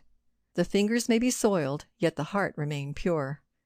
For it is not material so much as moral dirt that defiles, greed far more than grime, and vice than verdigris. The greatest have not disdained to labor honestly and usefully for a living, though at the same time aiming after higher things. Thales, the first of the 7 sages, Solon, the founder of Athens, and Hyperates, the mathematician, were all traders. Plato, called the Divine, by reason of the excellence of his wisdom, defrayed his traveling expenses in Egypt by the profits derived from the oil which he sold during his journey. Spinoza maintained himself by polishing glasses while he pursued his philosophical investigations. Linnaeus, the great botanist, prosecuted his studies while hammering leather and making shoes. Shakespeare was a successful manager of a theatre, perhaps priding himself more on his practical qualities in that capacity than on his writing of plays and poetry. Pope was of the opinion that Shakespeare's principal object in cultivating literature was to secure an honest independence. Indeed, he seems to have been altogether indifferent to literary reputation. It is not known that he superintended the publication of a single play, or even sanctioned the printing of one, and the chronology of his writings is still a mystery. It is certain, however, that he prospered in his business, and realized sufficient to enable him to retire upon a competency to his native town of Stratford-upon-Avon. Chaucer was in early life a soldier, and afterwards an effective commissioner of customs, an inspector of woods and crown lands. Spenser was secretary to the Lord Deputy of Ireland, was afterwards Sheriff of Cork, and is said to have been shrewd and attentive in matters of business. Milton, originally a schoolmaster, was elevated to the post of secretary to the Council of State during the Commonwealth, and the extant order book of the Council, as well as many of Milton's letters which are preserved, give abundant evidence of his activity and usefulness in that office. Sir Isaac Newton proved himself an efficient master of the mint, the new coinage of 1694 having been carried out under his immediate personal superintendence. Cowper prided himself upon his business punctuality, though he confessed that he never knew a poet, except himself, who was punctual in anything. But against this we may set the lives of Wordsworth and Scott, the former a distributor of stamps, the latter a clerk to the Court of Session, both of whom, though great poets, were eminently punctual and practical men of business. David Ricardo, amidst the occupations of his daily business as a London stock-jobber, in conducting which he acquired an ample fortune, was able to concentrate his mind upon his favourite subject, on which he was enabled to throw great light, the principles of political economy, for he united in himself the sagacious commercial man and the profound philosopher. Bailey, the eminent astronomer, was another stockbroker, and Allen, the chemist, was a silk manufacturer. We have abundant illustrations in our own day of the fact that the highest intellectual power is not incompatible with the active and efficient performance of routine duties. Grote, the great historian of Greece, was a London banker. And it is not long since John Stuart Mill, one of our greatest living thinkers, retired from the examiner's department of the East India Company, carrying with him the admiration and esteem of his fellow officers, not on account of his high views of philosophy, but because of the high standard of efficiency which he had established in his office, and the thoroughly satisfactory manner in which he had conducted the business of his department. The path of success in business is usually the path of common sense. Patient labor and application are as necessary here as in the acquisition of knowledge or the pursuit of science. The old Greeks said, to become an able man in any profession, 3 things are necessary: nature, study, and practice. In business, practice, wisely and diligently improved, is the great secret of success. Some may make what are called lucky hits, but like money earned by gambling, such hits may only serve to lure one to ruin. Bacon was accustomed to say that it was in business as in ways. The nearest way was commonly the foulest, and that if a man would go the fairest way, he must go somewhat about. The journey may occupy a longer time, but the pleasure of the labor involved by it, and the enjoyment of the results produced, will be more genuine and unalloyed. To have a daily appointed task, of even common drudgery to do, makes the rest of life feel all the sweeter. The fable of the labors of Hercules is the type of all human doing and success. Every youth should be made to feel that his happiness and well-doing in life must necessarily rely mainly on himself and the exercise of his own energies, rather than upon the help and patronage of others. The late Lord Melbourne embodied a piece of useful advice in a letter which he wrote to Lord John Russell, in reply to an application for a provision for one of Moore the poet's sons. "My dear John," he said, "I return you Moore's letter. I shall be ready to do what you like about it when we have the means. I think whatever is done should be done for Moore himself." This is more distinct, direct, and intelligible. Making a small provision for young men is hardly justifiable, and it is of all things the most prejudicial to themselves. They think what they have much larger than it really is, and they make no exertion. The young should never hear any language but this: you have your own way to make, and it depends upon your own exertions whether you starve or not. Believe me. Melbourne. Practical industry, wisely and vigorously applied, always produces its due effects. It carries a man onward, brings out his individual character, and stimulates the action of others. All may not rise equally, yet each, on the whole, very much according to his deserts. Though all cannot live on the piazza, as the Tuscan proverb has it, everyone may feel the sun. On the whole, it is not good that human nature should have the road of life made too easy. Better to be under the necessity of working hard and faring meanly than to have everything done ready to our hand and a pillow of down to repose upon. Indeed, to start life with comparatively small means seems so necessary as a stimulus to work that it may almost be set down as one of the conditions essential to success in life. Hence, an eminent judge, when asked what contributed most to success at the bar, replied, "Some succeed by great talent, some by high connections, some by miracle, but the majority by commencing without a shilling."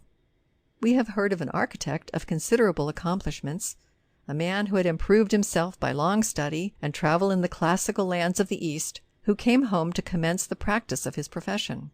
He determined to begin anywhere, provided he could be employed, and he accordingly undertook a business connected with dilapidations, one of the lowest and least remunerative departments of the architect's calling. But he had the good sense not to be above his trade, and he had the resolution to work his way upward, so that he only got a fair start. One hot day in July, a friend found him sitting astride a house roof, occupied with his dilapidation business. Drawing his hand across his perspiring countenance, he exclaimed, "Here's a pretty business for a man who's been all over Greece." However, he did his work, such as it was, thoroughly and well. He persevered until he advanced by degrees to more remunerative branches of employment, and eventually he rose to the highest walks of his profession. The necessity of labor may, indeed, be regarded as the main root and spring of all we call progress in individuals, and civilization in nations, and it is doubtful whether any heavier curse could be imposed upon man than the complete gratification of all his wishes without effort on his part, leaving nothing for his hopes, desires, or struggles. The feeling that life is destitute of any motive or necessity for action must be, of all others, the most distressing and insupportable to a rational being. The Marquis de Spinola, asking Sir Horace Vere what his brother died of, Sir Horace replied, "He died, sir, of having nothing to do." "Alas," said Spinola, "that is enough to kill any general of us all." Those who fail in life are, however, very apt to assume a tone of injured innocence, and to conclude too hastily that everybody, excepting themselves, has had a hand in their personal misfortunes.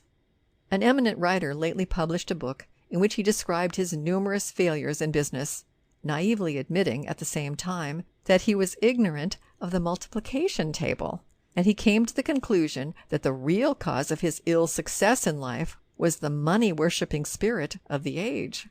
Lamartine also did not hesitate to profess his contempt for arithmetic, but, had it been less, probably we should not have witnessed the unseemly spectacle of the admirers of that distinguished personage engaged in collecting subscriptions for his support in his old age. Again, some consider themselves born to ill luck, and make up their minds that the world invariably goes against them without any fault on their own part. We have heard of a person of this sort who went so far as to declare his belief that, if he'd been a hatter, people would have been born without heads. There is, however, a Russian proverb which says that misfortune is next door to stupidity, and it will often be found that men who are constantly lamenting their luck are in some way or other reaping the consequences of their own neglect, mismanagement, improvidence, or want of application.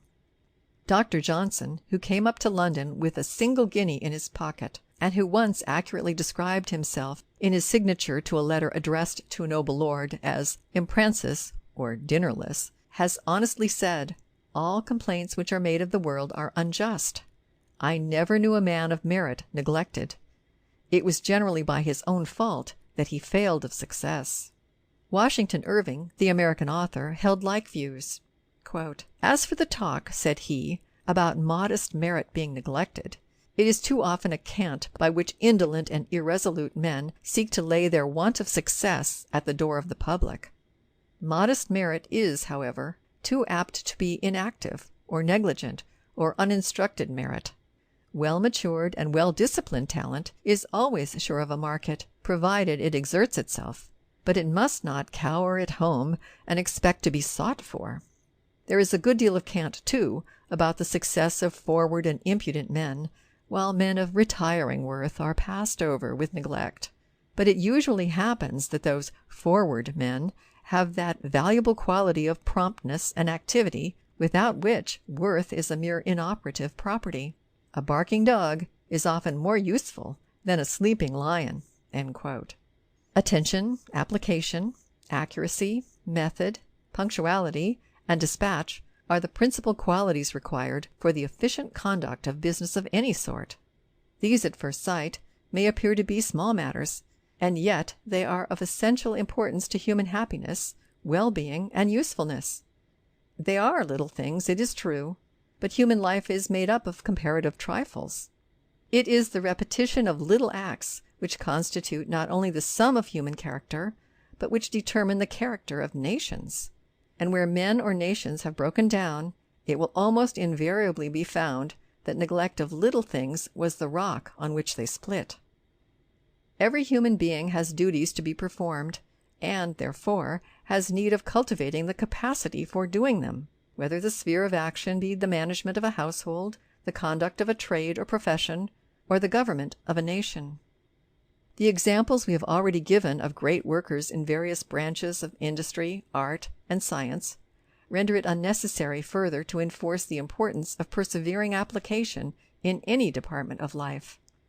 It is the result of everyday experience that steady attention to matters of detail lies at the root of human progress, and that diligence, above all, is the mother of good luck. Accuracy is also of much importance, and an invariable mark of good training in a man. Accuracy in observation, accuracy in speech, accuracy in the transaction of affairs. What is done in business must be well done, for it is better to accomplish perfectly a small amount of work than to half do 10 times as much. A wise man used to say, "Stay a little, that we may make an end the sooner." Too little attention, however, is paid to this highly important quality of accuracy. As a man eminent in practical science lately observed to us, "It is astonishing how few people I have met with in the course of my experience who can define a fact accurately." Yet in business affairs it is the manner in which even small matters are transacted that often decides men for or against you. With virtue, capacity, and good conduct in other respects, the person who is habitually inaccurate cannot be trusted. His work has to be gone over again, and he thus causes an infinity of annoyance, vexation, and trouble. It was one of the characteristic qualities of Charles James Fox that he was thoroughly painstaking in all that he did. When appointed Secretary of State, being piqued at some observation as to his bad writing, he actually took a writing master and wrote copies like a schoolboy until he had sufficiently improved himself. Though a corpulent man, he was wonderfully active at picking up cut tennis balls, and when asked how he contrived to do so, he playfully replied, "Because I am a very painstaking man." The same accuracy in trifling matters was displayed by him in things of greater importance, and he acquired his reputation, like the painter, by neglecting nothing. Method is essential, and enables a larger amount of work to be got through with satisfaction. "Method," said the Reverend Richard Cecil, "is like packing things in a box. A good packer will get in half as much again as a bad one." Cecil's dispatch of business was extraordinary, his maxim being, "The shortest way to do many things is to do only one thing at once," and he never left a thing undone with a view of recurring to it at a period of more leisure. When business pressed, he rather chose to encroach on his hours of meals and rest than omit any part of his work.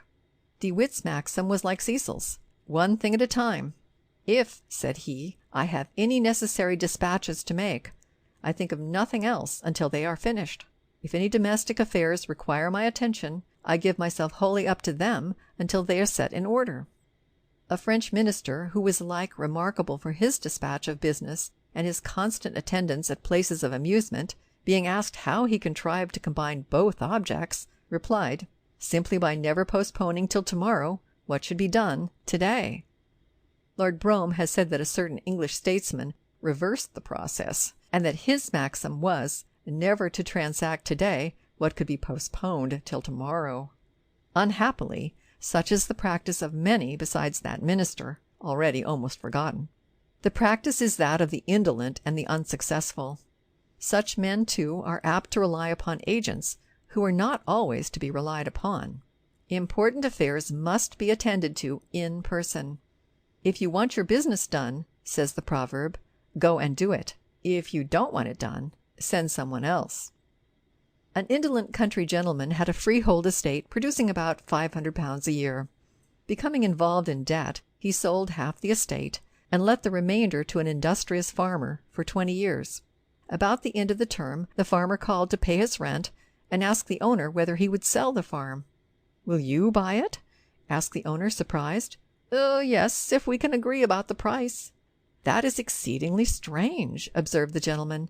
"Pray tell me how it happens that while I could not live upon twice as much land for which I paid no rent, you are regularly paying me $200 a year for your farm, and are able, in a few years, to purchase it?" "The reason is plain," was the reply. "You sat still and said, 'Go.' I got up and said, 'Come.' You laid in bed and enjoyed your estate. I rose in the morning and minded my business." Sir Walter Scott, writing to a youth who had obtained a situation and asked for his advice, gave him, in reply, this sound counsel: "Beware of stumbling over a propensity which easily besets you from not having your time fully employed. I mean what the women call dawdling. Your motto must be hoc age. Do instantly whatever is to be done, and take the hours of recreation after business, never before it. When a regiment is under march, the rear is often thrown into confusion because the front do not move steadily and without interruption. It is the same with business. If that which is first in hand is not instantly, steadily, and regularly dispatched, other things accumulate behind until affairs begin to press all at once, and no human brain can stand the confusion. Promptitude in action may be stimulated by a due consideration of the value of time. An Italian philosopher was accustomed to call time his estate, an estate which produces nothing of value without cultivation, but, duly improved, never fails to recompense the labors of the diligent worker. Allowed to lie waste, the product will be only noxious weeds and vicious growths of all kinds. One of the minor uses of steady employment is that it keeps one out of mischief, for truly an idle brain is the devil's workshop, and a lazy man is the devil's bolster. To be occupied is to be possessed as by a tenant, whereas to be idle is to be empty. And when the doors of the imagination are opened, temptation finds a ready access, and evil thoughts come trooping in. It is observed at sea that men are never so much disposed to grumble and mutiny as when least employed. Hence an old captain, when there was nothing else to do, would issue the order to scour the anchor. Men of business are accustomed to quote the maxim that time is money. But it is more. The proper improvement of it is self-culture, self-improvement, and growth of character. An hour wasted daily on trifles or in indolence would, if devoted to self-improvement, make an ignorant man wise in a few years, and, employed in good works, would make his life fruitful, and death a harvest of worthy deeds. 15 minutes a day devoted to self-improvement will be felt at the end of the year. Good thoughts and carefully gathered experience take up no room, and may be carried about as our companions everywhere, without cost or encumbrance. An economical use of time is the true mode of securing leisure. It enables us to get through business and carry it forward, instead of being driven by it. On the other hand, the miscalculation of time involves us in perpetual hurry, confusion, and difficulties, and life becomes a mere shuffle of expedients, usually followed by disaster. Nelson once said, "I owe all my success in life to having always been a quarter of an hour before my time." Some take no thought of the value of money until they have come to an end of it, and many do the same with their time. The hours are allowed to flow by unemployed, and then, when life is fast waning, they bethink themselves of the duty of making a wiser use of it. But the habit of listlessness and idleness may already have become confirmed, and they are unable to break the bonds with which they have permitted themselves to become bound. Lost wealth may be replaced by industry, lost knowledge by study, lost health by temperance or medicine, but lost time is gone forever. A proper consideration of the value of time will also inspire habits of punctuality. Punctuality, said Louis XIV, is the politeness of kings. It is also the duty of gentlemen, and the necessity of men of business. Nothing begets confidence in a man sooner than the practice of this virtue, and nothing shakes confidence sooner than the want of it. He who holds to his appointment, and does not keep you waiting for him, shows that he has regard for your time as well as for his own. Thus, punctuality is one of the modes by which we testify our personal respect for those whom we are called upon to meet in the business of life. It is also conscientiousness in a measure, for an appointment is a contract, express or implied, and he who does not keep it breaks faith, as well as dishonestly uses other people's time, and thus inevitably loses character. We naturally come to the conclusion that the person who is careless about time will be careless about business, and that he is not one to be trusted with the transaction of matters of importance. When Washington's secretary excused himself for the lateness of his attendance and laid the blame upon his watch, his master quietly said, "Then you must get another watch, or I another secretary." The person who is negligent of time and its employment is usually found to be a general disturber of others' peace and serenity. It was wittily said by Lord Chesterfield of the old Duke of Newcastle, "His Grace loses an hour in the morning, and is looking for it all the rest of the day." Everybody with whom the unpunctual man has to do is thrown from time to time into a state of fever. He is systematically late, regular only in his irregularity. He conducts his dawdling as if upon a system, arrives at his appointment after time, gets to the railway station after the train has started, posts his letter when the box is closed. Thus business is thrown into confusion, and everybody concerned is put out of temper. It will generally be found that the men who are thus habitually behind time are as habitually behind success, and the world generally casts them aside to swell the ranks of the grumblers and the railers against fortune. End of section 24. Read by Olivia.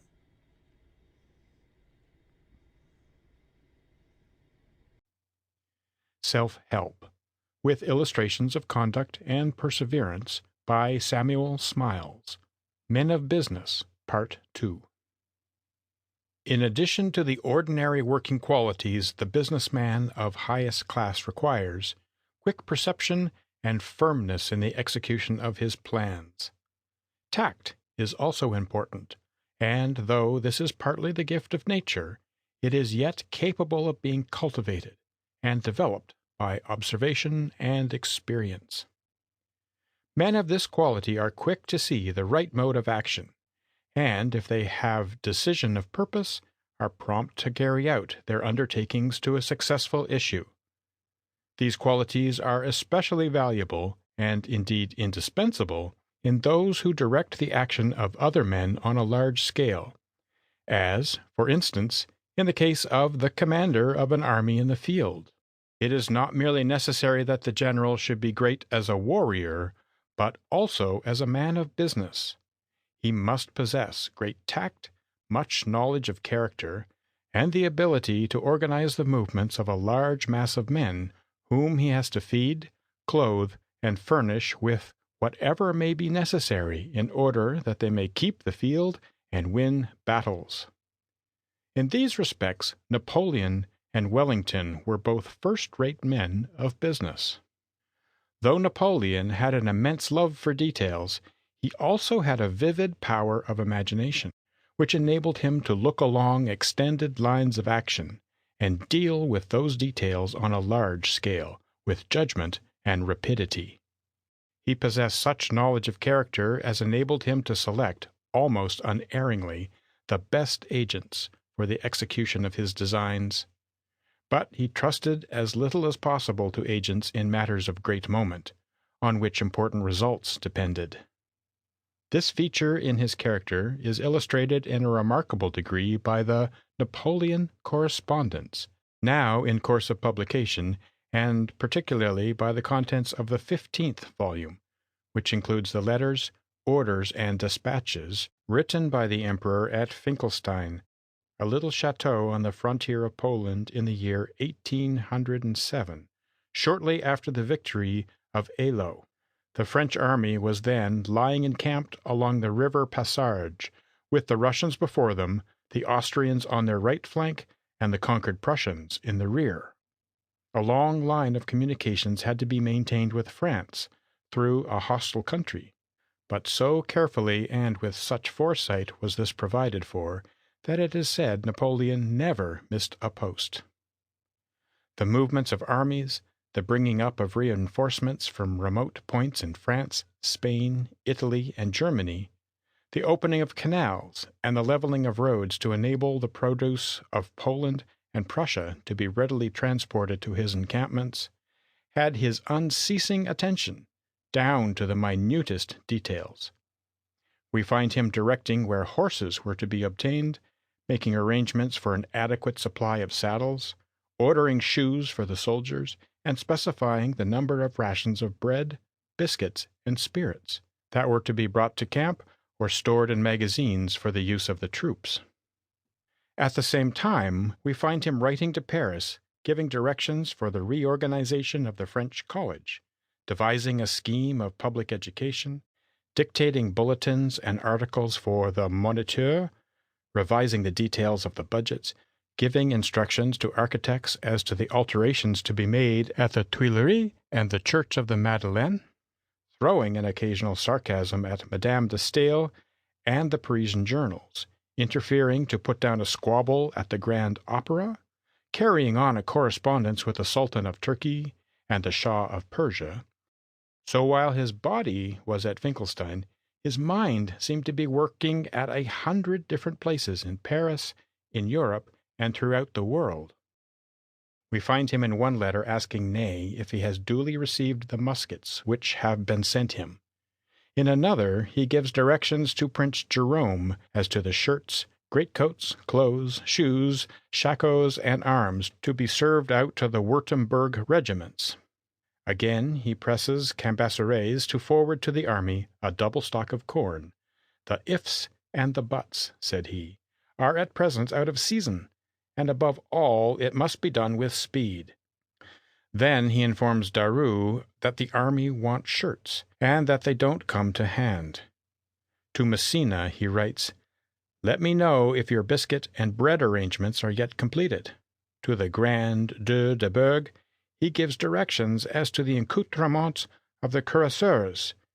They complain that the men want sabres. Send an officer to obtain them at Posen. It is also said they want helmets. Order that they be made at Ebling. It is not by sleeping that one can accomplish anything. Thus no point of detail was neglected, and the energies of all were stimulated into action with extraordinary power.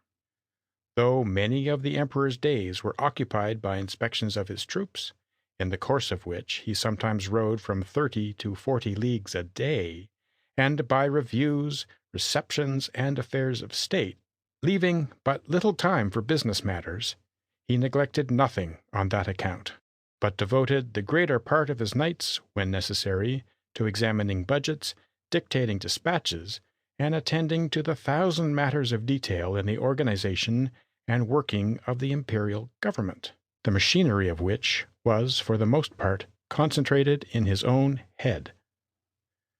Like Napoleon, the Duke of Wellington was a first-rate man of business, and it is not perhaps saying too much to aver that it was in no small degree because of his possession of a business faculty amounting to genius that the Duke never lost a battle.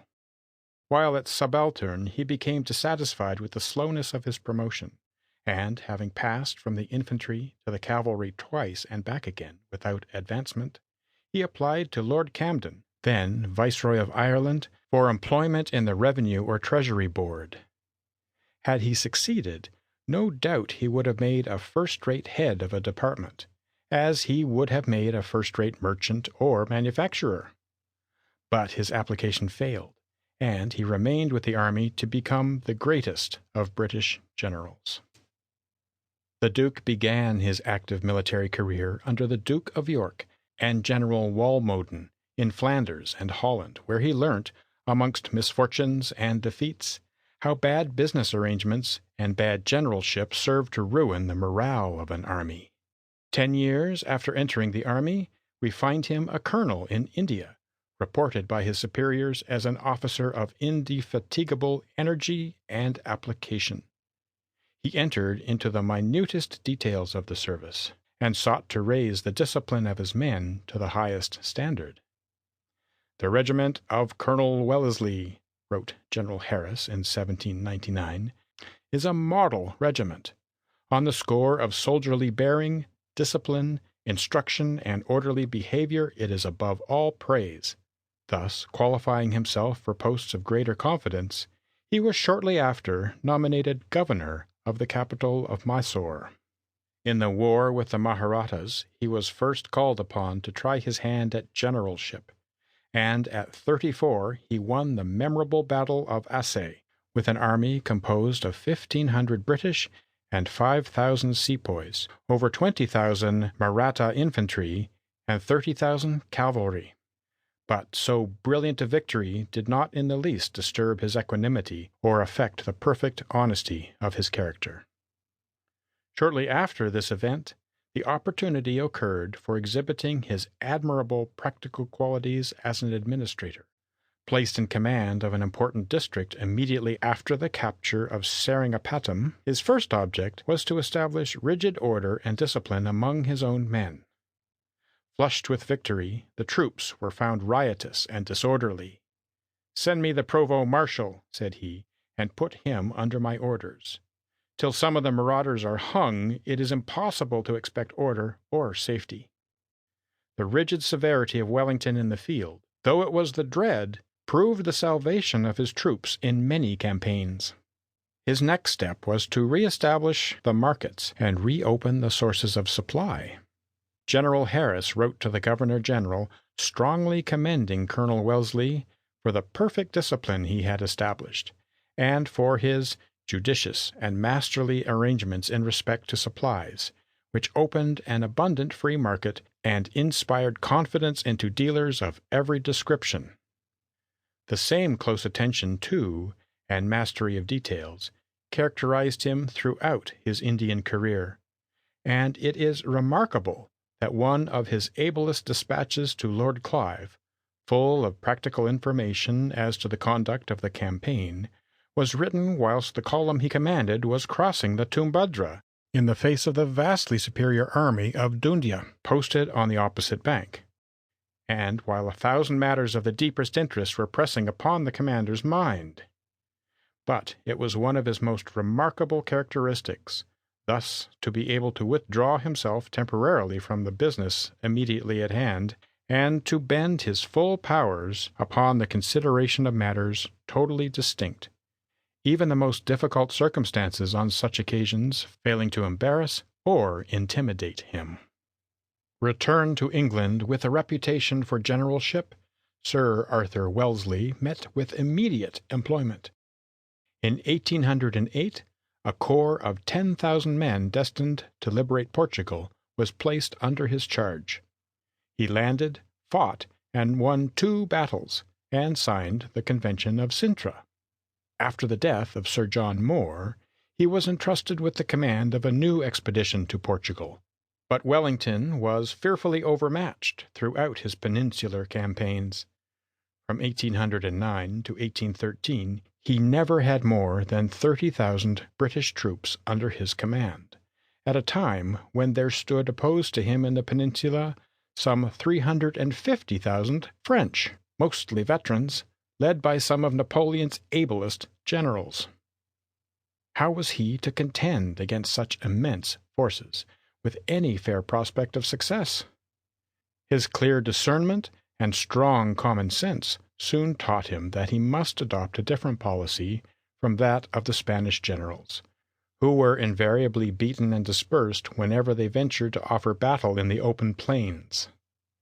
He perceived he had yet to create the army that was to contend against the French with any reasonable chance of success.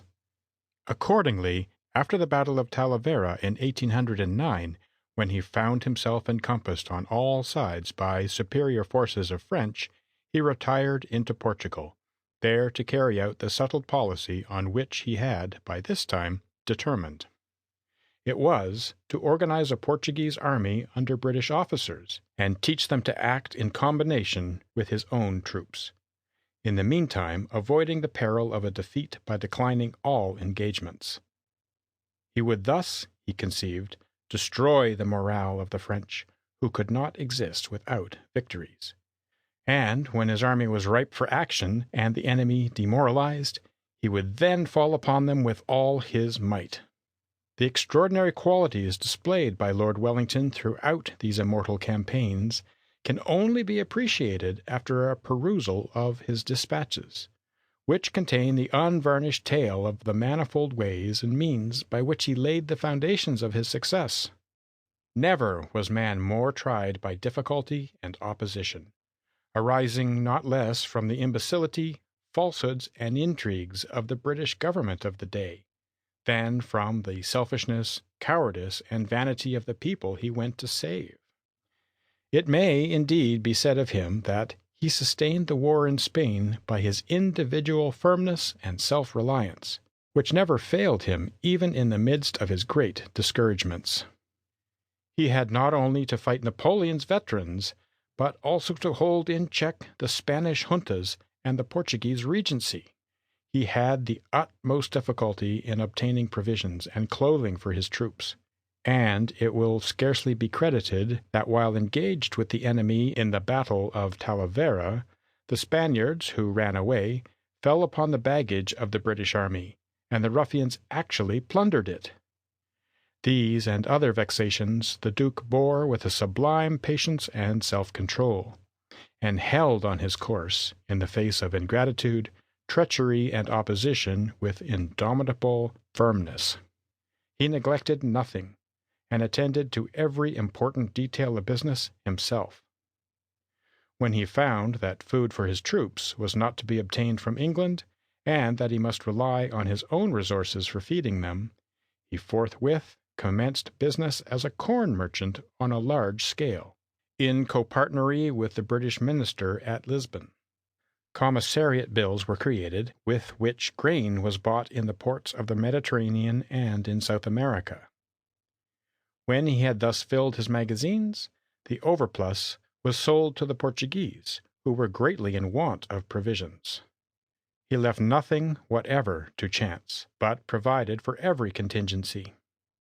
He gave his attention to the minutest details of the service, and was accustomed to concentrate his whole energies, from time to time, on such apparently ignominious matters as soldiers' shoes, camp kettles, biscuits, and horse fodder. His magnificent business qualities were everywhere felt, and there can be no doubt that, by the care with which he provided for every contingency, and the personal attention which he gave to every detail, he laid the foundations of his great success. By such means he transformed an army of raw levies into the best soldiers in Europe, with whom he declared it to be possible to go anywhere and do anything.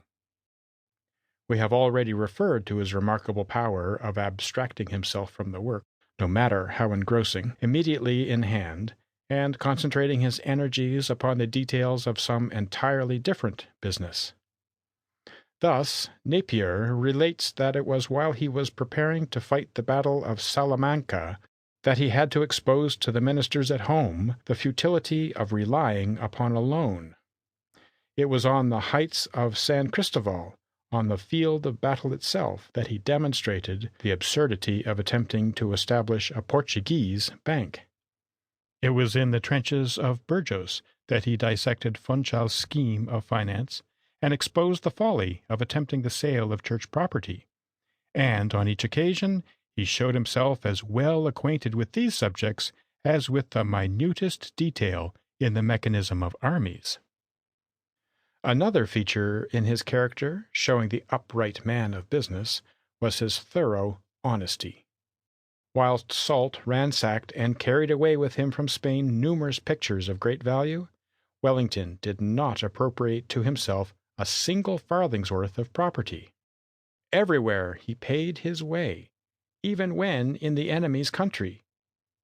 When he had crossed the French frontier, followed by 40,000 Spaniards who sought to make fortunes by pillage and plunder, he first rebuked their officers, and then, finding his efforts to restrain them unavailing, he sent them back into their own country. It is a remarkable fact that, even in France, the peasantry fled from their own countrymen and carried their valuables within the protection of the British lines. At the very same time, Wellington was writing home to the British ministry, "We are overwhelmed with debts, and I can scarcely stir out of my house on account of public creditors waiting to demand payment of what is due to them." Jules Morel, in his estimate of the Duke's character, says, "Nothing can be grander or more nobly original than this admission. This old soldier, after 30 years' service, this iron man and victorious general, established in an enemy's country at the head of an immense army, is afraid of his creditors.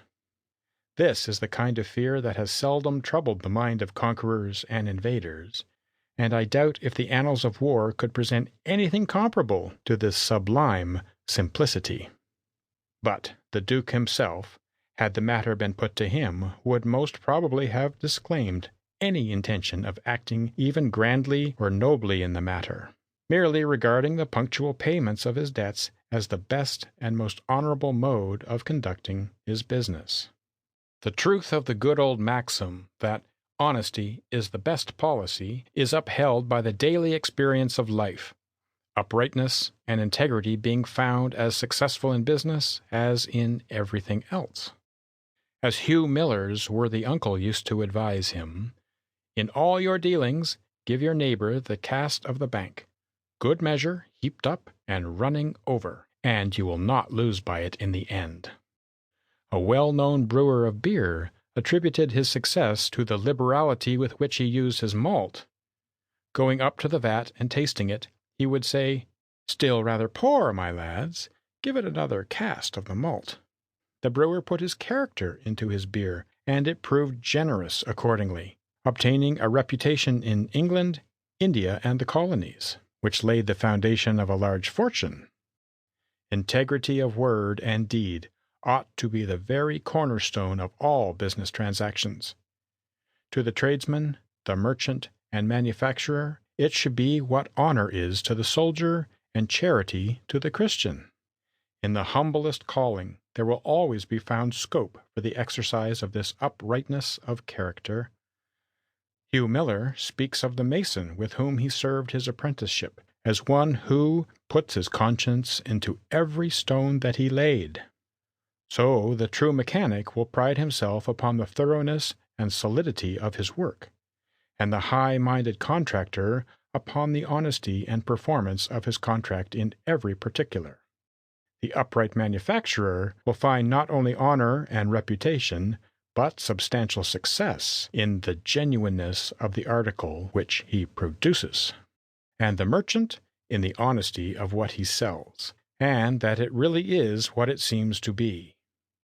Baron Dupin, speaking of the general probity of Englishmen, which he held to be a principal cause of their success, observed, "We may succeed for a time by fraud, by surprise, by violence, but we can succeed permanently only by means directly opposite.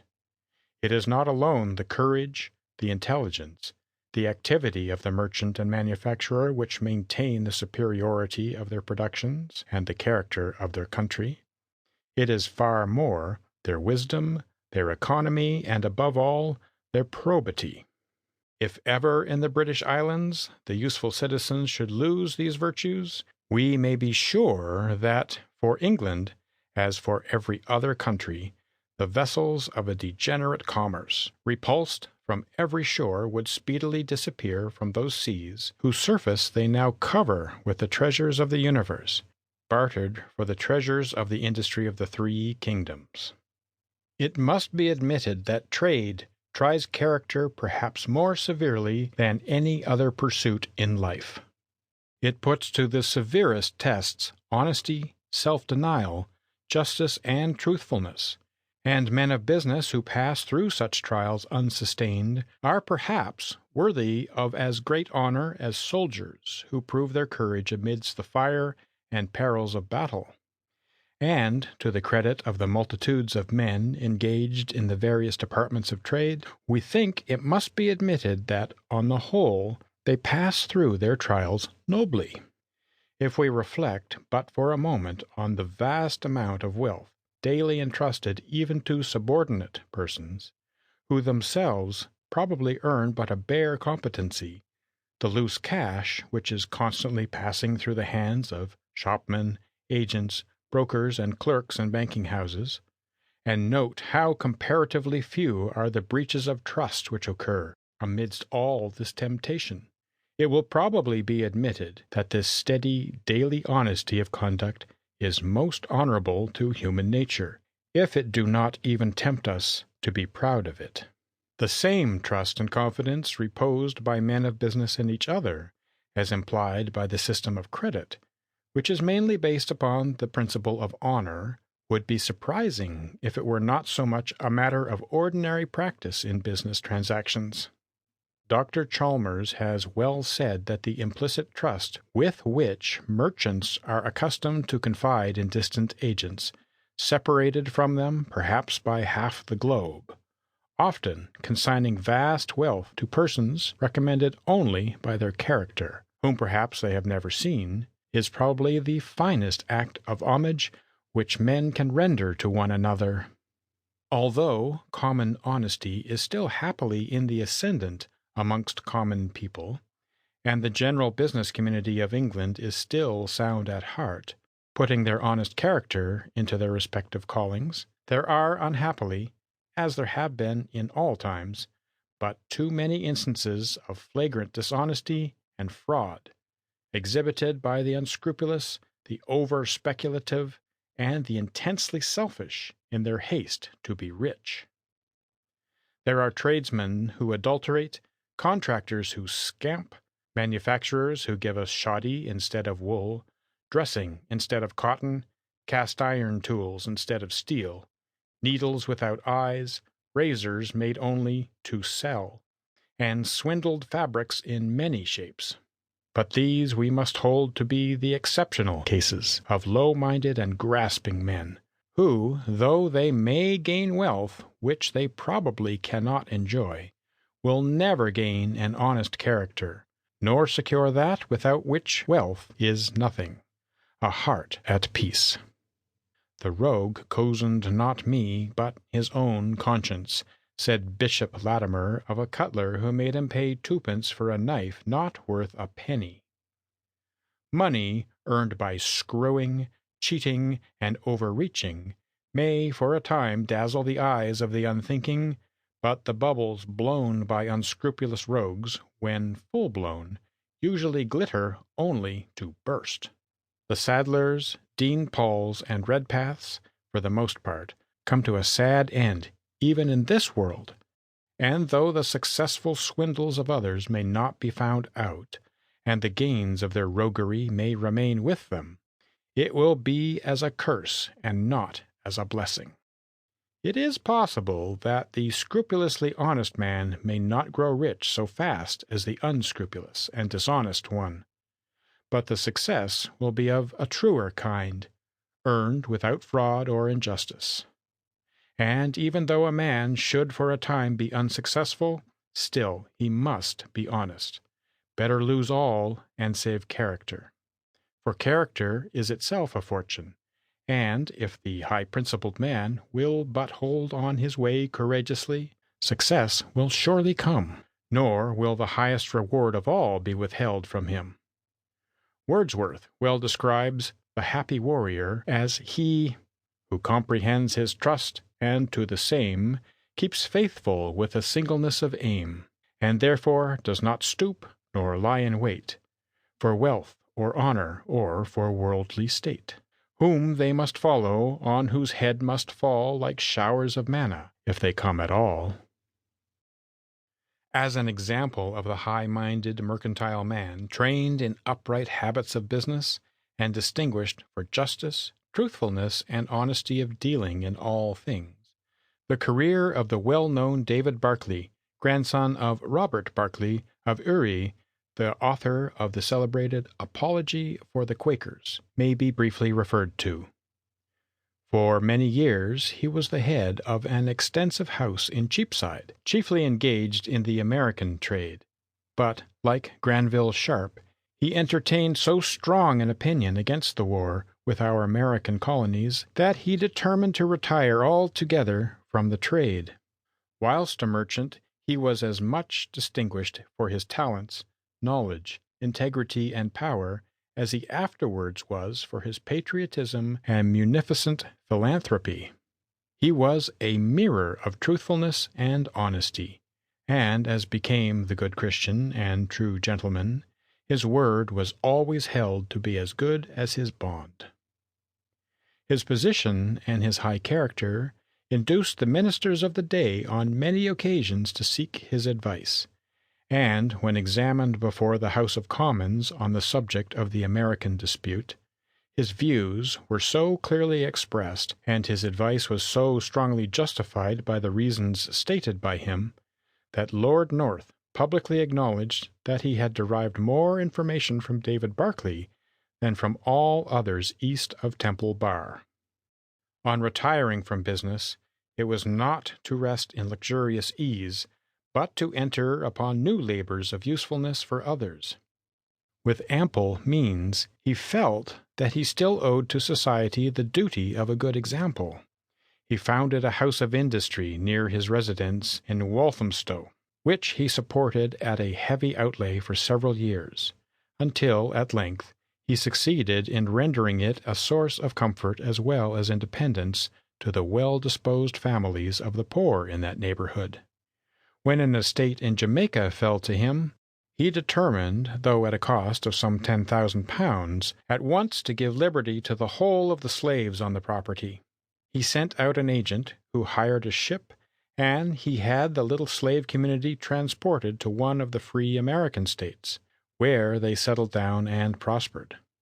Mr. Barclay had been assured that the negroes were too ignorant and too barbarous for freedom, and it was thus that he determined practically to demonstrate the fallacy of the assertion. In dealing with his accumulated savings, he made himself the executor of his own will, and instead of leaving a large fortune to be divided among his relatives at his death, he extended to them his munificent aid during his life, watched and aided them in their respective careers, and thus not only laid the foundation, but lived to see the maturity of some of the largest and most prosperous business concerns in the metropolis. We believe that to this day some of our most eminent merchants, such as the Gurneys, Hanburys, and Buxtons, are proud to acknowledge with gratitude the obligations they owe to David Barclay for the means of their first introduction to life, and for the benefits of his counsel and countenance in the early stages of their career. Such a man stands as a mark of the mercantile honesty and integrity of his country, and is a model and example for men of business in all time to come. End of section 25.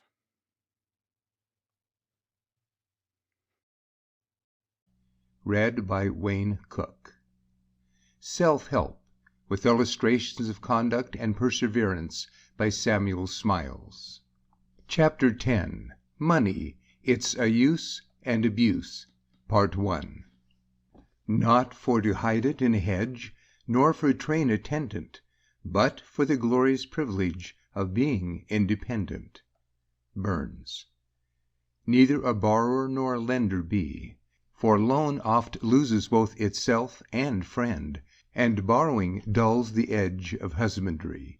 Shakespeare. Never treat money affairs with levity. Money is character. Sir E. L. Bulwer Lytton.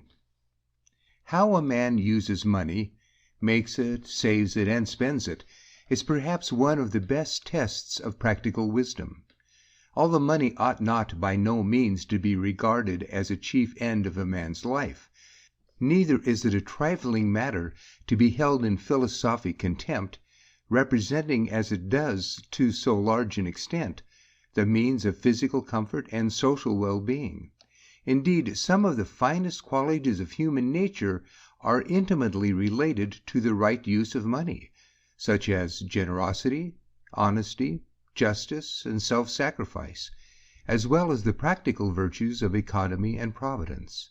On the other hand, there are their counterparts of avarice, fraud, injustice, and selfishness, as displayed by the inordinate lovers of gain, and the vices of thriftlessness, extravagance, and improvidence, on the part of those who misuse and abuse the means entrusted to them, "so that," as is wisely observed by Henry Taylor in his thoughtful Notes from Life, "a right measure and manner in getting, saving, spending, giving, taking, lending, borrowing, and bequeathing would almost argue a perfect man." Comfort in worldly circumstances is a condition which every man is justified in striving to attain by all worthy means. It secures the physical satisfaction which is necessary for the culture of the better part of his nature, and enables him to provide for those of his own household, without which, says the Apostle, a man is "worse than an infidel." Nor ought the duty to be any the less indifferent to us, that the respect which our fellow men entertain for us in no slight degree depends upon the manner in which we exercise the opportunities which present themselves for our honorable advancement in life. The very effort required to be made to succeed in life with this object is of itself an education, stimulating a man's sense of self-respect, bringing out his practical qualities, and disciplining him in the exercise of patience, perseverance, and such like virtues. The provident and careful man must necessarily be a thoughtful man, for he lives not merely for the present, but with provident forecast makes arrangements for the future. He must also be a temperate man, and exercise the virtue of self-denial, than which nothing is so much calculated to give strength to the character. John Sterling says truly that, "the worst education which teaches self-denial is better than the best which teaches everything else and not that." The Romans rightly employed this same word, virtus, to designate courage, which is in a physical sense what the other is in a moral, the highest virtue of all being victory over ourselves. Hence the lesson of self-denial, the sacrificing of a present gratification for a future good, is one of the last that is learnt. Those classes which work the hardest might naturally be expected to value the most the money which they earn, yet the readiness with which so many are accustomed to eat up and drink up their earnings as they go, renders them to a great extent helpless and dependent upon the frugal. There are large numbers of persons among us who, though enjoying sufficient means of comfort and independence, are often found to be barely a day's march ahead of actual want when a time of pressure occurs, and hence a great cause of social helplessness and suffering. On one occasion a deputation waited on Lord John Russell respecting the taxation levied on the working classes of the country, when the noble lord took the opportunity of remarking, "You may rely upon it that the government of this country durst not tax the working classes to anything like the extent to which they tax themselves in their expenditure upon intoxicating drinks alone." Of all great public questions, there is perhaps none more important than this. No great work of reform calling more loudly for laborers. But it must be admitted that self-denial and self-help would make a poor rallying cry for the hustlings, and it is to be feared that the patriotism of this day has but little regard for such common things as individual economy and providence, although it is by the practice of such virtues only that the genuine independence of the industrial classes is to be secured. "Prudence, frugality, and good management," said Samuel Drew, the philosophical shoemaker, "are excellent artists for mending bad times. They occupy but little room in any dwelling, but would furnish a more effectual remedy for all the evils of life than any reform bill that ever passed the Houses of Parliament." Socrates said, "Let him that would move the world move first himself." Or, as the old rhyme runs, "If every one would see to his own reformation, how very easily you might reform a nation." It is, however, generally felt to be a far easier thing to reform the Church and the State than to reform the least of our own bad habits, and in such matters it is usually found more agreeable to our tastes, as it certainly is the common practice, to begin with our neighbors rather than with ourselves. Any class of men that lives from hand to mouth will ever be an inferior class. They will necessarily remain impotent and helpless, hanging on the skirts of society, the sport of times and seasons. Having no respect for themselves, they will fail in securing the respect of others. In commercial cries, such men must inevitably go to the wall. Wanting that husbanded power, which a store of savings, no matter how small, invariably gives them, they will be at every man's mercy, and if possessed of right feelings, they cannot but regard with fear and trembling the future possible fate of their wives and children. "The world," once said Mr. Cobden to the working men at Huddersfield, "has always been divided into two classes, those who have saved and those who have spent, the thrifty and the extravagant. The building of the houses, the mills, the bridges, and the ships, and the accomplishment of all other great works which have rendered man civilized and happy, has been done by the savers, the thrifty, and those who have wasted their resources have always been their slaves. It has been the law of nature and of Providence that this should be so, and I were an impostor if I promised any class that they would advance themselves if they were improvident, thoughtless, and idle." Equally sound was the advice given by Mr. Bright to an assembly of working men at Rochdale in 1847, when, after expressing his belief that, "so far as honesty was concerned, it was to be found in pretty equal amount among all classes," he used the following words: "There is only one way that is safe for any man or any number of men, by which they can maintain their present position if it be a good one, or raise themselves above it if it be a bad one. That is, by the practice of the virtues of industry, frugality, temperance, and honesty.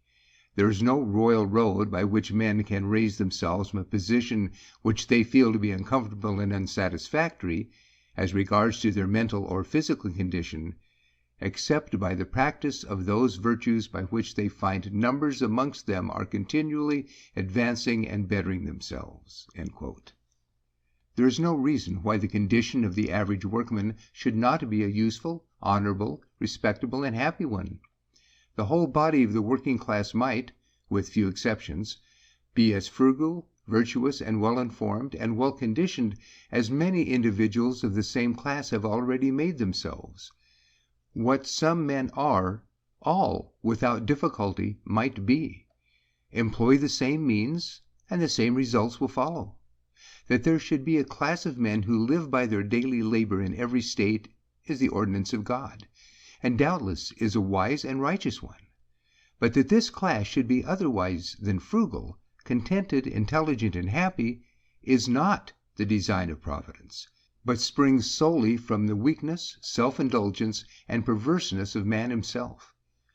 The healthy spirit of self-help created amongst working people would more than any other measure serve to raise them as a class, and this not by pulling others down, but by leveling them up to a higher and still advancing standard of religion, intelligence, and virtue.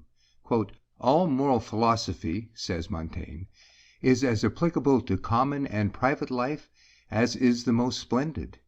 Every man carries the entire form of the human condition within him."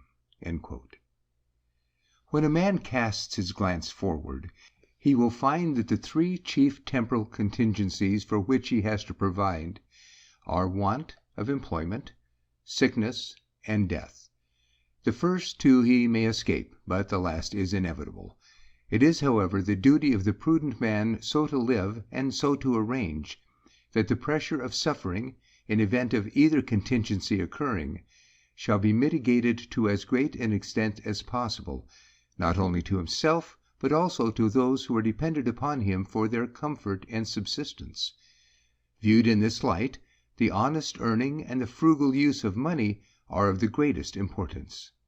Rightly earned, it is the representative of patient industry and untiring effort, of temptation resisted, and hope rewarded. And rightly used, it affords indications of prudence, forethought, and self-denial, the true basis of manly character.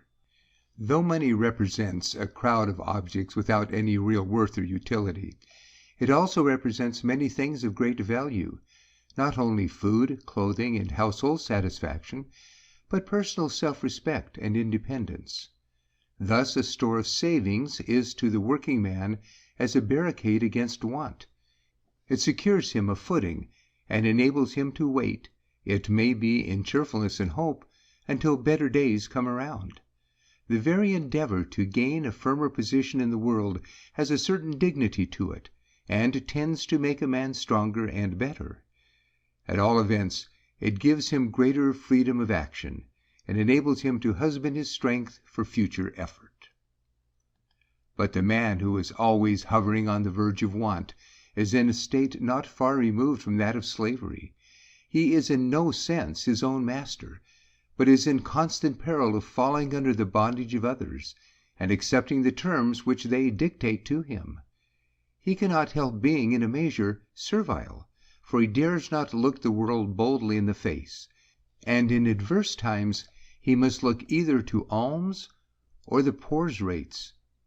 If work fails him altogether, he has not the means of moving to another field of employment. He is fixed to his parish like a limpet to its rock, and can neither migrate nor emigrate. To secure independence, the practice of simple economy is all that is necessary. Economy requires neither superior courage nor eminent virtue. It is satisfied with ordinary energy and the capacity of average minds. Economy, at bottom, is but the spirit of order applied to the administration of domestic affairs. It means management, regularity, prudence, and the avoidance of waste. The spirit of economy was expressed by our divine Master in the words, quote, "Gather up the fragments that remain, so that nothing may be lost." End quote. His omnipotence did not disdain the small things of life, and even while revealing his infinite power to the multitude, he taught the pregnant lesson of carefulness of which all stand so much in need.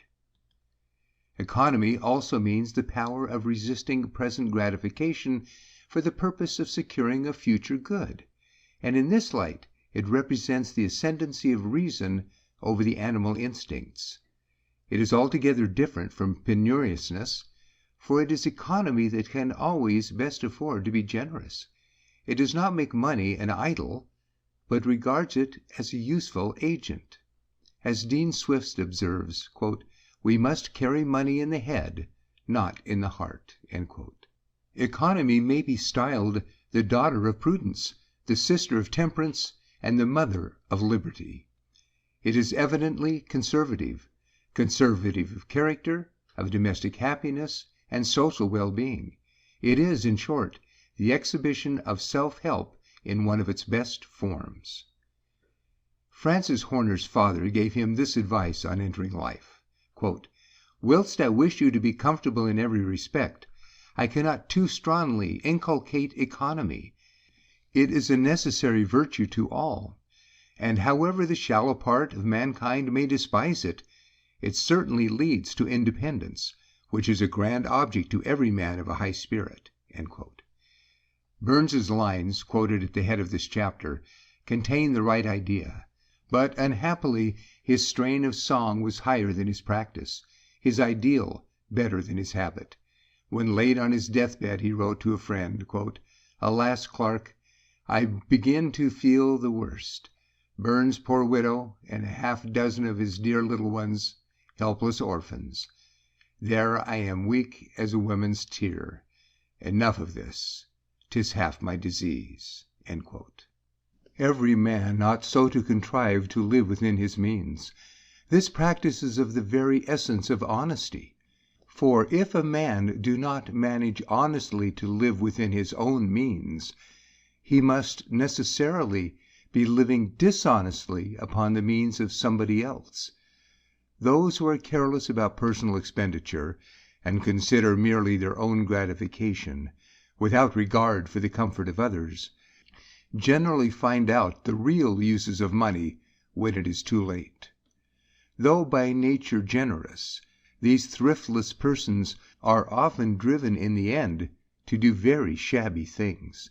They waste their money as they do their time, draw bills upon the future, anticipate their earnings, and are thus under the necessity of dragging after them a load of debts and obligations which seriously affect their action as free and independent men. It was a maxim of Lord Bacon that when it was necessary to economize, it was better to look after petty savings than to descend to petty gettings.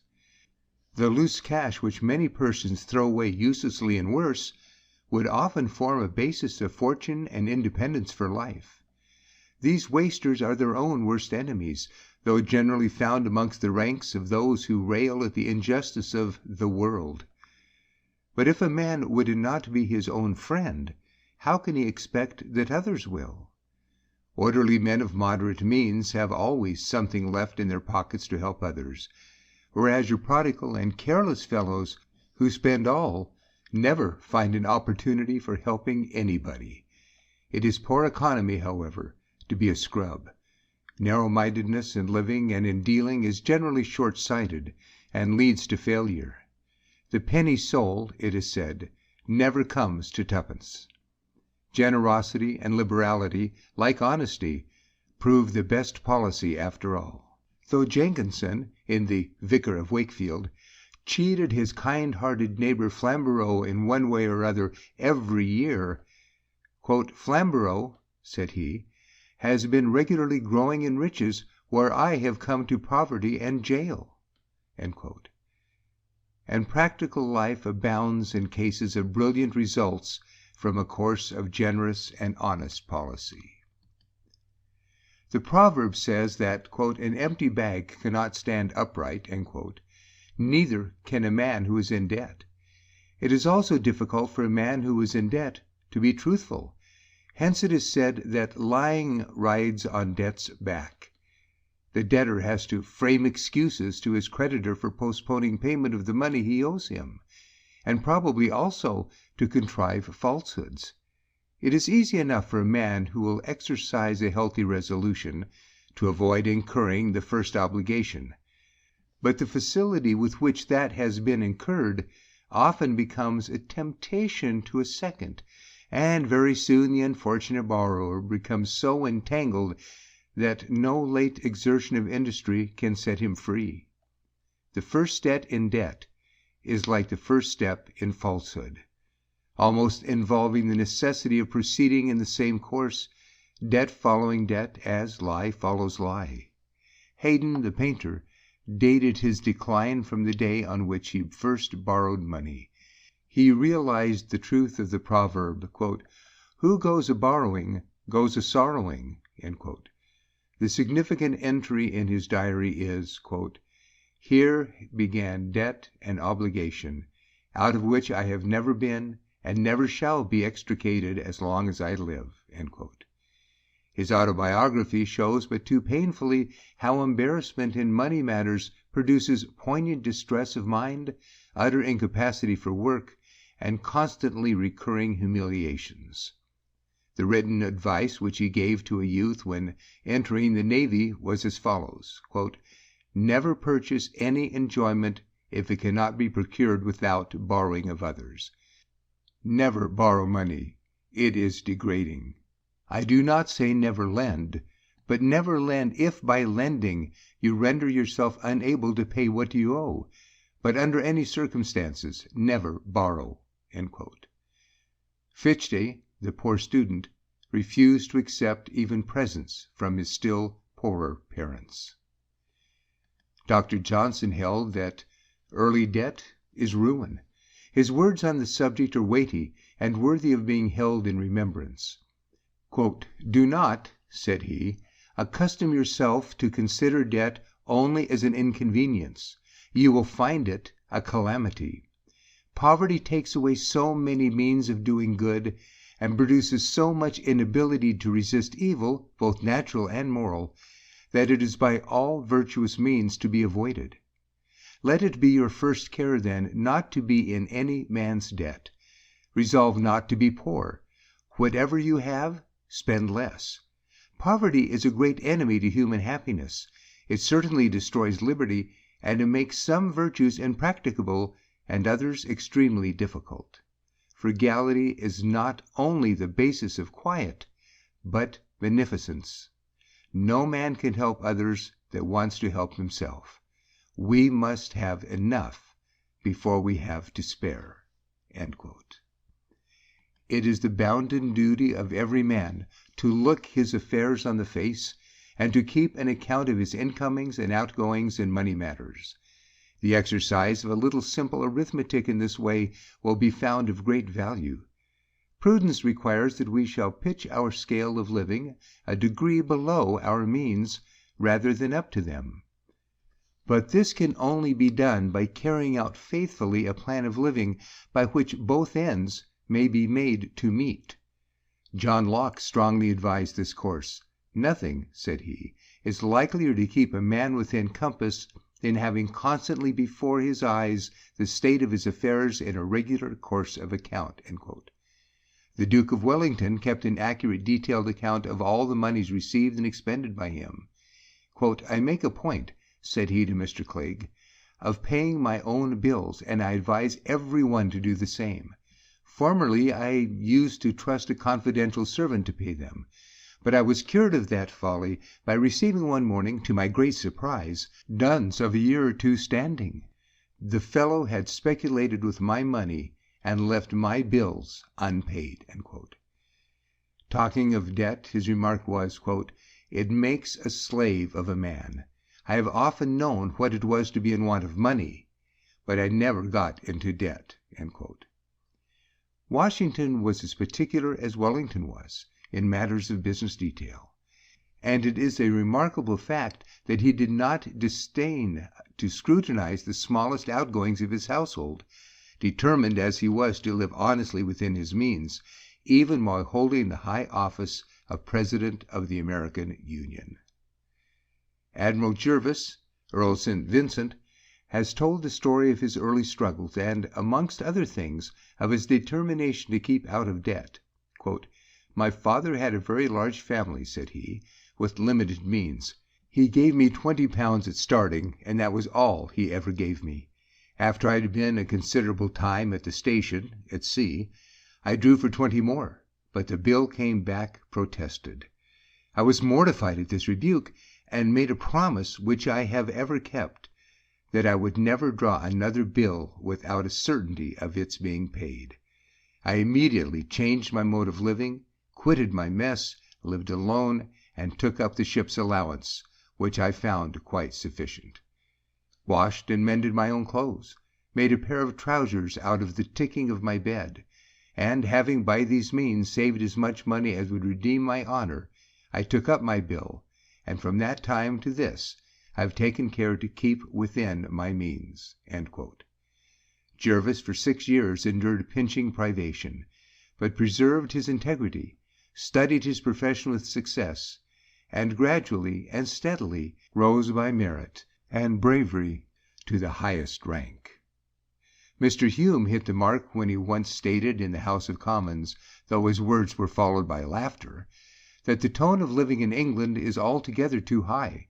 Middle-class people are too apt to live up to their incomes, if not beyond them, affecting a degree of style which is most unhealthy in its effects upon society at large.